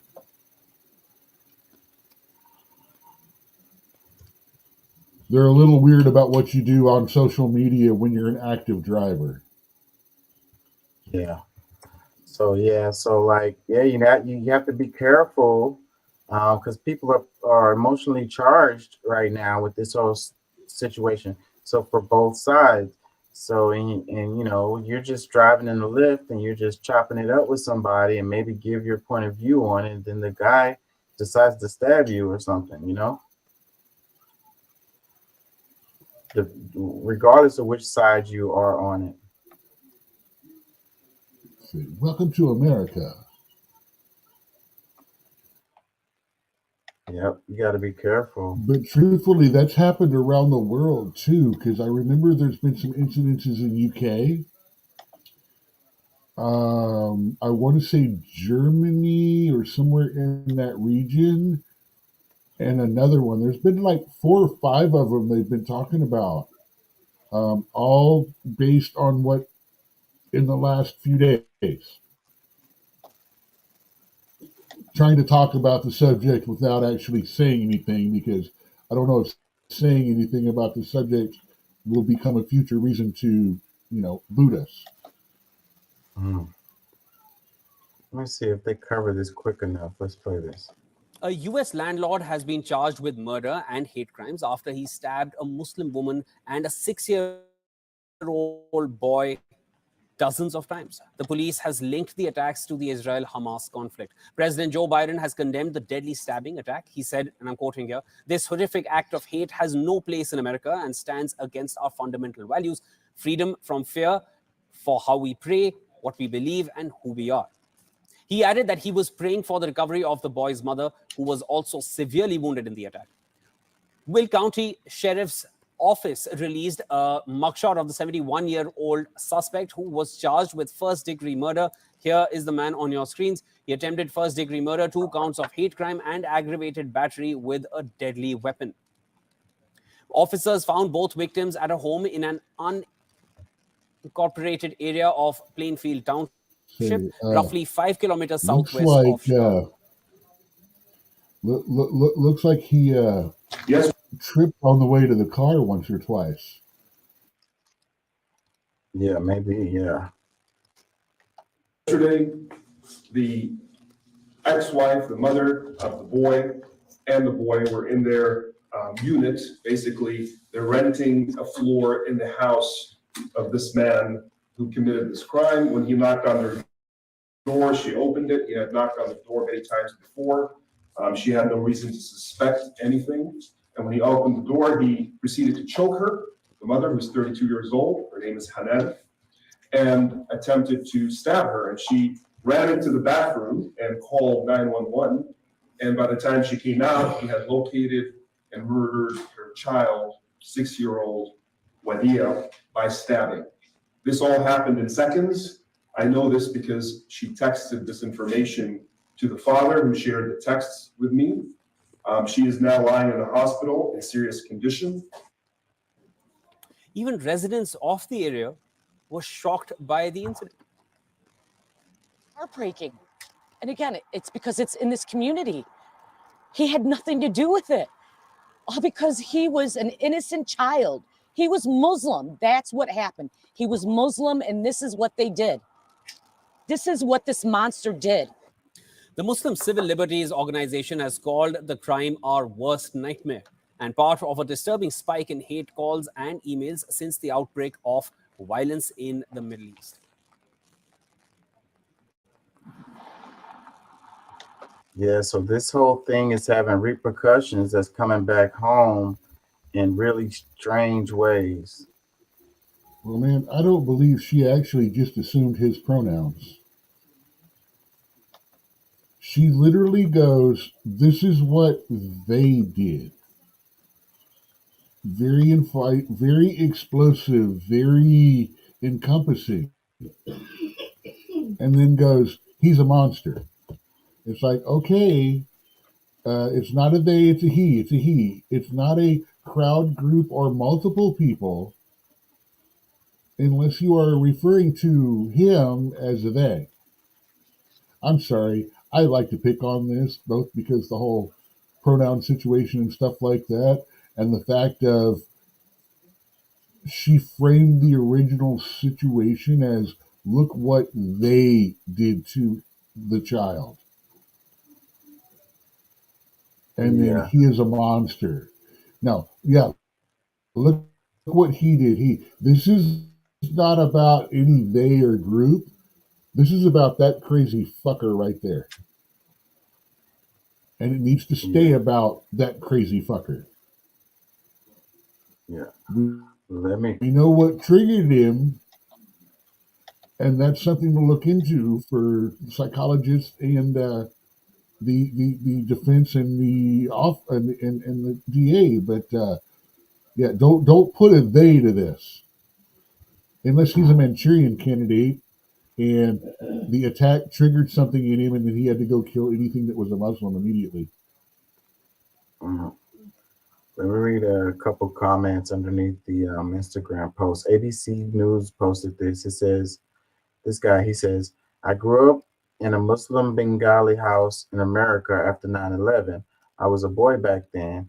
The demonization of Muslims as a people leads to hate crimes. When politicians and pundits like Ron DeSantis say they are all anti-Semitic, they all don't believe in Israel's right to exist in reference to Palestinian Muslims, Arabs. His brain-dead followers take that as inspiration to murder. This little boy had nothing to do with a conflict on the other side of the world." Couple more comments. It says, "It's not an alleged hate crime. It is a hate crime." Another one, it says, "A 6-year-old boy, there is no hate like the hatred inspired by religion." Another one, "America's own homegrown terrorists they refuse to deal with." Another one, it says, "They were Palestinian Muslim, say it as it is." Another comment, it says, "Wow." This is more of a hate crime than the event that triggered it. Yeah. So yeah, they didn't say in the news story, but I saw this story before, and yes, the family is Palestinian, and the guy knew that because he knew them. Yeah,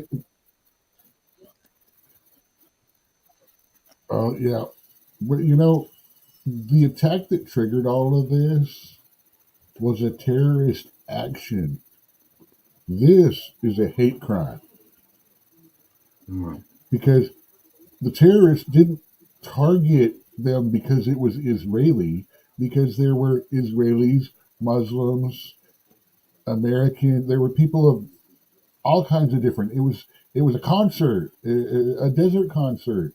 I mean, it was a strategic terrorist action. It was a chosen thing for the message and the money that they could get from several of the higher end kidnappings that they did.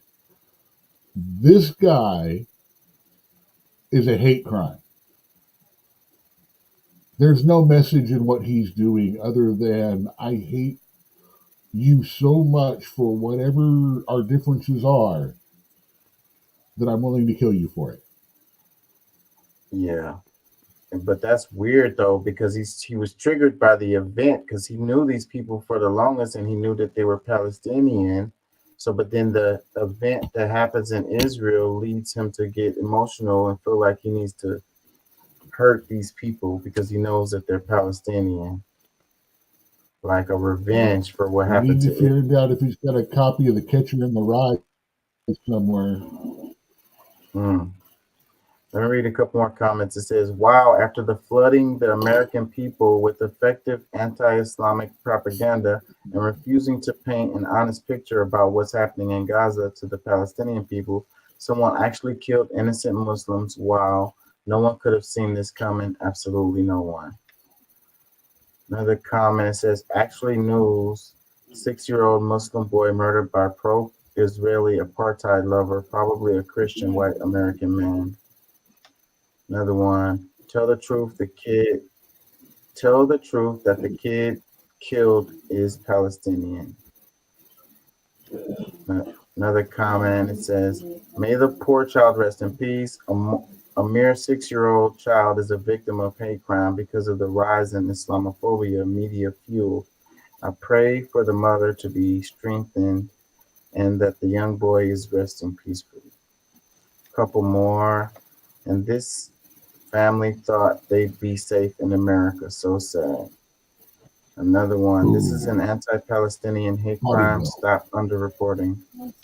What do you say? I said, ooh, body blow. Yeah.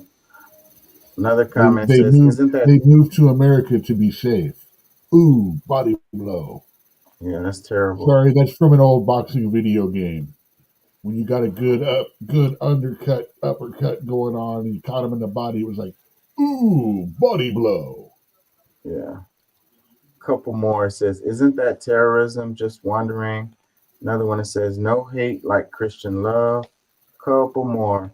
It says, oh my God, this is beyond disturbing. A child. It's getting crazy. We stand with Palestine.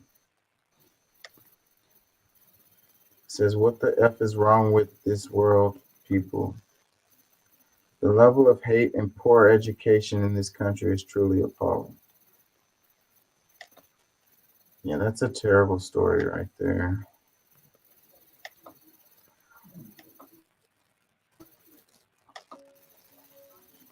This moves. It says Snapchat geotags in Israel versus Gaza. So Snapchat geotags shared by TikTok user show the stunning disparity of life on the ground in Israel versus Gaza this weekend.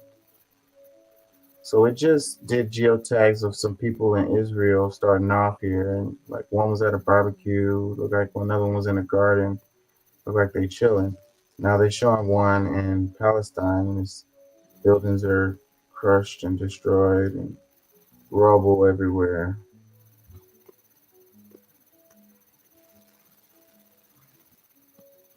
It says, let's read a comment. It says, yet somehow they find a way to twist it around and say, poor Israel, they are the real victims here. Another comment, it says, free Palestine, PS 2,200 innocents killed in less than a week, a third children who had nothing to do with Hamas. Supporting Israel is supporting genocide. Another comment, I've seen this video before, guess when, 5 years ago. I don't know how that could be true. Another comment, it says, I was doing this with my Snapchat and it's exactly what I saw, different worlds, people dying on one side and the other, people enjoy what every human deserves, peace. Another one, it says, you're clicking on an area that isn't at war and comparing it to an area that is. The Israelis were massacred with Hamas invaded, which led to this aftermath. Another comment, but people screaming save Israel from what exactly? Another one, this is ridiculously misleading. Israelis are devastated by a massacre 1 week ago and are under rocket fire as well. They are not grilling and enjoying their lives right now. Another comment, it says, show the footage from the festival again and what Gaza looked like then. I'll wait. Another one, Free Palestine. P.S. The propaganda and the media shows only what it wants the public. They're trying to show that Israel is a aggrieved party, and this is the opposite. Another one, why don't you show the kibbutzim with its burnt houses and cremated people? Why don't you show the Snapchats of the youth getting murdered at the music festival? I think the point is Have you that the seen any of media. that? Have you seen any yet? Yeah, seen all of that shit. I've got it's been that's part of the reason why I couldn't do the show yesterday. I mean, I wasn't feeling well, and but one of the reasons was just have been overwhelmed with the stuff that's been going down my timeline. It's just really freaking like too much for me to handle, man. I get raw footage on my timeline. I get like the actual uncut stuff because it's from individuals and shit. So yeah, I seen all of that stuff. So, but the point is that the media is giving people a certain view of things, like it's skewed, and then wartime propaganda is what I like to say all the time, is that when you're in wartime, you're never getting truth out of your media. You're getting slanted stuff. You're getting like what they want you to think or what they want you to see or what they want you to know or whatever. Like, it's really hard. It's a lot of misinformation out there, like more than normal. Doctored videos, and like I saw one where it was showing these trucks that were supposedly trying to get into Palestine to give aid and stuff, but it wasn't real. It was a doctored, manufactured, fucking photoshopped as picture of like a long line of trucks that was supposedly trying to get into Israel, Palestine to give aid, and it just wasn't real. And everybody is sharing it over and over and over again. And on the other side, just like the story of the babies that were supposedly decapitated came out, that story, not real, not true, no supporting evidence for it. And everybody's running with it and sharing this shit. It's like whatever supports your point of view or whatever, then you just jump on See, it. that's and what you share it. happens when the media puts. That's what happens when the media puts itself into a position of not being able to be trusted anymore.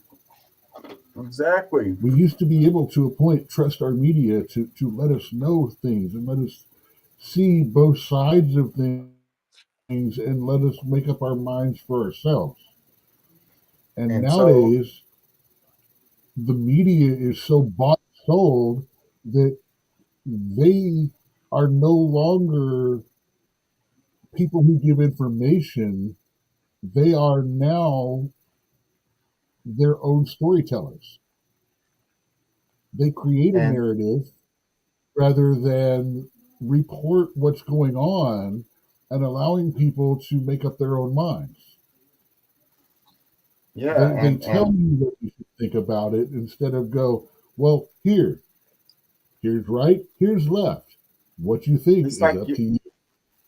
They act like everybody is dumb. Like we're not smart enough to make up our own mind. Like they have to tell us what to think. Like we it's like it's not responsible for them to give you information and let you come to your own conclusions instead. And then the whole media, the whole news stories are all just opinionated talking heads the whole time.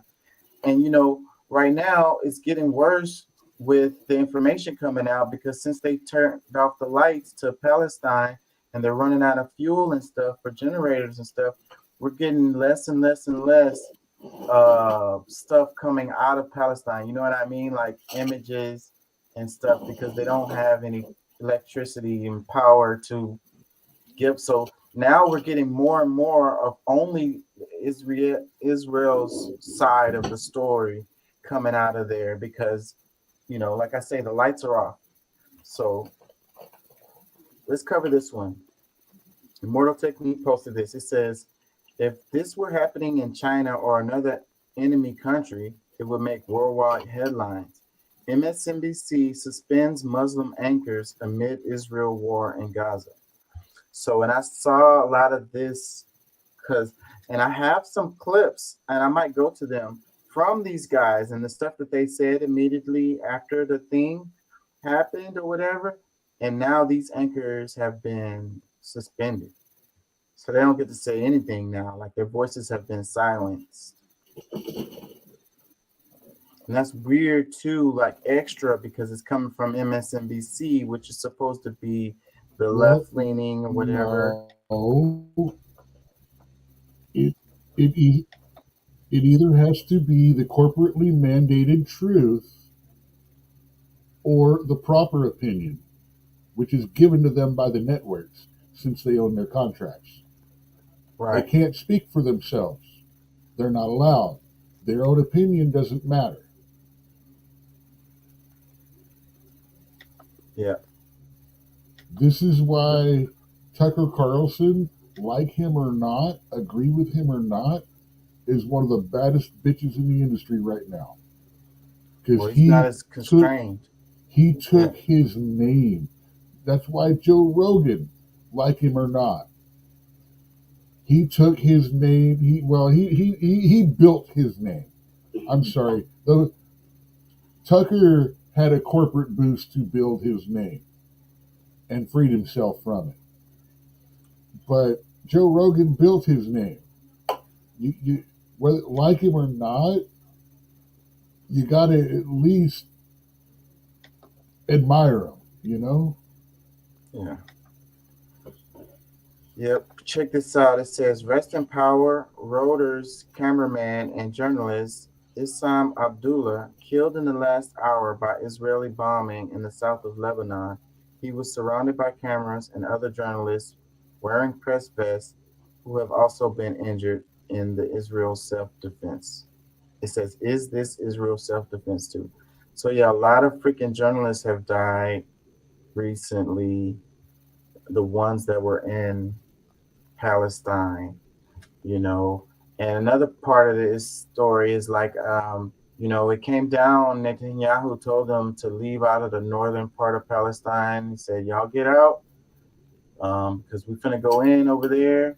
And then, so you had a caravan of people going to the south, and then they bombed that. They hit the caravan of the people leaving. It says, kidnapped 9-month-old Israeli baby, Nibola Nofa, 7 days old, victims of Israeli airstrikes. It says nearly 200 innocent civilians were abducted from, it's chopped up. Their whereabouts remain unknown. It says Ella Elikum, 8 years old Israeli, kidnapped from her home by Hamas. Palestinian killed by Israeli. I am deeply sad to convey that Professor Midhat Sadim, a burn specialist and surgeon who was indispensable at Shifa Hospital in Gaza, was murdered in an Israel airstrike. Murdered after returning home to rest after 7 days of relentless service treating hundreds of seriously injured.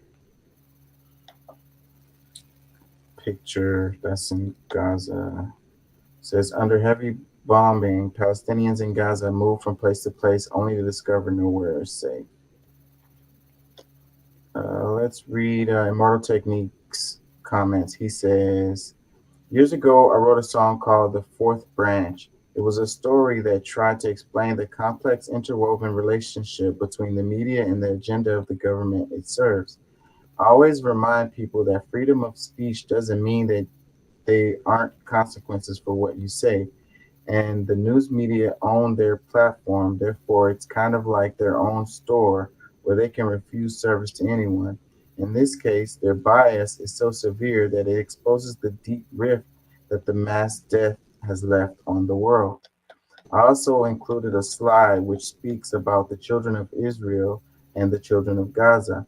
I don't know why anyone would think that I am not heartbroken to see anyone's child dead, no matter what country they happen to be born in. Now, though, we are on the brink of losing 100,000 children if there isn't aid sent to Gaza. The reason I post more about Palestine is because of misinformation and propaganda from the US media, because I've been consistent in supporting human rights and combating those lies and fabrications. He says, turn off the news and read.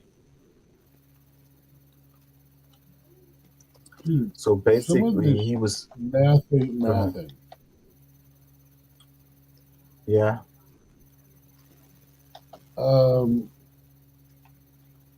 We got casualty figures from one of the videos going, well, it's 2,200, of which over 700 of them are children.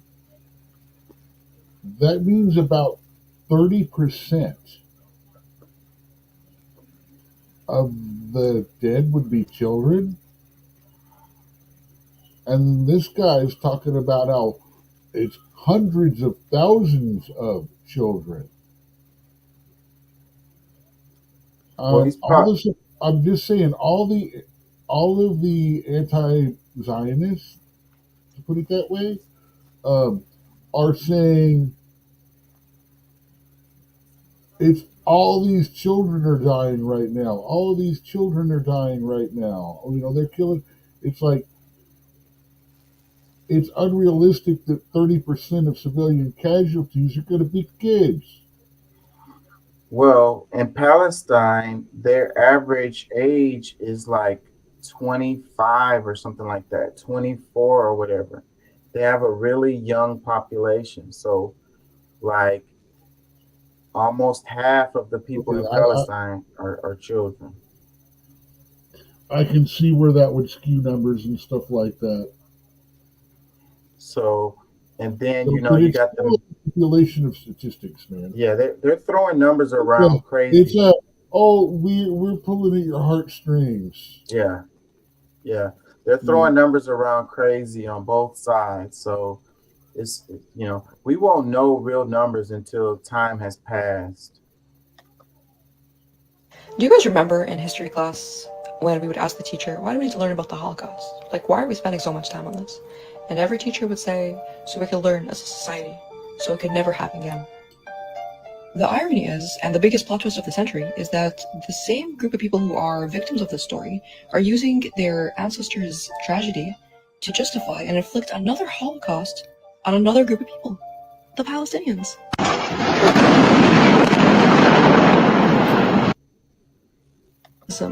To shield himself from any criticism when people call them out for weaponizing the world's guilt against Palestinians. I mean, I would call that an anti-Semitic remark. And this isn't anti-Semitism. This isn't Judaism that we're after. It's Zionism.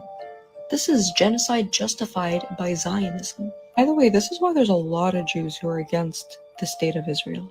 This isn't ancient Israel we're talking about. This is a whole new government that they've created, and they've used an ancient name to justify their existence. No, completely different. Israel. Zionim. The state of Israel is committing illegal international war crimes. They're currently committing mass genocide in Gaza as we speak.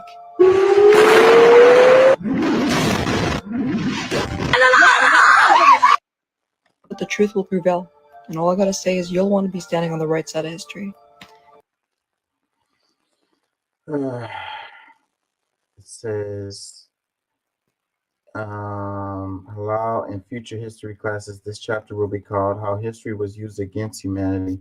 We learn about history to stand up against injustices like these. We speak up, but it's not black and white. This isn't Judaism. This is Zionism, and you've been brainwashed. Israel has been brainwashed a generation of people to believe in the necessary state for Jews in the Middle East at the cost of a whole other population, the Palestinians. They brought all the ethnicities around the world to live there just because they share the same belief. What about the people ethnically indigenous to the land? Yes, there were Jews, but they were Palestinian Jews. Bringing in Jews from around the world and using the Holocaust to justify its necessity is wrong. This is modern day genocide. Pick your side and pick right. Israel has so much PR campaigning to use Judaism to justify this This is not a religious issue. This is not right. This is not what Judaism stands for. I'm against anti-Palestinian discrimination. I am against lies. I am against anti-Semitism. I am against the genocide of my people in Gaza. Speaking against this is not anti-Semitism. Anti-Zionism is not anti-Semitism. Speak up.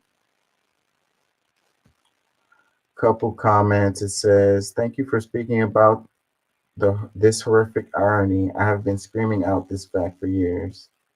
Says, I agree 100%. I'm sharing with everyone I can and who will listen. Sadly, only the ones who resisted the vaccine are willing to listen and understand. All that were sheep and did what they were told by the media. Don't want to open their eyes. I am praying for the innocent people. I pray for Palestinian people and to see an end to apartheid. I also pray for the innocent Jewish people. I am also against the Zionists. Oh, snap. Another one, it says, in every single solitary movie, EVER, never a film about Palestine or the occupation or the concentration camps therein. Watch what you watch and who makes what you watch. Food companies aren't the only ones producing poison that you're consuming. That's a really good comment right there. You consume more than your food. Another comment says, we are with you, Palestine. May Allah help our Palestinian Muslim brothers and the unseen Pakistani people support the Palestinians. Any more?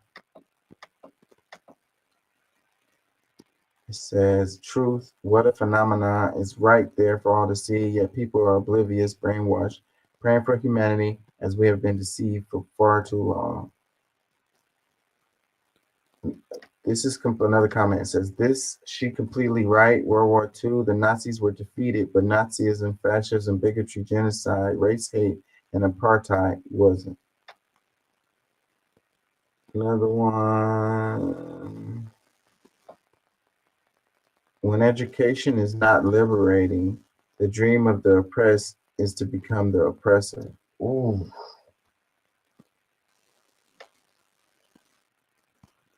Another comment says, I never questioned the Holocaust, but now I'm thinking,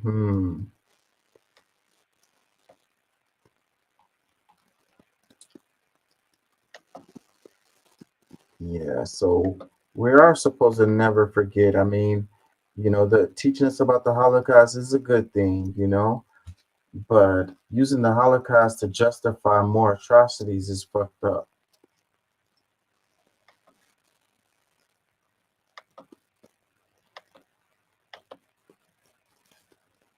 Regev has just said on behalf of the Israeli government. I just hope the BBC will challenge this, because this has gone on for a long time. He just claimed that Israel did not and will not target hospitals. Yesterday, one of the major hospitals was bombarded. We have statements by the Archbishop, the Palestinian Archbishop of the Anglican Church, all the churches in Jerusalem and here in the UK condemning that act. These lies right live on camera, that Israel sticks to the rules of international law. Seriously?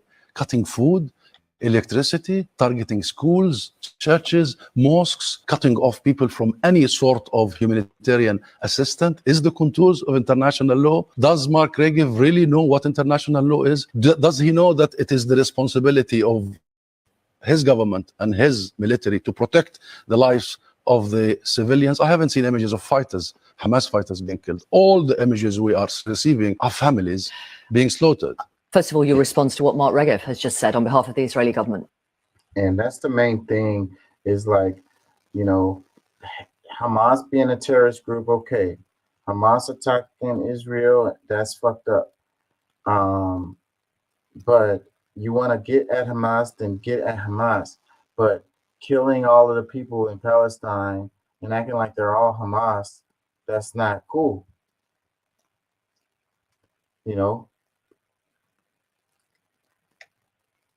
Let's see. Comments.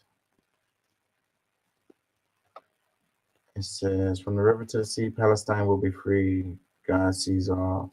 BBC needs to stop promoting and spreading the lies. It says, All the power and respect to you. Another one that says, I hate when the interviewer continues with but, like every freaking time. There is no but, lady. He said what he said, and you need to reinforce that for viewers.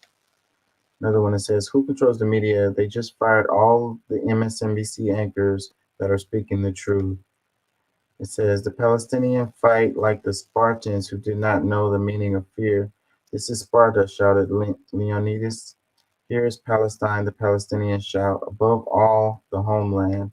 The legendary battle of Thermopylae, where Leonidas and 300 Spartans fought millions of Persians to the end. The Battle of Thermopylae was one of the most important battles in world history, highlighting the military ethos and bravery of the Greek Spartans.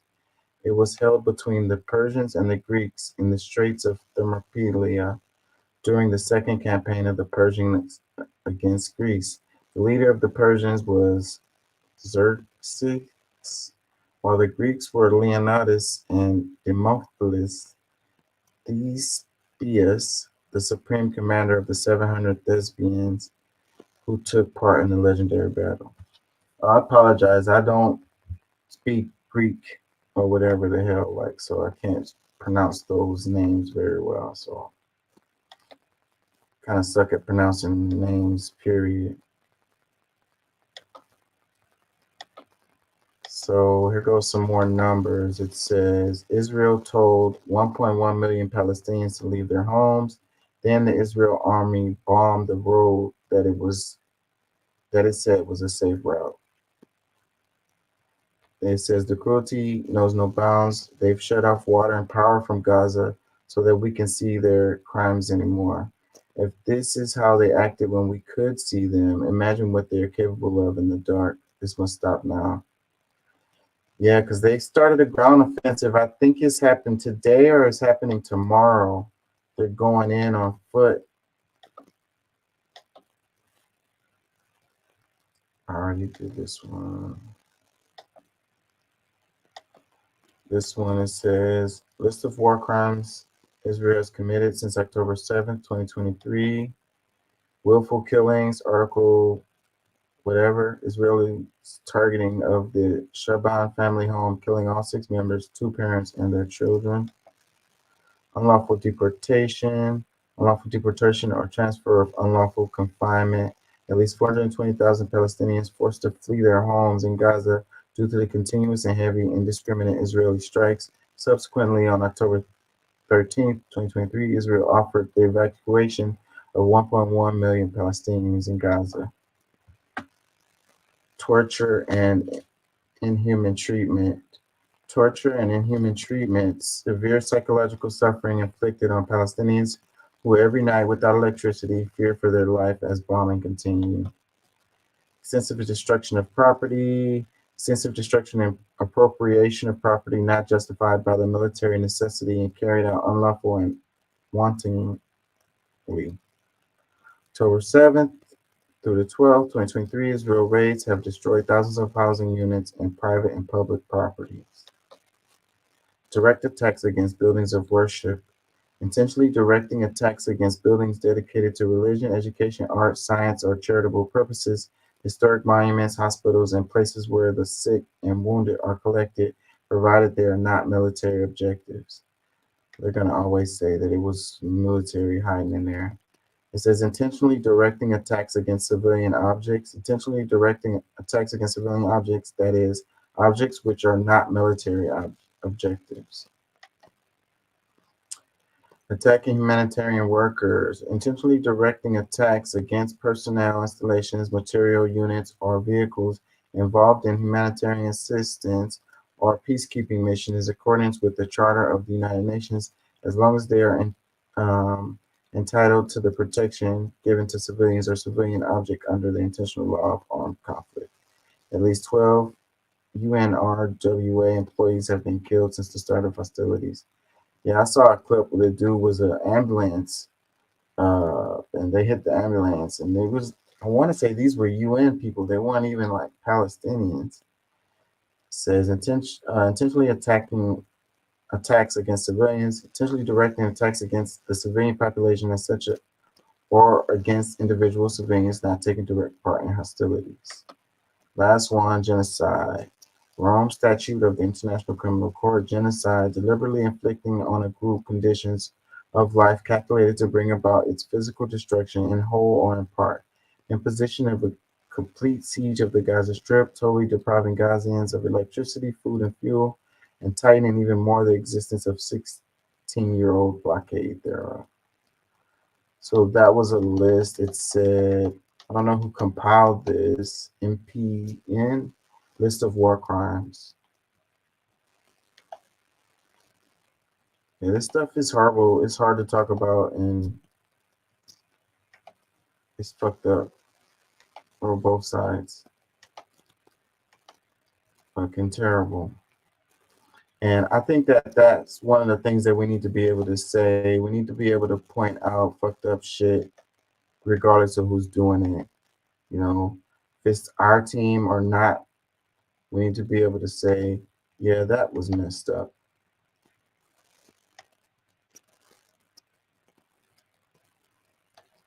Let's do this one. It says, Biden lied in front of the entire world about the beheading baby story, and no amount of community notes or self-righteous, bloodthirsty tweets from people indifferent to the Palestinian lives Biden's lie endangered will make that fact untrue.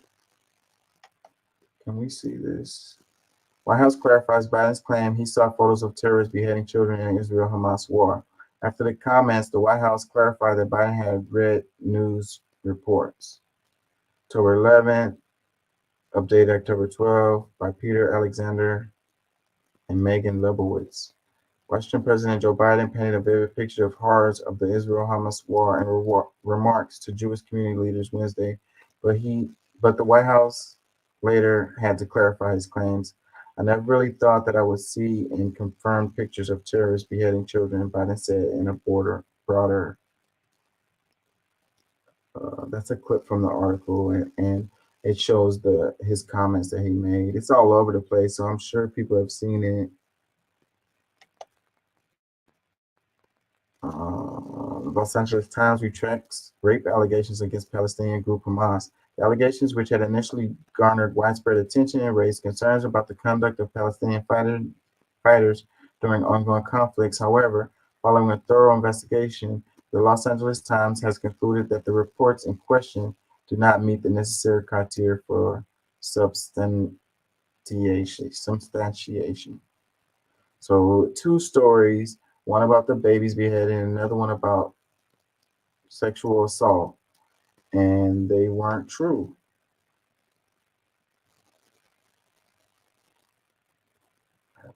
Let's read some comments. It says, it may take a year to figure out exactly what happened, but there are definitely atrocities against children and women.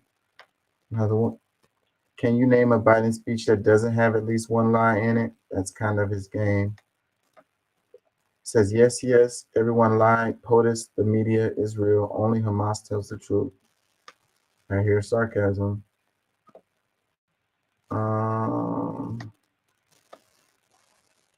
It says, Hamas went home to home, killing families, including children, and they decapitated Asian immigrants all on camera. So people still, people want to believe the story so much that it doesn't really matter what information comes out. They're still going to believe it. Another comment says, sure, let's run with that. Hey, Bree, just say the word terrorist. It's not that hard. It says the allegations, which had initially garnered widespread attention, raised concerns about the conduct of Palestinian fighters during ongoing conflicts. However, following an investigation of Los Angeles Times, why did they repost that? Another comment, it says, it's not the first time, it's habitual. Another one, it says, the Hamas Charter, some real gems, the gems. Our struggle against the Jews is very great and very serious. It needs all sincere efforts. It is a step that inevitably should be followed by other steps. The movement is about one squadron that should be supported by more and more squadrons from the vast Arab and Islamic world until the enemy is vanquished and Allah's victory is released. The day of judgment will not come about until Muslims fight the Jews, killing the Jews, when the Jew will hide behind stones and trees. The stones and trees will say, O Muslims, O Abdullah, there is a Jew behind me, come and kill him. Only the Garkur tree, evidently a certain kind of tree, would not do that because it's one of the trees of the Jews. Israel, Judaism, and Jews challenge Islam and the Muslim people. May the cowards never sleep. So that's supposedly the Hamas Charter.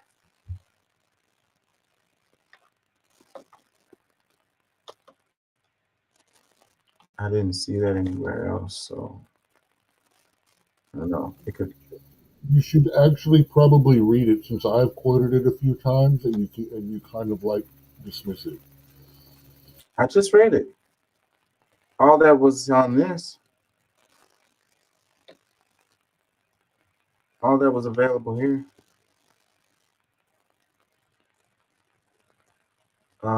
This one, it says, just in, another U.S. congressman has traded stocks before the start of the Middle East conflict, stocks that benefit directly from war. Representative Markwayne Mullin disclosed purchasing up to 50,000 of Raytheon on September 13th. He sits on the Committee of Armed Services. Yeah, that don't sound like conflict of interest at all.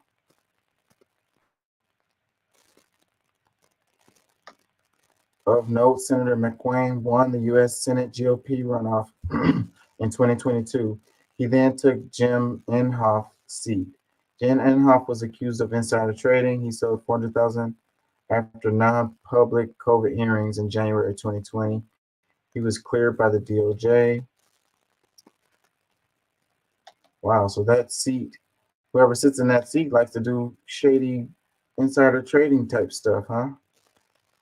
Well, you can't say what this guy did is insider trading. He just knew things were gonna escalate and he bought some stocks. I mean, anybody could see that the shit's gonna escalate. So yeah, I don't think you could get him that way. It's still horrible. It's like terrible that people want to freaking profit off of this. This one, it says Iran is moving heavy equipment. Iran is moving heavy equipment to the border with Iraq. It's got video. I don't know if this is substantiated right here, but it could be true.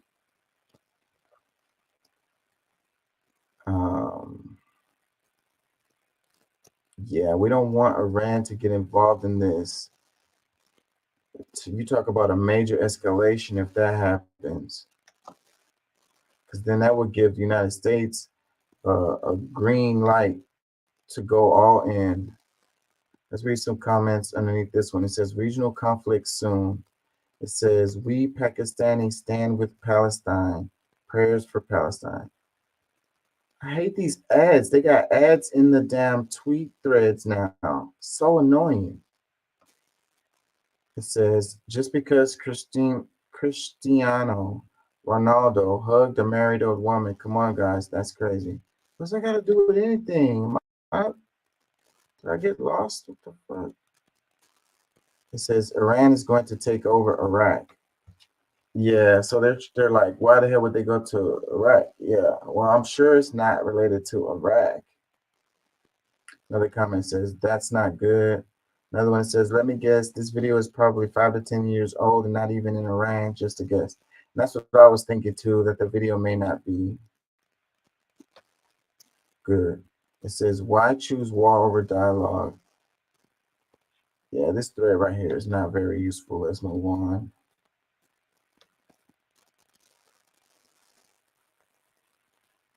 It says, the collective West is a great stain on humanity. Let's do this one. Claire Daly plus myself were suspended from parliamentary foreign missions because we went to Venezuela to witness an election. What happens to you if you go to Israel to support genocide of the Palestinians in Gaza by the apartheid state of Israel? We are friends of Israel. When friends are under attack, we stand by them. Israel has a right and duty to respond to Hamas' act of war. We call for the immediate release of all hostages taken by Hamas. And I saw a story that they said Hamas is hiding the hostages in places that they know Israel is going to bomb. And I also saw reports that they already know some of the hostages have been killed by some of the bombing that has happened. So it's like a strategic move. Okay. I want to welcome and I want to thank two very important leaders of Europe, two very important voices of clarity and moral clarity and strength who came to support the state of Israel in this dark hour that we are faced with as our enemies has butchered and tortured and abducted and kidnapped so many Israeli citizens, innocent civilians. I want to welcome the Speaker, the President of the European Parliament, Roberta Metsola. I want to welcome the President of the European Commission, Ursula von der Leyen, two great friends of the State of Israel and Jewish people, and two great fighters for morality, decency, and human rights, whose voices must be heard. We are in this very complicated and difficult challenge. We are faced with clear demands from the international community. Number one, we're demanding that the hostages be returned to Israel immediately with no conditions of any kind. Number two, we must eradicate Hamas and its infrastructure in order to be able to let the Palestinians in the region live decently.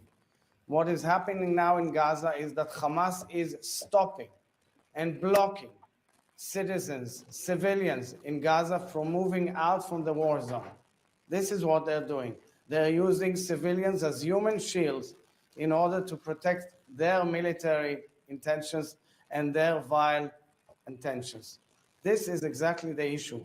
After destroying their own electricity infrastructure, after destroying their own water infrastructure by missiles and attacks of their own, now they're also holding their citizens as hostages. I demand from the international community to be extremely crystal clear about demanding the immediate removal of the civilians to another area so that there will be, under international law, the ability to continue to fight and defend the state of Israel. And number two, the immediate release of all hostages and return to Israel immediately. Thank you and welcome, and thank you for your friendship. Thank you. Thank you. We stand with you.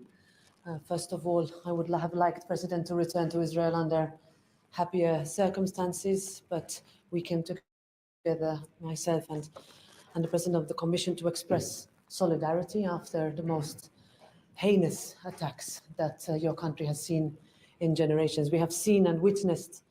We went to Faratza, I went to Raim, and saw the attacks that took place and the most atrocious massacre that we saw. A couple of points from my end. You saw also the European Parliament having met and manifested its full solidarity with you and your people.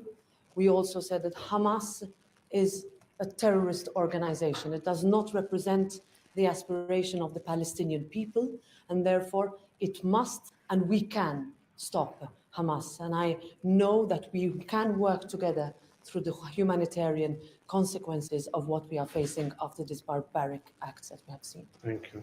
Thank you very much for receiving us here. And indeed, we are friends of Israel. And when a friend is under attack, we have to stand together. We stand by you. It was very important for us to come here today. Thank you very much for hosting us here.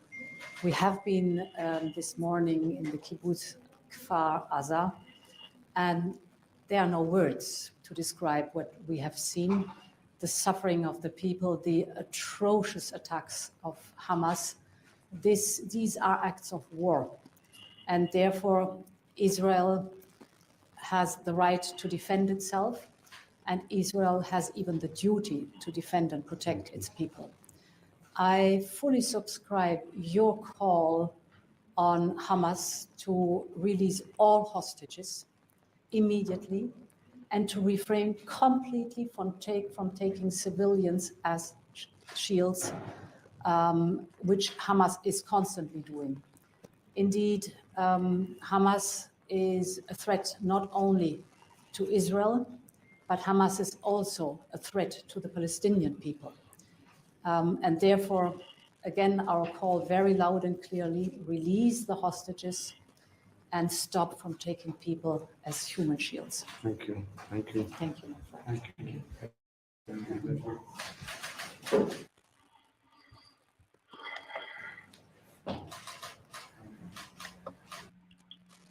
Yeah, innocent people dying, you know, not cool on both sides. Let me see. Tweet replies. This one, it says, "You're an enemy of humanity. You're a brutal killer. You're just genocidal Nazi, and you're not even elected. You have stained Europe's reputation for generations." I don't know what they're talking about with this one. And they're showing kids, and I might get in trouble for that. Let's move on. Madam President Ursula, you should be ashamed of yourself for letting EU morale completely collapse in times of test. Taking side of the oppressor is the worst decision you will regret your whole life, and the whole world will remember you as the weakest president the EU ever had. Resign now if you can't stand for bringing peace in the global conflicts. You betrayed the European people. Shame on you. So that's who that was they were meeting with, EU people? I was trying to get and understand who they were meeting with.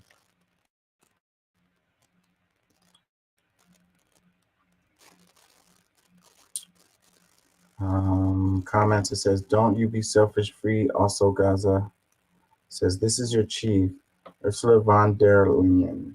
Russia's attack against the civilian infrastructure, especially electricity, are war crimes. Cutting off men, women, children of water, electricity, and heating with winter coming. These are acts of pure terror, and we have to call it as such." So they're showing her saying something different when it comes to the Russia thing versus the Israeli thing. I don't know who this lady is. Like, this is something I'm learning right now. Comment underneath this one, it says, "She is afraid of Israel. That's why she just followed what Zionist says. What a shame."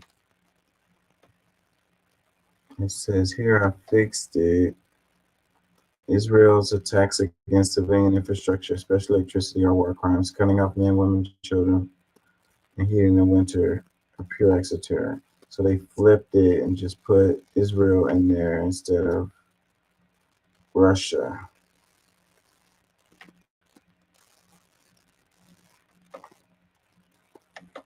Let's see. Let's see. Tweet replies. Wait, is that this post or is that that post? Okay, that's this one. My eyes are getting crossed. I've been on here for a while now. Another one, it says, "She's a soulless hypocrite, hoisted by her own petard." What a hypocrite. It says, "Thanks for financing murderers. Hope it makes your family more happy." Another one says, "This just shows you the EU is a farce." Another one, "Human lives are as nothing to them. The ends justify the means. Any show of concern is just pretense. They only act to serve personal agendas. These dwell among the blackest souls, loaded down deep by sins of differing types. If you sink far enough, you'll see them all." I didn't know the UN had, like, because I always look at the UN as just like a group of nations that come together and everybody has a vote and all of that. Like, they have representatives from the different countries. I didn't know you had like a person who was like in charge overall. I mean, I'm just learning this. I didn't know that. Another comment, it says, "Everyone should take a moment and appreciate that we're being allowed to speak out, talk back to them. This too will be taken away if it starts to gain any real teeth." They're already doing it. Another one, it says, "Just a little bit of hypocrisy. They choose to be racist. What else to expect from a person who feels like they belong to an empire and non-whites need to obey them? waiting for her statement about Netanyahu's war crimes. Ursula von der Leyen.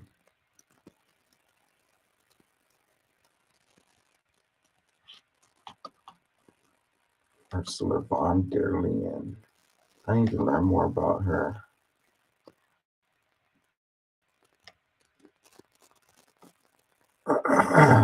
This one, it says, this is Ben Norton posted this. He says, I made a video debunking some of the fake stories that the Western media and White House has spread to try to demonize Palestinians and justify Israelis' indiscriminate bombing and medieval-style siege of 2+ million civilians trapped in Gaza. This is 7 minutes, so I'm not going to play this. Let's just listen to a little bit. What Israel is doing right now is indiscriminately bombing one of the most densely populated regions on the planet. Israel is killing large numbers of civilians, including hundreds of children who have been killed in Israeli bombing in just a few days. Israel is bombing everything, especially apartment buildings. And that this means that entire Palestinian families are being killed, entire families. Furthermore, Israel is bombing hospitals, schools, other civilian infrastructure. Now, of course, Israel and its supporters in Western governments are claiming that these attacks are against military targets, but no, they are against Palestinian civilians. Meanwhile, the entire Gaza Strip has been blockaded. There is no electricity, there is no food, there is no water. This is a medieval-style siege, and Israeli officials are using borderline genocidal rhetoric, referring to Palestinians as animals. At the same time, Israel is bombing its neighbors like Syria and Lebanon, and there is the possibility that this violence could expand into a regional war. Gaza has been under an illegal Israeli blockade since 2007. Israel controls all of its land borders, its airspace, and its water, territorial waters. And every time Palestinians try to peacefully protest against this illegal Israeli blockade, they're massacred. This is exactly what happened in 2018. There was a huge march, the Great March of Return, and for months, Palestinians held peaceful protesters in Gaza, and the Israeli military killed them. It shot peaceful protesters. Snipers also killed medics and journalists and humanitarian workers. So at every single stage, Palestinians have tried to use peaceful resistance. They've always been met with Israeli violence. So they returned with violent attacks of their own. And, you know, I have to say that, you know, because they're focusing on the fact that Israel is bombing like civilians, but Hamas did attack civilians. You know, initially, how this particular part of the conflict kind of escalated was, you know, attacks on civilians. So Israel feels justified in, you know, moving in kind. By the way, this is not by any means. No, that doesn't matter. It's one of the things that you're just going to blow off to me having brainwashed propaganda and stuff. This has been going on for a long, long time. You're new to looking at this, and you got to really go back. I've been watching this most of my life because probably from the age of about 15 or 16, I was exposed to this. And it's like a lot of things that's going on right now. They want us to forget about the last 20, 30, 40 years, or cherry pick the last 20, 30, 40 years, you know, and history changing history and all that. And it's like, it's difficult to discuss a subject that you've been watching like that when you're blamed to be. It's just like the okay boomer thing is what's going on now with our sides on this. And that's why I'm like, it's not gonna, you know, like I said, you got to reach back further, you got to reach back deeper, and you can't do that because so much of the stuff has been scrubbed from the internet or not put on the internet because, you know, like I say, it's a lot more complicated and a whole lot. It's just a lot more complicated. I'm not going to say it. Well, the part that Ben was just saying about them protesting peacefully, it's like, you know, they say, you know, you could protest, but not like that. You know, protest, but not like that. Can protest, but not like that. It's like, you know, I'm not happy about the situation. I want things to change or whatever. And they're like, oh, no, not like that, you know? So it's like, not to justify what they did, but to say that what they were doing before wasn't getting results, you know? So they felt that they didn't have no other course of action other than violence to try to get their goals accomplished, you know? And that's where we stand in this situation. Means the first time that Israel has bombed Gaza. Every few years, Israel bombs Gaza relentlessly, kills hundreds or thousands of civilians, and it's part of what Israeli government officials refer to as mowing the lawn, with more genocidal rhetoric, referring to Palestinians not as human beings, but as lawn. And when the grass gets too high, when there are too many Palestinians, they need to kill them. So to justify these obvious war crimes and mass killings of Palestinians, the Israeli regime, the apartheid regime, has been creating a series of fake news stories and propaganda and spreading it across the Western media. And a lot of gullible so-called journalists have been regurgitating this without any evidence. And later, these fake news stories are shown to be complete fabrications and lies. A good example of this is the completely debunked, baseless claim by Israel that Hamas, the Palestinian group, was beheading babies. Now, later, the Israeli military admitted that this is completely false after the Israeli military helped give birth to this fake story. And this is a classic example of propaganda where the Israeli regime creates a fake story, it's spread all throughout the media, and then later admits, actually, sorry, we were wrong, that story is completely false, there's no evidence whatsoever. But they've already done the damage. This fake story has been spread and is used to justify these Israeli attacks. In fact, US President Joe Biden echoed these lies. He claimed that he had, quote, confirmed pictures of terrorists beheading children. This is completely false. There's no evidence. And in fact, the White House was later forced to issue a statement saying it is not true. Another example of one of these fake stories is the Western media claimed repeatedly that a German-Israeli tattoo artist named Shani Luke was killed in this Palestinian attack. And yet it was now exposed, her mom has exposed that actually she's alive and is in a hospital in Gaza.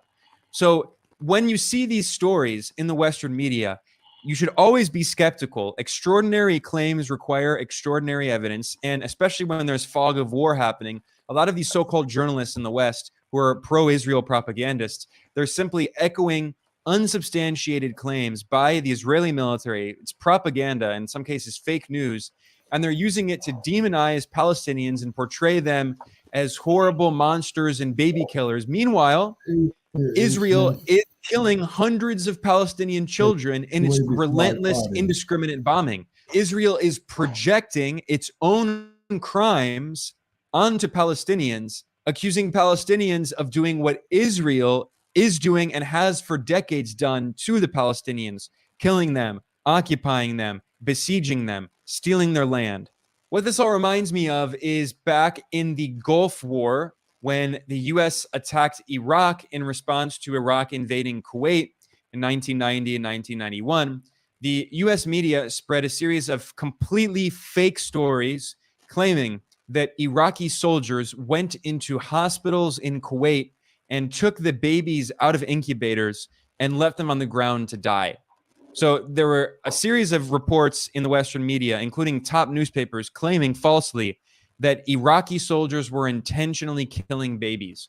It was totally false. In fact, there was even congressional testimony by a young Kuwaiti girl named Naira, and she claimed the same thing. And yet it was later exposed that she was the daughter of Kuwaiti ambassador. Another famous example of Western government. Go ahead. What'd you say? Say hi to A. Smith. He's watching us on Facebook. Said hello. Oh, what's up, man? Thank you for listening, bro. Thank you for being here. You always support the show, man. I really appreciate it.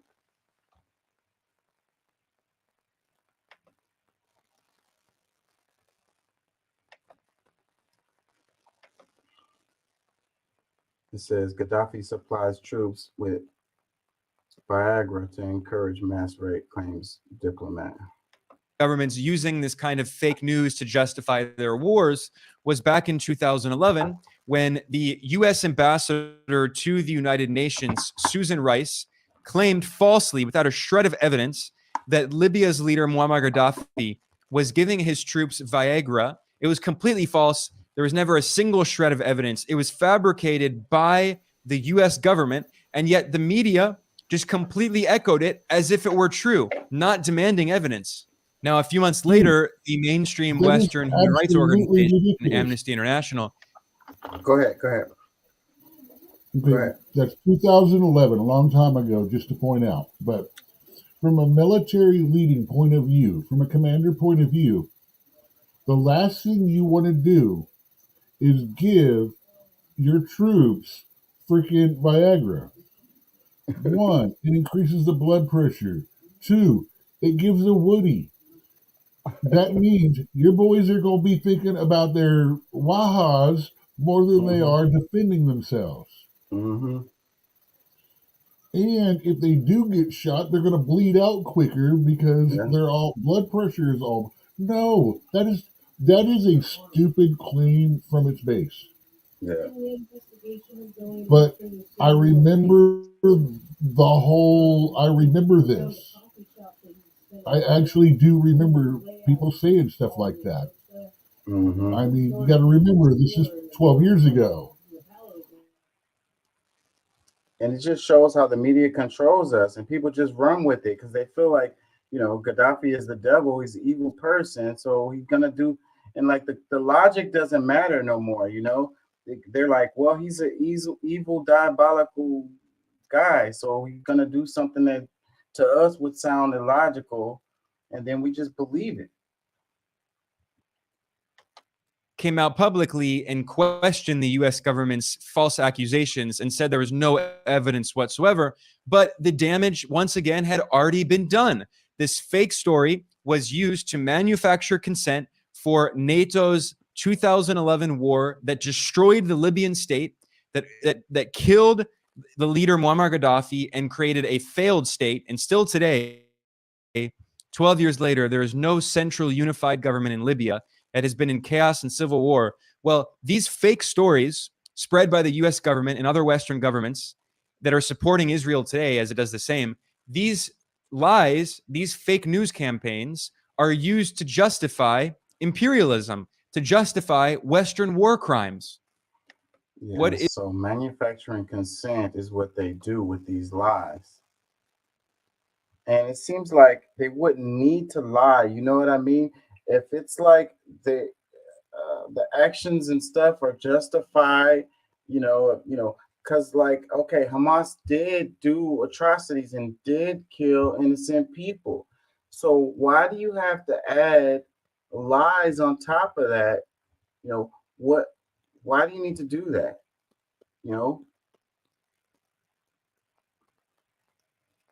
It seems like it's not necessary.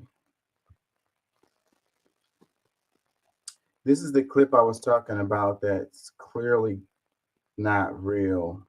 When I first saw it, and that's the thing, these kinds of things, they pull on your heartstrings. They attack your emotional side. And that's what makes you like not really think about it too much and just kind of go with it. But this one, it says Egyptian aid vehicles waiting in front of the Gaza Strip border. right here. And it, you know, when you first look at it, That's computer gen.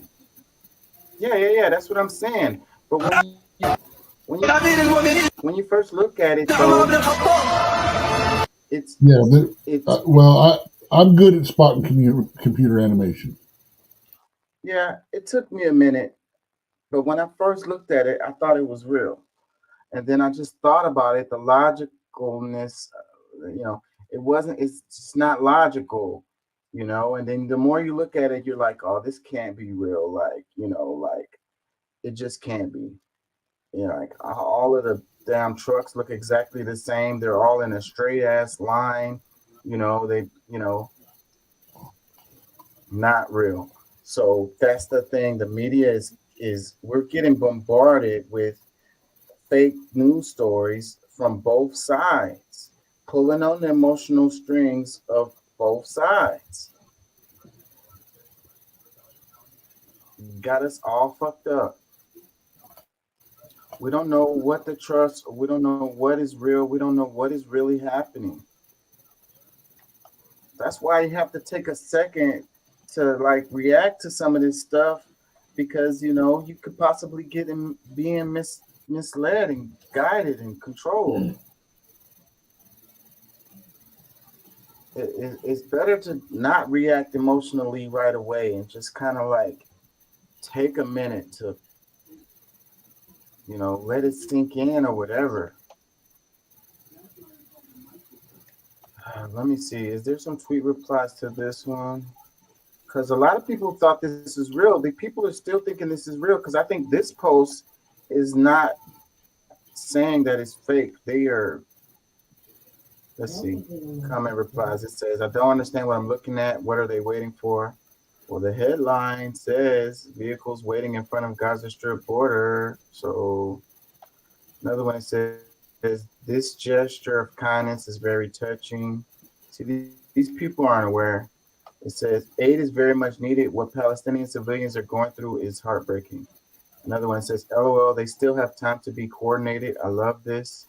Another one, this is AI, definitely not real. First comment that, of someone that's apparently paying attention. Another one, it says, this video is several years ago, just Hollywood being Hollywood. See, there goes some more. This video is several years old and has been debunked many times today. Attacked our convoy, we joined the war, beautiful. This has been confirmed in an old video from 2021. Don't believe everything you see on here. Too much misinformation. He's even still calling it. This is an old video. No, it's an old anime. It's an old animated thing. Come on, dude. You're saying it's an old video. It says it actually happened once. It never happened. It doesn't even look like it did, like something that's real. Another comment, it says, waiting master's approval. Mega, why don't they receive refugees and provide the aid? It's like these people don't even read the comments above or below what they wrote. Well, sometimes phones, and I always give them the benefit of the doubt that when you open your phone to make a comment, it may not show what other people say. Because it does on the computer. I got mine. But one of my browsers that I had on the phone, if I hit my Facebook and it came up, if I wanted to make a comment, it wouldn't show anyone else's comments or anything. And it wouldn't show anyone else's comments on the post unless I actually opened them up. Yeah. Well, I always try to give them a benefit of a doubt. You got to understand, this is me trying to be good with the world. Yeah. I give them the benefit of the doubt that maybe they didn't read the other 22 fucking posts ahead of their 27th ones that say exactly what the fuck's going on, and they're still like, I try to read the other comments before I make a comment always. Usually what I'm looking for is somebody to say what I want to say, because then there's no reason for me to make the comment if somebody already made it. So that's what I usually do. And like if I scroll through the whole thing and then no one has made a comment, you are crediting the random internet user to have the same or moderate level of intelligence that you do. Yeah. I'm giving which them means too you're much being credit. a dumbass. Yeah, giving them way too much credit. Remember, man, remember how stupid the average person is. And then remember, half of them are dumber. George Carlin. Half of them are dumber. Yeah. Oh, yeah. And the problem is, I think there is a cumulative amount of intelligence on Earth. There's only so many intelligence points to, IQ points to assign, and we're still just making more babies. Fucking that movie. I think we're lowering. I think we're lowering the amount of intelligence in the overall world because we're spreading it a little thin. And then the education system's not helping.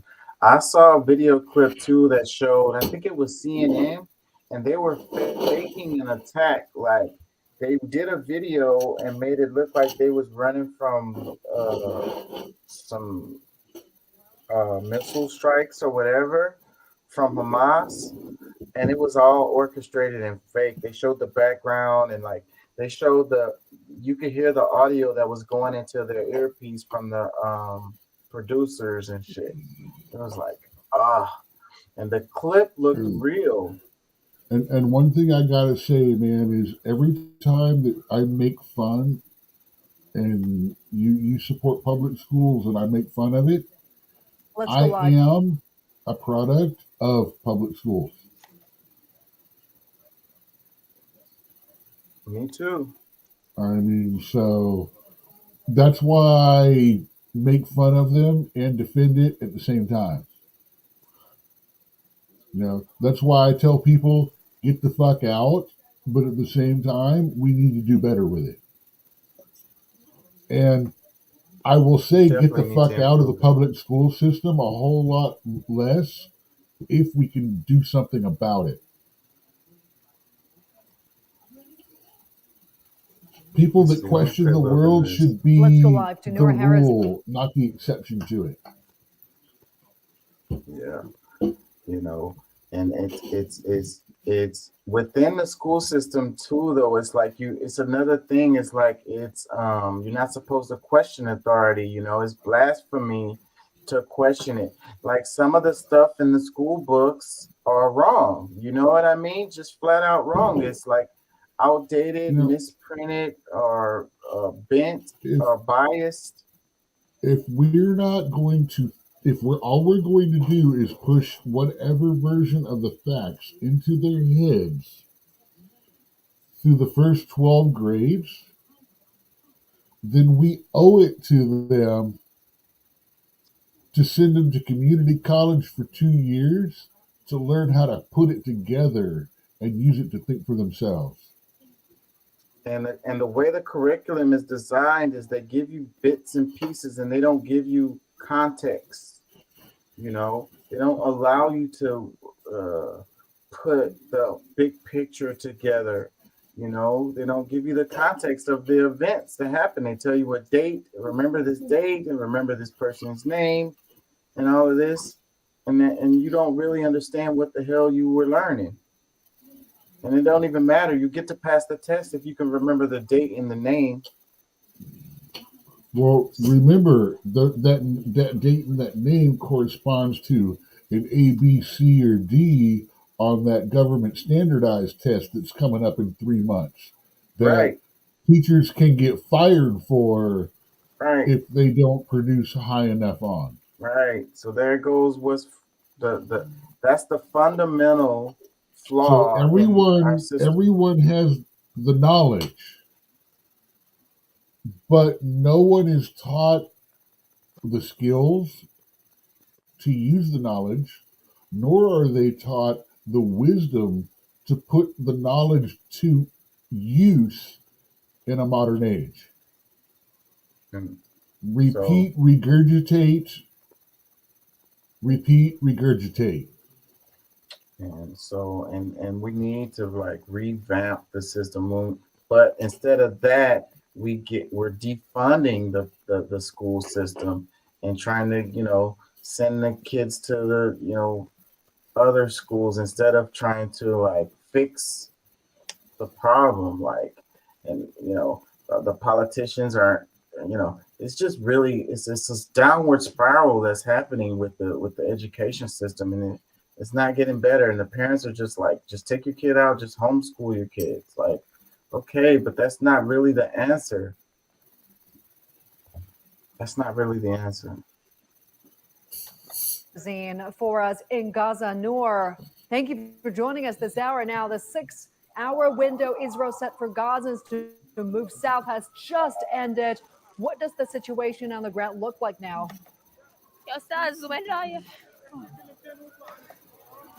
Well, I am standing in Shuhada Al-Aqsa Hospital, which is located in Deir al-Balah in southern Gaza. And this is where basically the Israeli military asked Gazans to evacuate.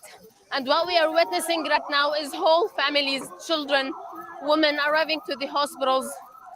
The Israeli warplanes attacked, airstriked a home that belonged to Abu Jbara family located in Deir al-Balah in southern Gaza. We saw whole families. I myself saw children, at least 10 children under the age of 5 with their heads cut off, their bodies. If you can see around me, we can still see the ambulances arriving to the Shuhada Al-Aqsa Hospital, mostly women, mostly children. I mean, this is undescribable. This is like a massacre. The number that was published from the Palestinian Health Ministry is that the death toll here in Gaza is up to 2,215 Palestinians. But me standing right here in the hospital, I can clearly tell you that the number is going up every hour. More injuries arrive to the hospital. Here is an ambulance full of children. I can see the children where I'm standing. Yeah, I don't want to see any more of this. So it says correspondent breaks down in tears while reporting in Gaza.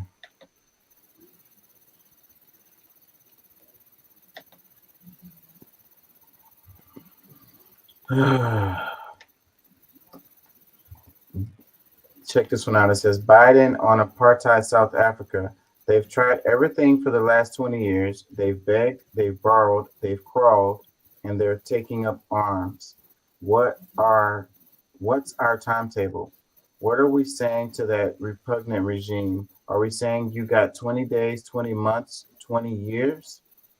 So you get what they're reason why this is showing up on the timeline, and because it's like we're comparing South Africa to Palestine here, but it's like Biden is like on the other side of the coin from the way he's talking now with Palestine.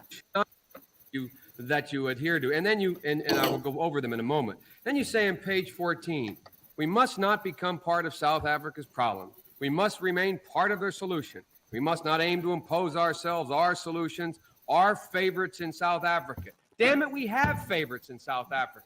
The favorites in South Africa are the people who are being repressed by that ugly white regime. We have favorites. Our loyalty is not to South Africa, it's to South Africans. And the South Africans are majority black, and they are being excoriated.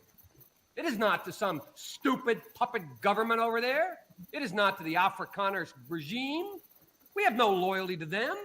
We have no loyalty to South Africa, to South Africans. And the fact of the matter is Let me pause here. So it's like, that's the same thing. If you think of Hamas as the government of the Palestinians, and it's like, so the people of Palestine aren't the government of Palestine. So this whole argument that Biden is making right here is, you want to compare it to Palestine, and when he's talking about the government or the Afrikaans versus the Africans, the people of Africa is like the people of Palestine versus Hamas.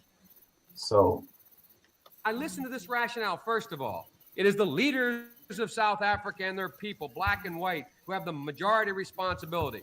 They must rise to it. Well, they are rising to it. They're rising to it. The only thing left available to them with that repulsive, repugnant regime of Afrikaners there. And it's the only way they have. They've tried everything for the last 20 years. They begged, they borrowed, they crawled, and now they're taking up arms.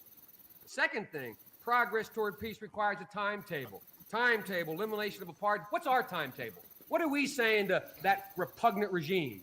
Are we saying you've got 20 days, 20 months, 20 years? We ask them to put up a timetable. What's our timetable? These people are being crushed.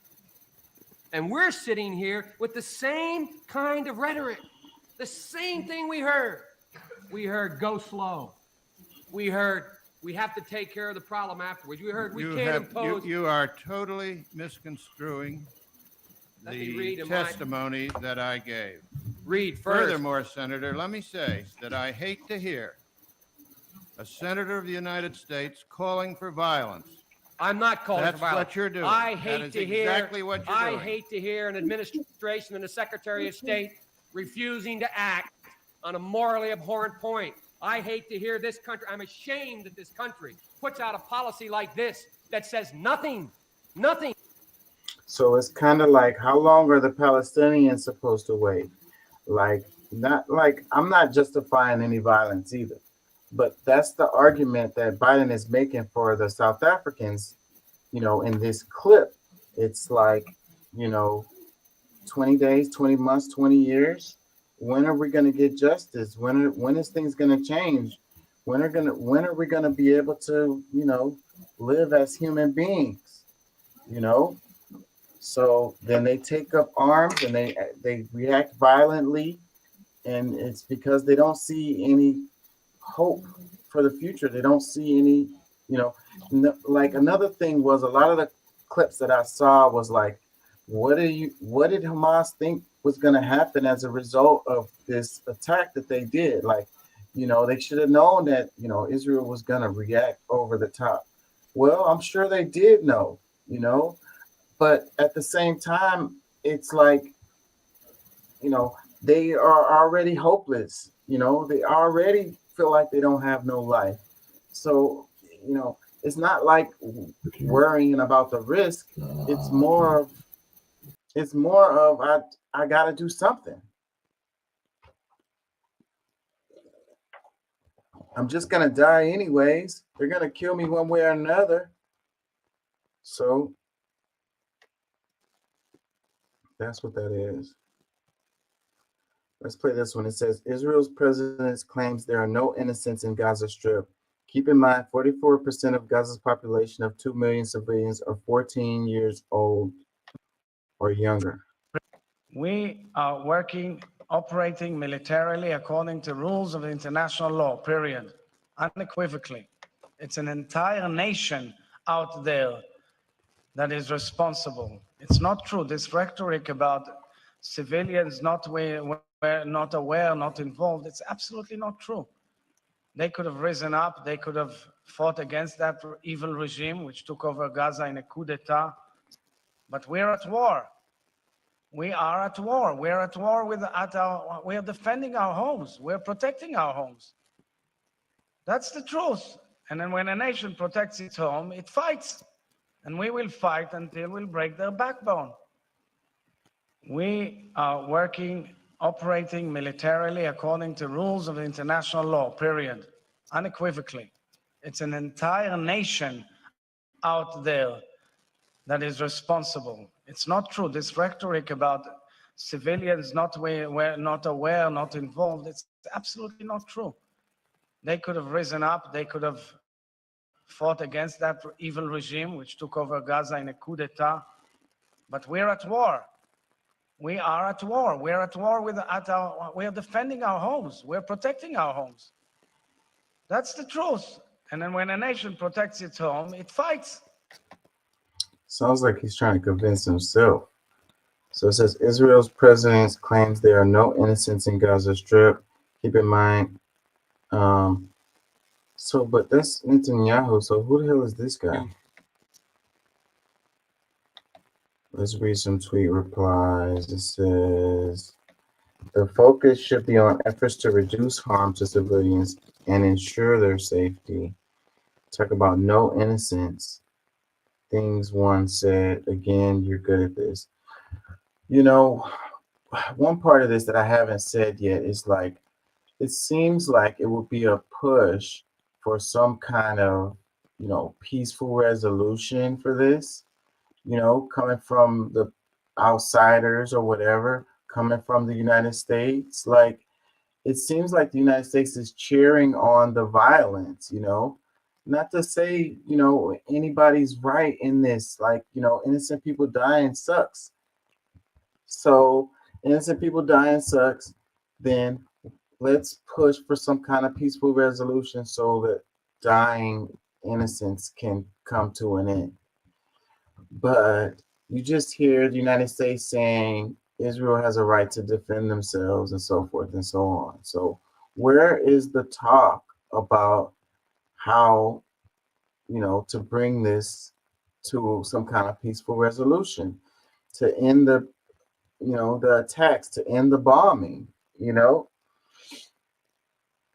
and this thing, it just keeps escalating. What, with no real end in sight. Like, nobody is interested in some kind of peaceful resolution. That if the Israel keeps on bombing Palestine, and then Palestine is going to continue to retaliate too. So you're still going to have innocent of Israelis dying and innocent Palestinians dying. Where are the heads, the cool heads? Where are the the people talking about ending this, coming to a table to sit down and chop it up and figure out what can we do to at least do a ceasefire for now? Like, out of all the discourse I've heard over a week since this happened, I haven't heard nothing like that. Both sides are just talking about the atrocities that the other side committed. No one is saying, let's hold on, let's slow down, let's talk about this. Can we freaking, cool this down a bit?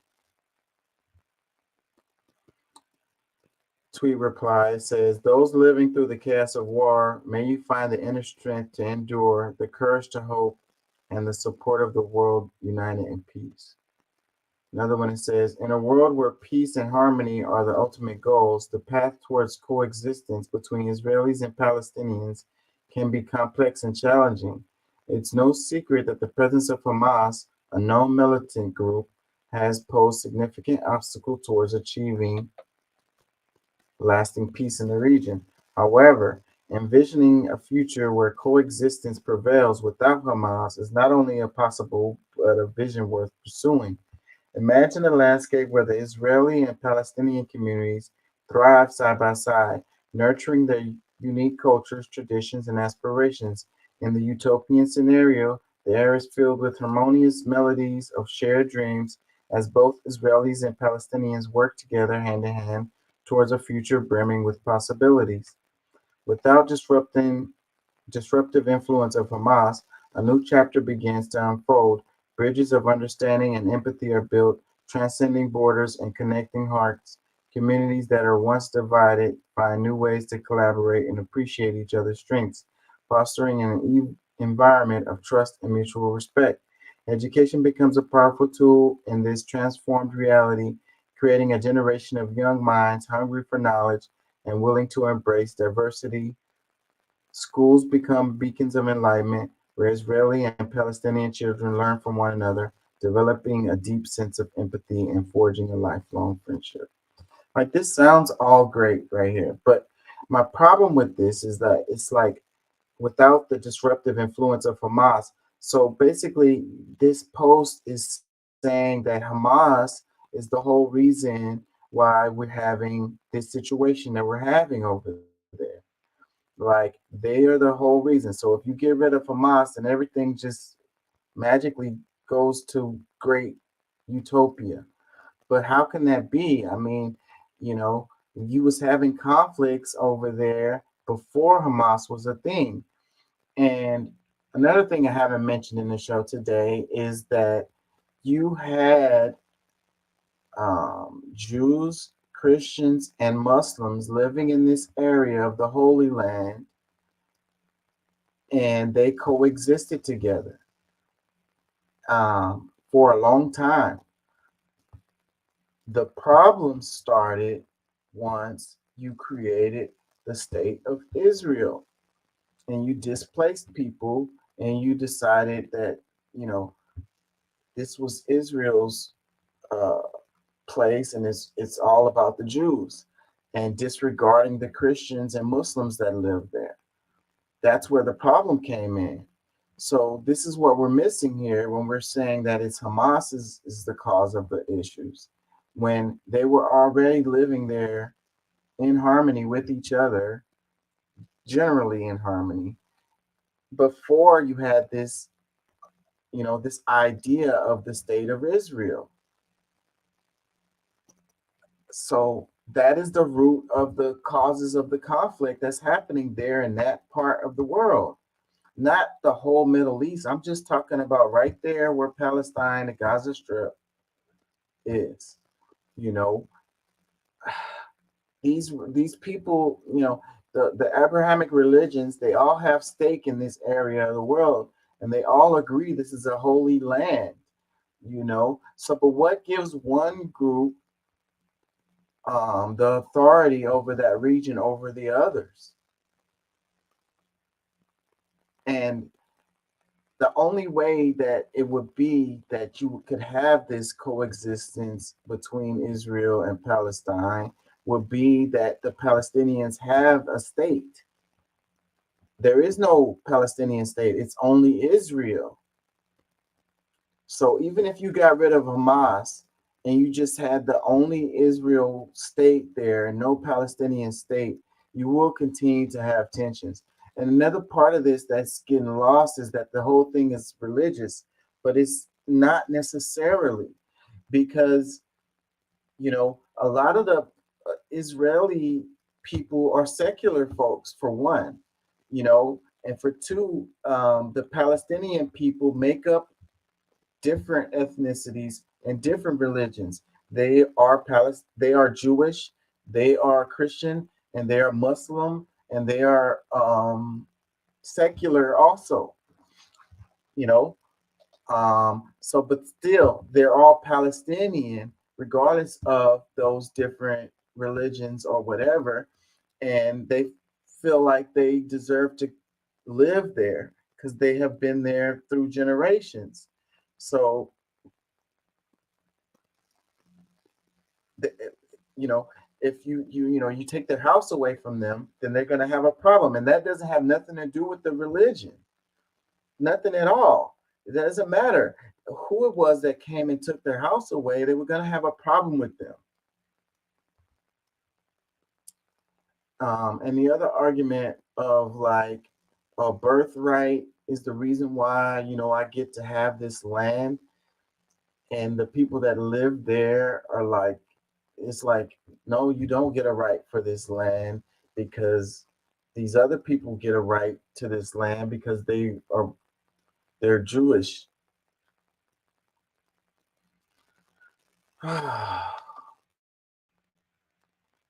They want to make it into like a holy war, and it's about Jews versus Muslims, and that's way oversimplified. You know, you can take the religions all the way away and you would still have the conflict there. You know, people wanting to have their own autonomy, have their own state, be able to make their elections, make their own laws, be able to have their own homes and not live in concentration camps and stuff like that. Like, that is the root of the issue. It has nothing to do with religion. The religions are just an extra layer of complexity for this situation because it just so happened to be in what they call the Holy Land.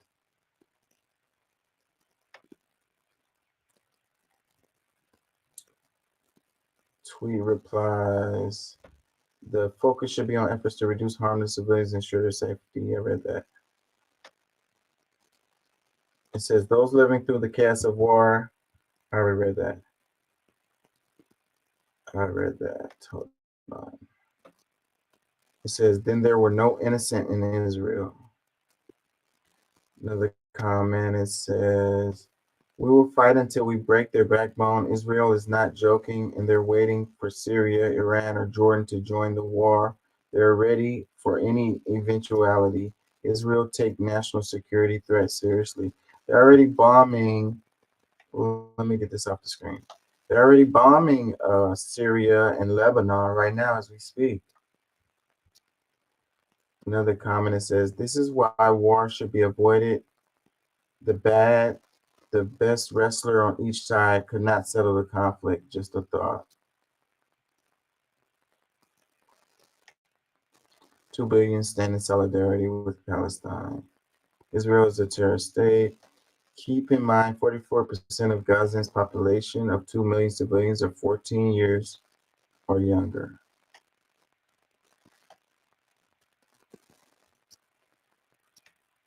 I don't feel like reading captions. Genuine question. Hamas received 350 million from Iran this year alone. Why did Hamas choose to attack Israel instead of feeding and educating and treating people of Palestine? I don't know how true that is with the 350 million, but it could be. We know why they chose to attack is because they're in a freaking concentration camps. Damn it, I had a comment and I freaking lost it. I'm getting tired. What was it?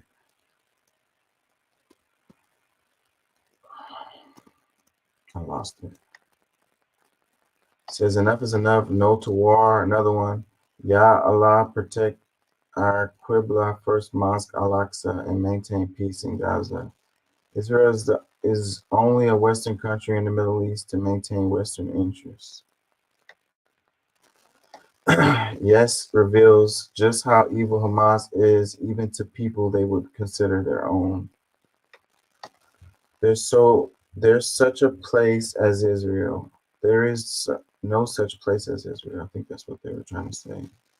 1900 map doesn't show Israel on this map. Got Ottoman Empire, Russia, Persia, Egypt. No Israel.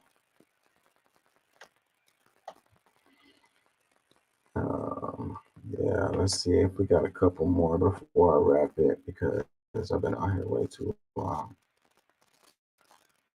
This one, it says another Western journalist who is going to lose his job for telling the truth about Israel apartheid regime. And this person posted this before it actually kind of happened. This guy is on the list of the earlier when I showed the guys who for MSNBC who were suspended. He's one of them on that list.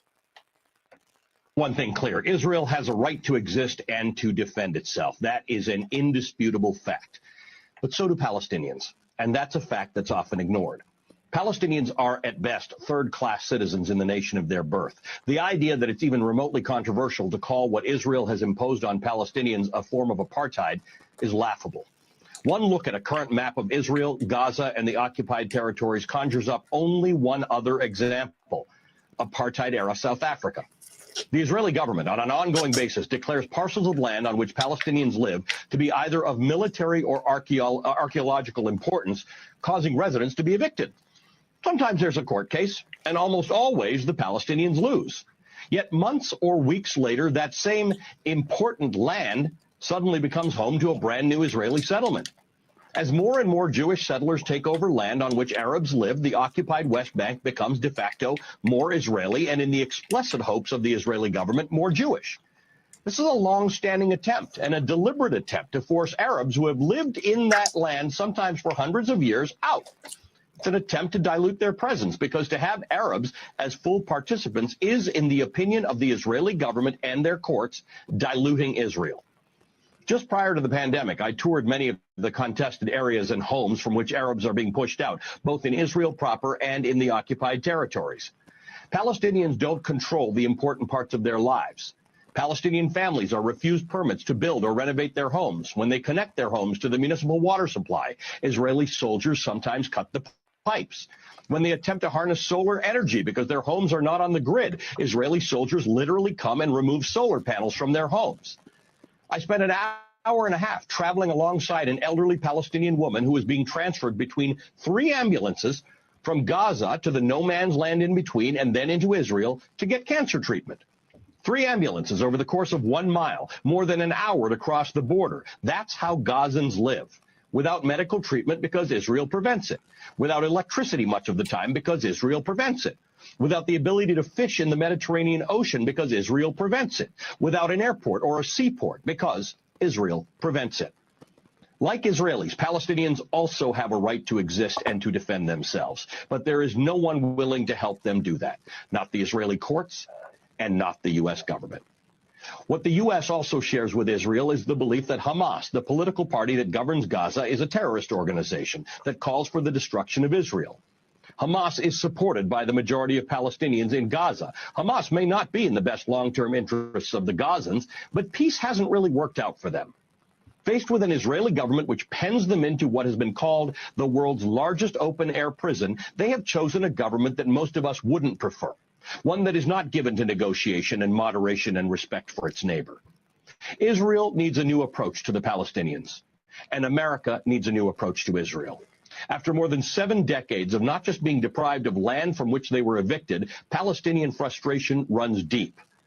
It may be worth going deeper than what you may hear inside your bubble and understanding the depth to which the Palestinian people are subject to apartheid in their own land, deprived of basic necessities, and subject to relentless civil rights violations. This is not a secret. It's out there for you to see. You just have to look for it. Yeah, and then you ask yourself, why won't they just leave? Well, they can't. Literally, they can't. There's no airport. There's a blockade. They can't go by sea. I saw a clip go down my timeline where they were shooting people in boats, and you have to have special permission, special visas or whatever it is. I can barely think straight now. You got to have the proper paperwork to be able to leave out of Palestine. And if you're a Palestinian, if you're a native Palestinian born there, chances are you don't have that proper paperwork because they won't allow you to have it. So these people can't leave. The borders are closed all around them. The only little one that opens sometime is the Egypt border, but that one is very limited also. And they recently bombed that border, so the infrastructure has been damaged. So that's the little that they had opportunity to move through there has been obstructed even more. So like I say, it would make sense for them to just leave, but they can't even do that. And a lot of them, they don't want to leave, because it's their home. And you understand that you don't want to leave your home, really. But if you don't have any choice, then you want to leave, but then you don't even have that choice either. That's not even an option either for most of them. There are some, if they have the proper paperwork, but the Israelis can leave. You got the war happening and innocent Israelis are getting killed, and you have the bombs that are going. I saw a clip where the Iron Dome was, shooting down missiles, and that was like yesterday or even today. So it's an active war, and it's not just Israel bombing Gaza. It's an active war. I want to say you still have militant groups, the ones that have crossed over into Israel. I want to say they're still rolling around within Israel. And but the Israelis, they could leave. They could hop on the plane and they could get up out of there, the civilians. But that's not an option for the Palestinians, for most of them anyways. Tweet replies, thank you, fellow human being. He was removed after that. A meme right here says everything happens for a reason. Sometimes that reason is you're stupid and made bad decisions. Another comment, it says respect Ali Vishi some for Phil Donahue, TV Ashley. Others who value integrity and have the courage to be politically incorrect in the face of powerful trapped in inexorable groupthink with zero tolerance for doubt. Yeah, my brain is getting numbed. Says it appears you were right. MSNBC have suspended Mehdi Hassan, Aman Mehadin, and Ali Velishi amid the Palestinian-Israel conflict. This is what I played earlier. Those are the guys that got suspended. And the one that was talking is this guy on the right. And MSNBC denies every facet of the post, and all three have been commenting on war. Did you find this helpful? Also, I said readers added contact. MSNBC denies every facet of the post, and all three have been commenting on the war. They denied every facet of the post. What is this? Mediaite.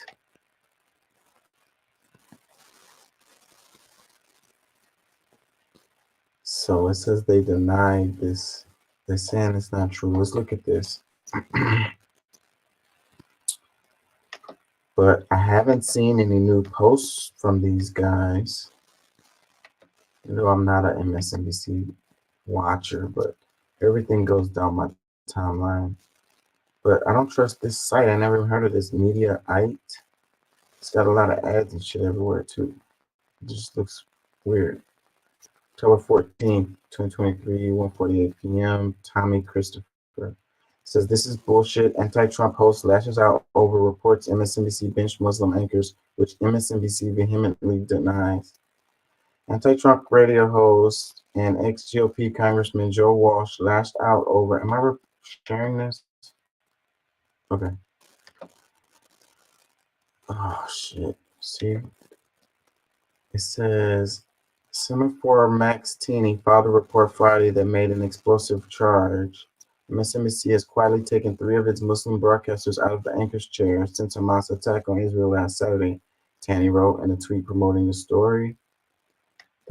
The premise of the article is that MSNBC host Ahmad Mahadin, Ali Belshi, and Mehdi Hassan have been sidelined in the face of pro-Israel sentiment, a charge that MSNBC vehemently denies and denied when Tani contacted them about the story. Did they say this backwards? It says sidelined in the face of pro-Israel sentiment. Oh, okay, maybe they did say it right.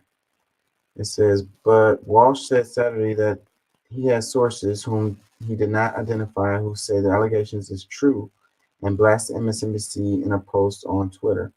I've been told this is true, that MSNBC has silenced 3 of its Muslim broadcasters since the Hamas attack. This is utter bullshit. This is wrong. They're total pros, objective, tough, fair journalists. I may disagree on their perspective on the Middle East, but we need to hear their perspective. Shame on MSNBC. Walsh also responded to a user who pushed back. Respectfully, the article doesn't talk about the reporting. The article says they've been pulled out of their anchor chairs since the war started. Big difference. And if true, despicable. And this one says this is not true. They have been reporting since the war started. It says an NBCU news group spokesman told Mediaite in a statement that we have and will continue to cover the barbaric terrorism attacks on defenseless civilians in Israel last weekend and the tragic war it has provoked thoroughly and in all their dimensions. And a source with knowledge pointed out additional background and in addition to what MSNBC gave Tani to paint a different picture. Tani noted Mehdi has appeared on several programs on MSNBC as a guest, including shows hosted by Reed and Chris Hayes, and that Hassan's Peacock show is taped. And the network official said his show was shelved in favor of keeping coverage on the NBC streaming service more today. See? Sounds like bullshit to me. I mean, so, you know, he had his own show. So when they're talking about him being on other people's show, and he said his show was shelved in favor of keeping coverage on the embassy streaming service more today. So that's their excuse, that's bullshit. Of course they would say something like that. They're not going to say, oh, we took him off because of the comments he made on Israel or whatever. Or we took him off because he's Muslim and people are sensitive right now because of the Israel thing. They're not going to say that, even if it's true. Let's read on. It says, but in addition, the source pointed out that Simone Sanders Townsend and Lindsay Razor have had their schedules affected by coverage needs, and that Velshi has been reporting from Israel every day, getting more airtime than he gets most weeks. In fact, as of Friday night, Velshi has been on air 39 times and Mayoldine 15 times since the news broke. Mayoldine joined Alex Witt for a segment on Saturday afternoon and is scheduled to co-anchor several hours later in the day, while Velshi tweeted Saturday morning to announce he's on his way home. Let's look this up right quick. Let's see if we have something to corroborate this. MSNBC hosts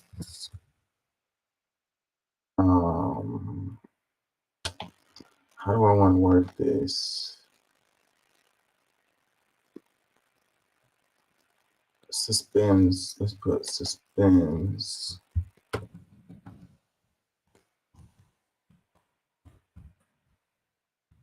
Muslim anchors.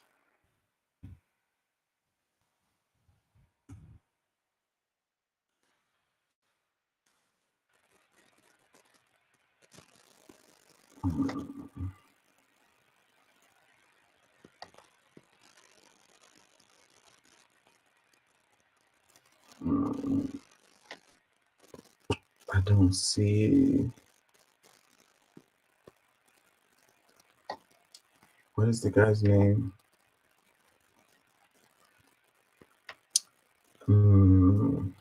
Mehdi Hassan. Let's see. Mehdi Hassan.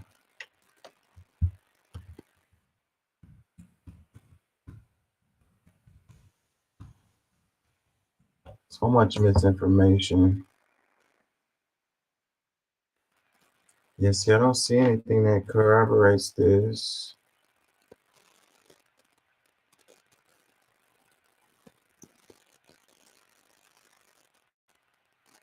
Pull back how Israel helped create Hamas. Nope, I don't see anything that corroborates this. So this might be true that it's not true that they were suspended.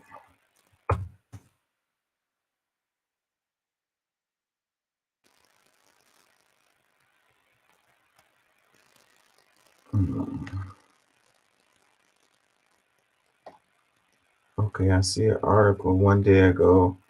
A controversial move by the U.S. networks MSNBC has come under scrutiny in the midst of escalating tensions in the Gaza Strip. So did it actually happen or not? God. There's another one. CNN Daily, MSNBC.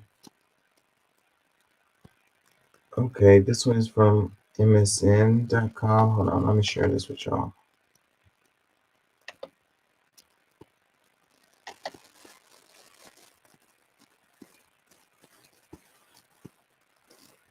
Okay, so it did happen. Okay. It did happen. Hold on.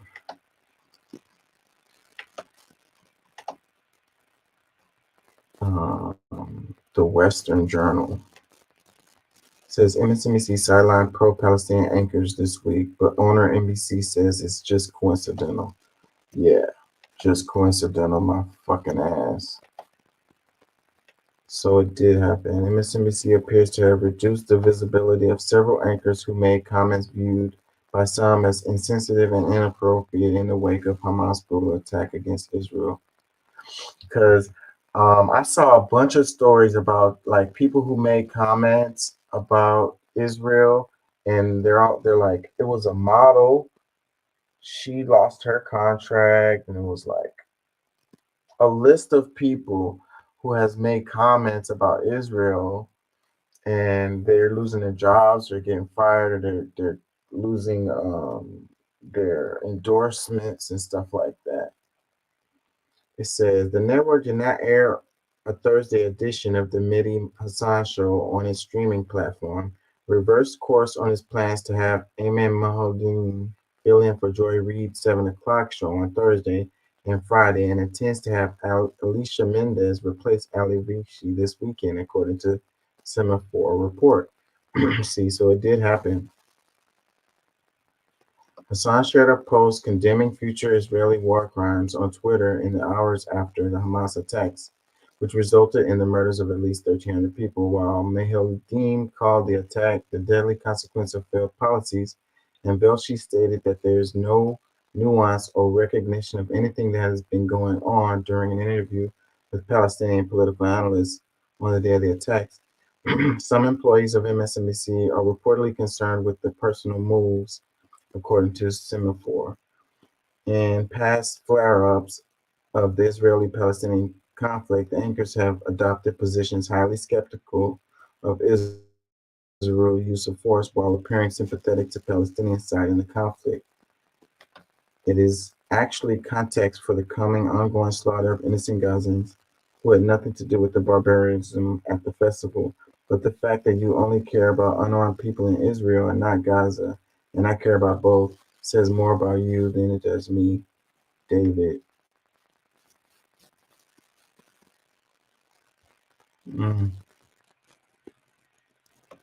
So that was, I remember hearing those words. So that was Mehdi Hassan, October 9, 2023. In addition to murdering Israel soldiers and civilians, Hamas sexually assaulted numerous women and abducted scores of people to hold hostage in Gaza Strip. Some elements of American left-wing movement have excused or justified the Hamas attacks as legitimate act of resistance against the Israeli state, which some accuse of being an apartheid regime. NBC, which owns MSNBC, has suggested that these changes are coincidental, and that the three anchors in question continue to make appearances on the air and provide analysis, according to Semaphore. An official MSNBC reporting rejected any contention that Hassan or Mehiuddin have been sidelined. The past week, Mehiuddin appeared as a guest on several MSNBC television programs, according to Semaphore. Mehiuddin did not host Reid's show, and an official from the network explained that it decided to go with its more well-known weekday program anchors instead of relying on weekend hosts to fill in for Reid. Bullshit. We have and will continue to cover the barbaric terrorist attacks on defenseless civilians in Israel last week and the tragic war it has provoked thoroughly in all their dimensions. NBC Universal Executive Vice President of Communications Stephen Levitan told Semaphore, MSNBC did not respond immediately to a request for comment. So yeah, it looks like it's true. And probably the reason why I can't find it is because they don't want to talk about it.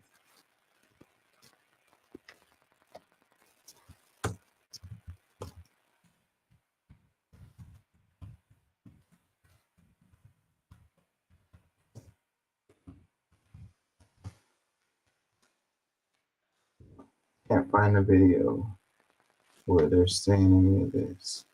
They know people don't read, so it's only in the articles. But then I don't trust those sites I just read.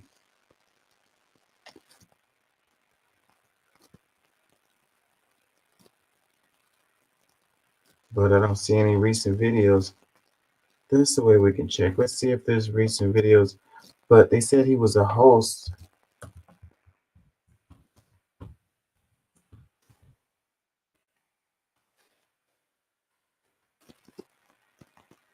Six days ago.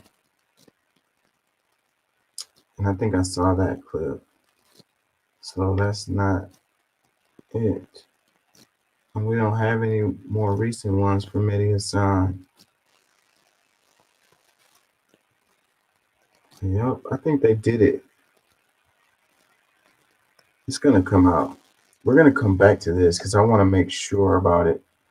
and be sure that that's what it is, because I don't like to share stuff that's not true without saying that it's for sure not true. But it looks like it's true that they actually did sideline these guys. You know, freaking the Jewish people have real strong control over the media. And that's what's kind of crazy coming from like the right-wing conservative side. These guys are always like hard on Jewish folks or whatever. But when this story comes out with Israel, then all of a sudden they're completely just on the side of Israel. That's weird how like the conservative people, you know, over here in the politics can be judging for Jewish folks all the way up until this thing happens, and now they're like defending Israel.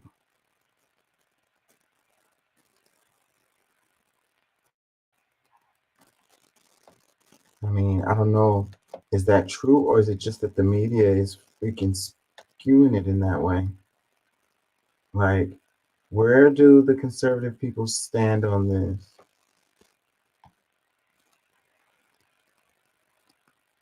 I wonder. I know where Pat stands on this.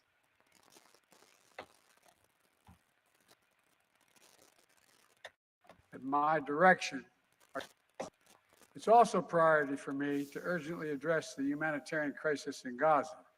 At my direction, our teams are working in the region, including communicating directly with the governments of Israel, Egypt, Jordan, and other Arab nations, and the United Nations to surge support and humanitarian consequences for Hamas attack to help Israel.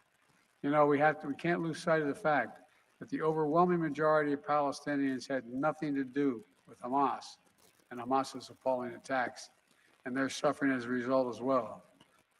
It's also a priority for me to urgently address the humanitarian crisis in Gaza. At my direction. It's funny because you see, so the little, the headline here, Biden addresses Israel-Hamas war, and then it changed. What did it say? It said, Biden, U.S. stands with Israel, Hamas is pure evil. But Biden made the comment in this same clip and said that you can't, how did he say it? Let's see.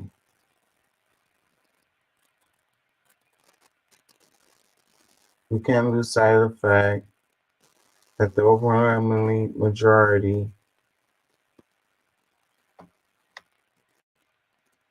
of Palestinians had nothing to do with Hamas. So, but they didn't put that in the thing here. It's also a priority for me to urgently. That's another way that they twist everything. So it's like they don't want to show any inkling of, you know, unwavering support for Israel.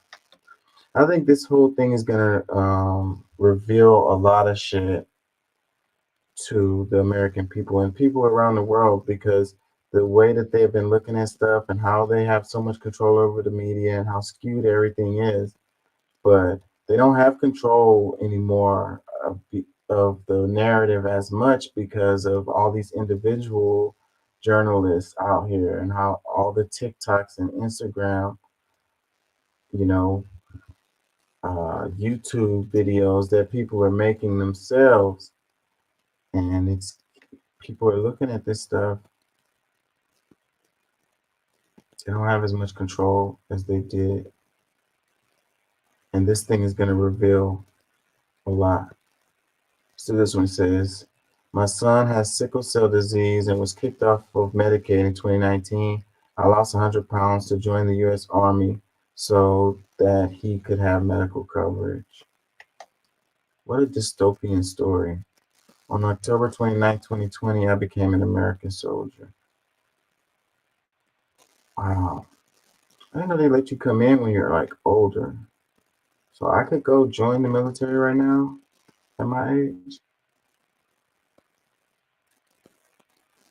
It says if you pass the bar, are awarded tenure, run a marathon, or accomplish any other significant life goal, and I see your tweet noting that achievement, I'm going to congratulate you. Even if I don't know you, we need to encourage and celebrate each other. I agree with that. I'm finna try to go to law school too, y'all. Make sure my GPA is high enough. Well, the comment, it says, shithole country. The man sickle cell, kicked off from Medicaid, lost 100 pounds to join the army so he could have medical coverage. Wow. Join the military so you can have medical coverage. Wow. I saw a clip earlier where they was asking people why they had joined the military, and the reasons were reasons that you freaking, they were like random frivolous reasons. Comment reply, tweet replies, it says, yet both Ukraine and apartheid Israel have universal free healthcare paid for by the USA. Both Ukraine and Israel have universal healthcare. And over here in the States, we just cannot get on board. They talk about communism. So do you think Israel people, the state of Israel, is a communist socialist state? They got universal health care. And then in this post, it says paid for by the USA. All the money we send over there. All the money we send over there. But we can't have health care over here. You got people joining the military so they can freaking have health care. I read another tweet reply. It says, wow, I know a man who joined in 2015 at 50, so his son would have health insurance. It's got me thinking about it, man. I did not know you could join that late. I did not know that. I just learned something. Maybe I can get them to pay for school because I'm almost done. But I want to go to graduate school. I don't know how I'm going to pay for that. This tweet reply says, greater love hath no man than this, that he laid down his life so that his son can have Medicaid. It isn't the glorious peace we were promised. Another one comment, it says, that is called the poverty draft. Another comment, it says, it's really amazing how people will accept increasingly horrible conditions, yet believe the glass is somehow half full. Another one, it says, for this and many, many other reasons, also for sponsoring the Gaza genocide.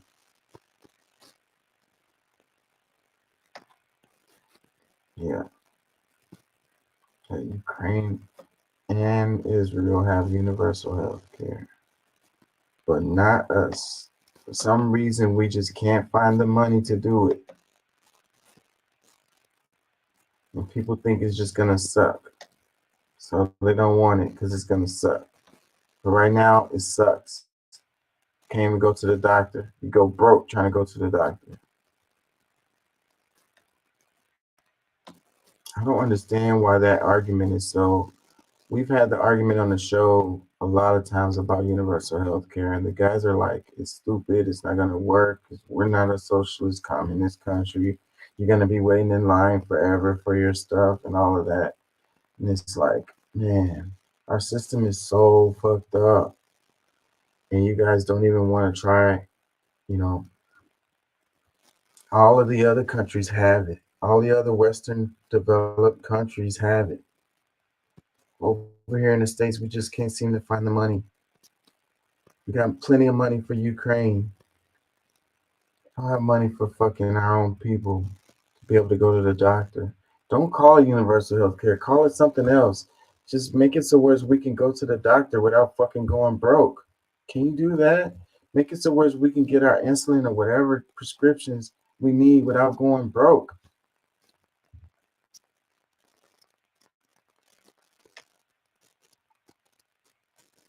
Hate the way we've been programmed. Hate it.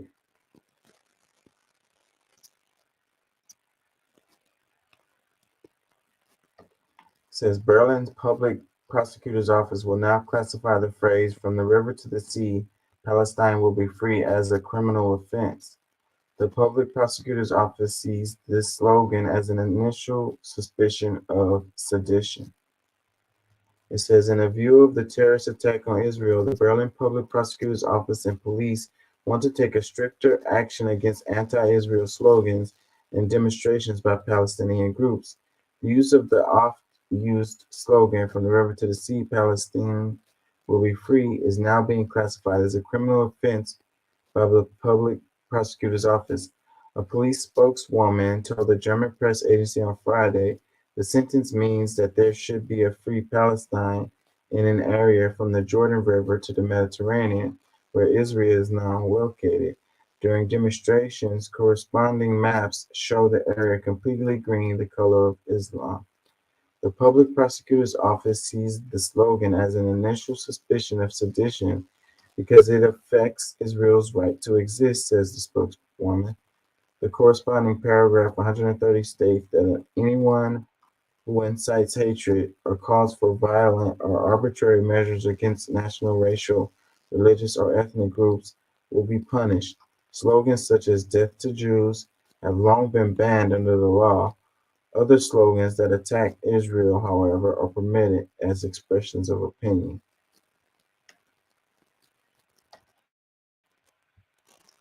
That was posted by the Gray Zone. No, by Max Blumenthal, because the Gray Zone pretty much broke up because Ben and Max Blumenthal, they didn't have a breakup recently. Yeah, I might cover that later in the next week's show because this is an interesting thing. Those guys make good stuff. I wish they could get it together.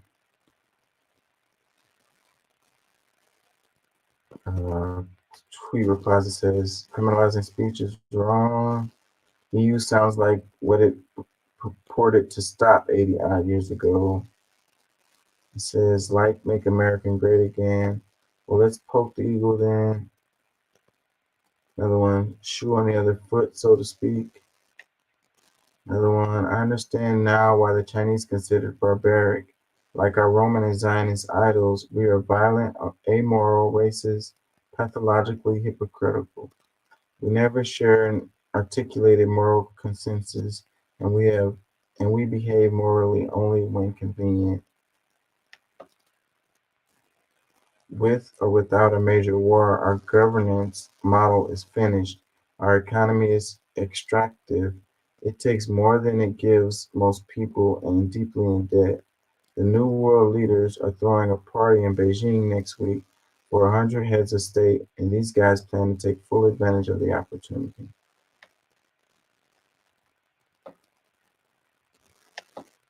Man, I was talking about in class, if one of those European countries joins BRICS, man, it's a wrap. And you're like, you can't see a European country joining BRICS. And I'm like, I absolutely can. They've been getting screwed behind this whole thing with Ukraine, and the winter is coming. It's here or whatever. And they're paying extra prices for their freaking heating just because of the blockade on Russia, just because the U.S. has its, interest in things going the way it's going over there. And at some point, one of the people or the country, the government, it's going to be the people. They're going to be like, why do we have to suffer, behind this bullshit? Like, we don't give a damn. We just want our fucking heat at a fair price. If they join BRICS, then they'll have their heat at a fair price. Might be a stretch, y'all, but shit, I'm recording this. When it happens, I can come back to this video and tell you I said it. Maybe some more. It says, many progressive Jews naively welcomed mass migration from Islamic countries. It wasn't a secret what they felt about Jews.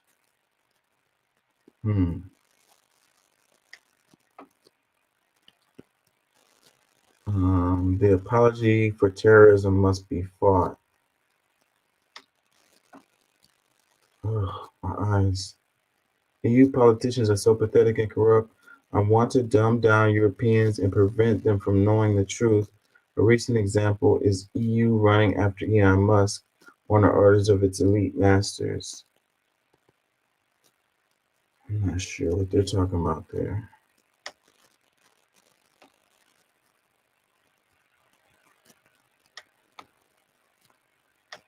Yeah, I think I'm gonna wrap it, y'all. It's 5 a.m.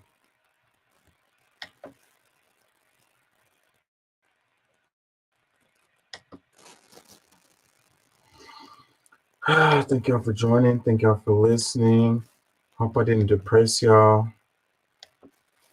Hope you learned something. Peace and love. Stay up.